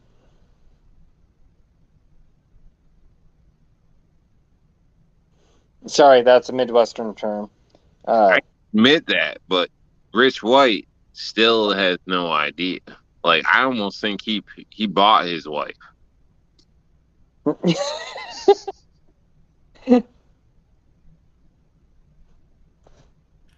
Matter of fact, he's still making payments, Rob.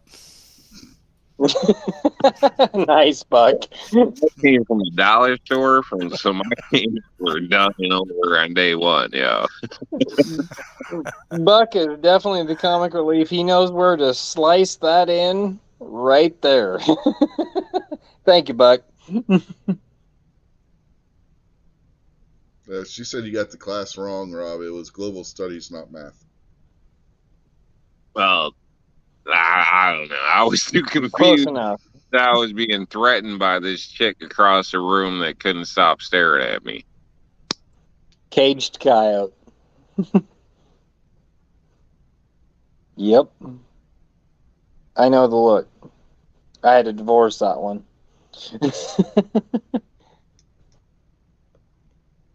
Oh, wait a minute. I gave away too much.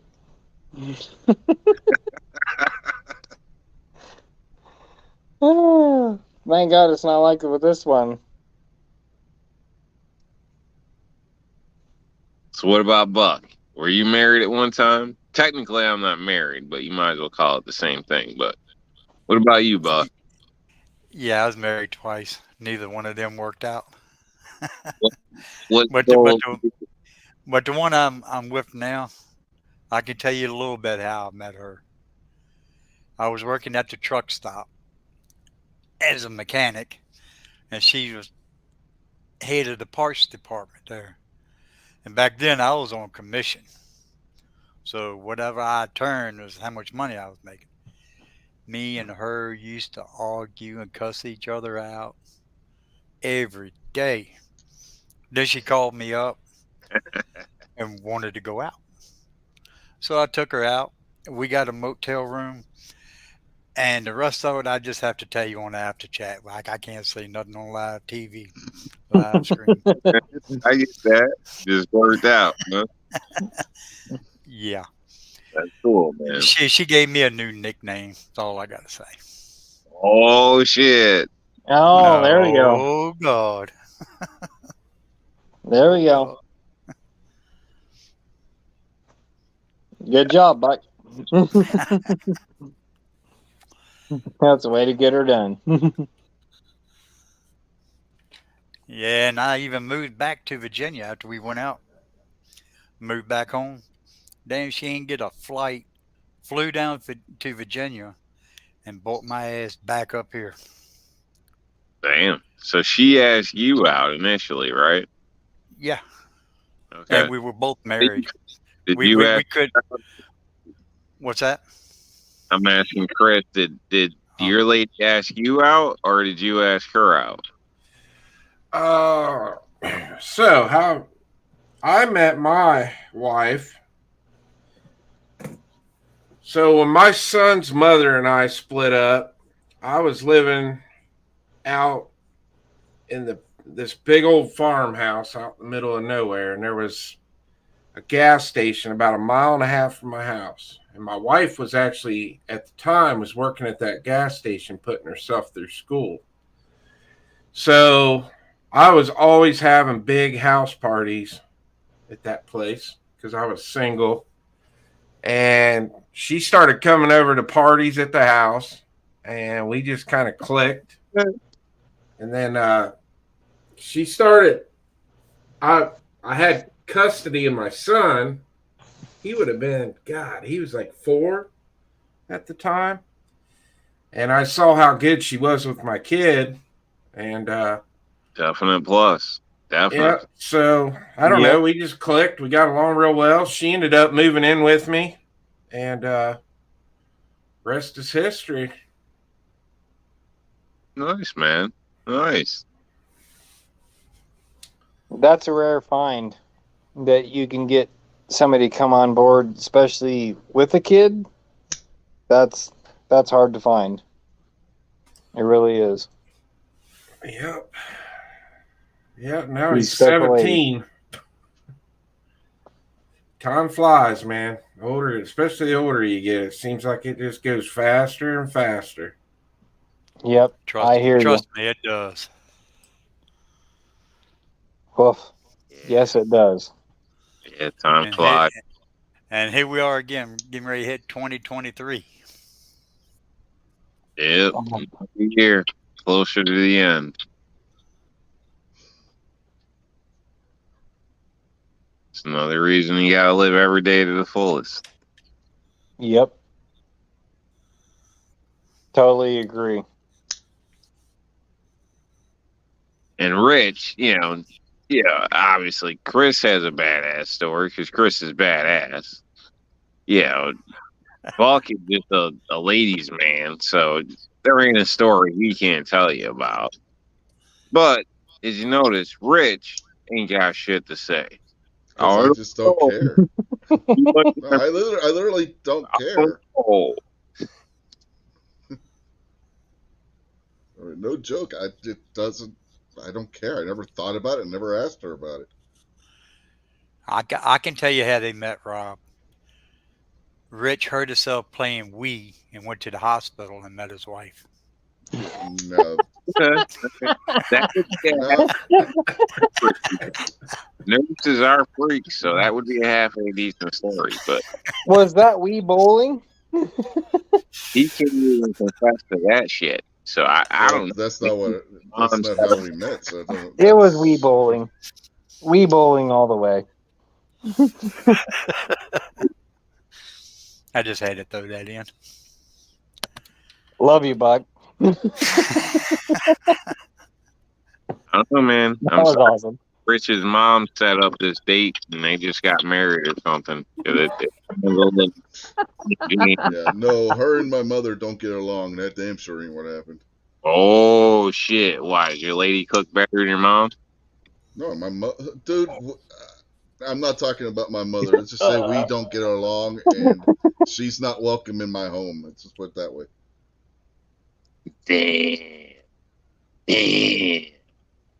Your mama disowns her. No, I disowned her. Oh, okay. No, I don't talk to my mother. All right. Well, I can get that. I mean, people say, blood's thicker than water, but sometimes blood's the worst thing in your life. So, you know what I mean? So, yep. I can understand that. Been there, No, done Rob, that. we've talked about it before. It shows how drunk you are. You don't remember. Nah, dude, I'm fucking cracking right now. I'm cracking, bro. I'm on the Kraken.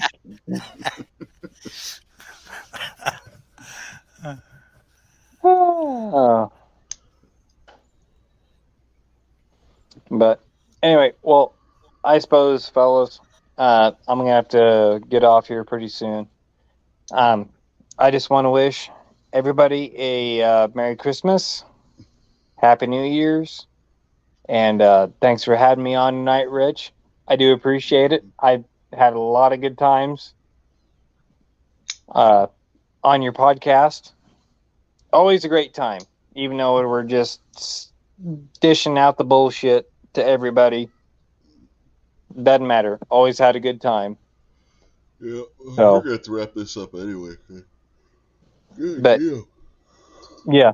Anyway, I'd want to wish everybody out there a Merry Christmas and a Happy New Year. So, Merry everybody, Christmas, Pat. Yeah, same Merry well, here, thanks, Pat. Christmas, Chris. Pat. Thanks, Buck. You got anything coming up that you want to plug or anything, Pat? Um, yeah, if I can get the internet to work right. Hopefully, I'm going to be getting Starlink here pretty soon.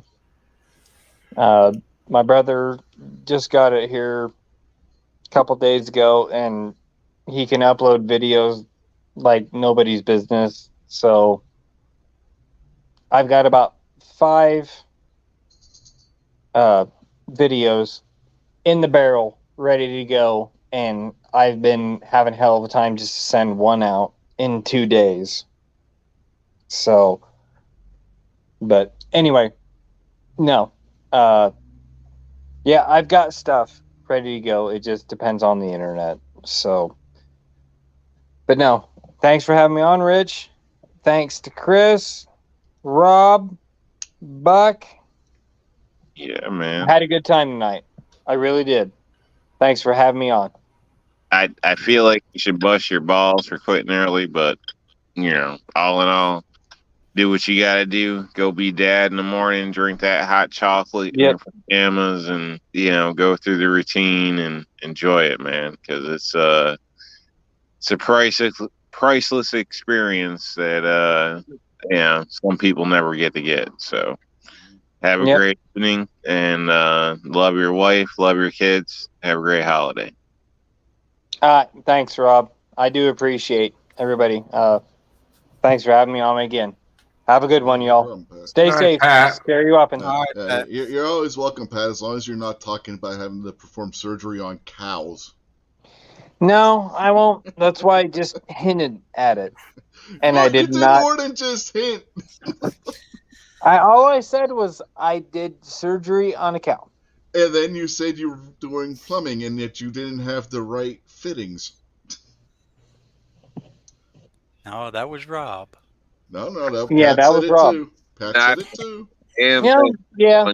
want to Can't be know. wrong. But anyway, thanks for having me on again. Y'all have a Merry Christmas. Good night. You too, Pat. Good night, man. America. Yep, America. Yep. Yep. Oh, man. All right. Christmas night. We've all been there. Wish that nigga some luck. Give him a clap. Take her deep, bro. Right. Okay. But we have been going for a long time, so yeah, I think we are going to wrap this up. So, Buck, anything you want to say? Anything to plug or anything else before we get out of here? What do you mean? Just want It ain't my fault you were late, Rob. Me and Buck were sitting here for almost 2 hours just talking about shit before you even showed up. Might have had an evening together, but I'm not pregnant. Don't call me late. I just want to wish everybody a Merry Christmas and y'all stay safe out there. What the And fuck we'll is probably see y'all tomorrow sometime. That's how they like it. All right, I'm scared to ask, Rob. I just want to say thank you for joining us this evening. I hope you have a happy holiday. If you're interested in any last minute gift ideas, please check out R&L Displays, American Made Displays, here in America, here in the USA, made by me. I support you. Uh, Chris is a badass. Buck, don't let Buck tie your ass up. Let me tell you, you regret that shit. Buck's a badass, and Rich, he's a rich guy. So like his wife, Rich is okay. Other than that, have a great evening, enjoy the holidays, and pay with cash. Eat a salad. And take your deep, bro. All right, Chris, throw some logic on this chat, would you please? Oh, I'm glad I came on. This was fun.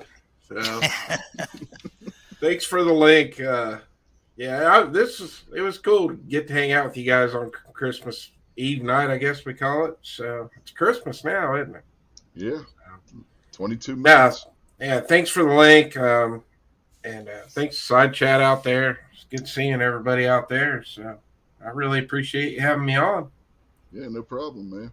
They told up Pat, you're always welcome. I don't have to worry about you talking about cows. No, I don't know anything about cows.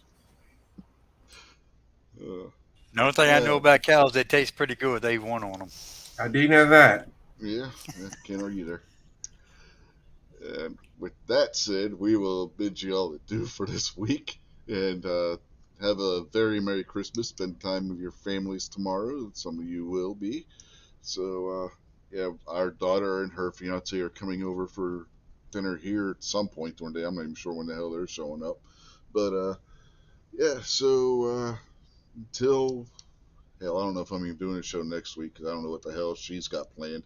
I don't give a shit about New Year's, but you never know what she's going to do. So, if we have a show next week, we do. If we don't, well, then we'll see you in 2 weeks. So, for the panel and everybody, and on their behalf, I will wish you all again a Merry Christmas, and we will catch you all later.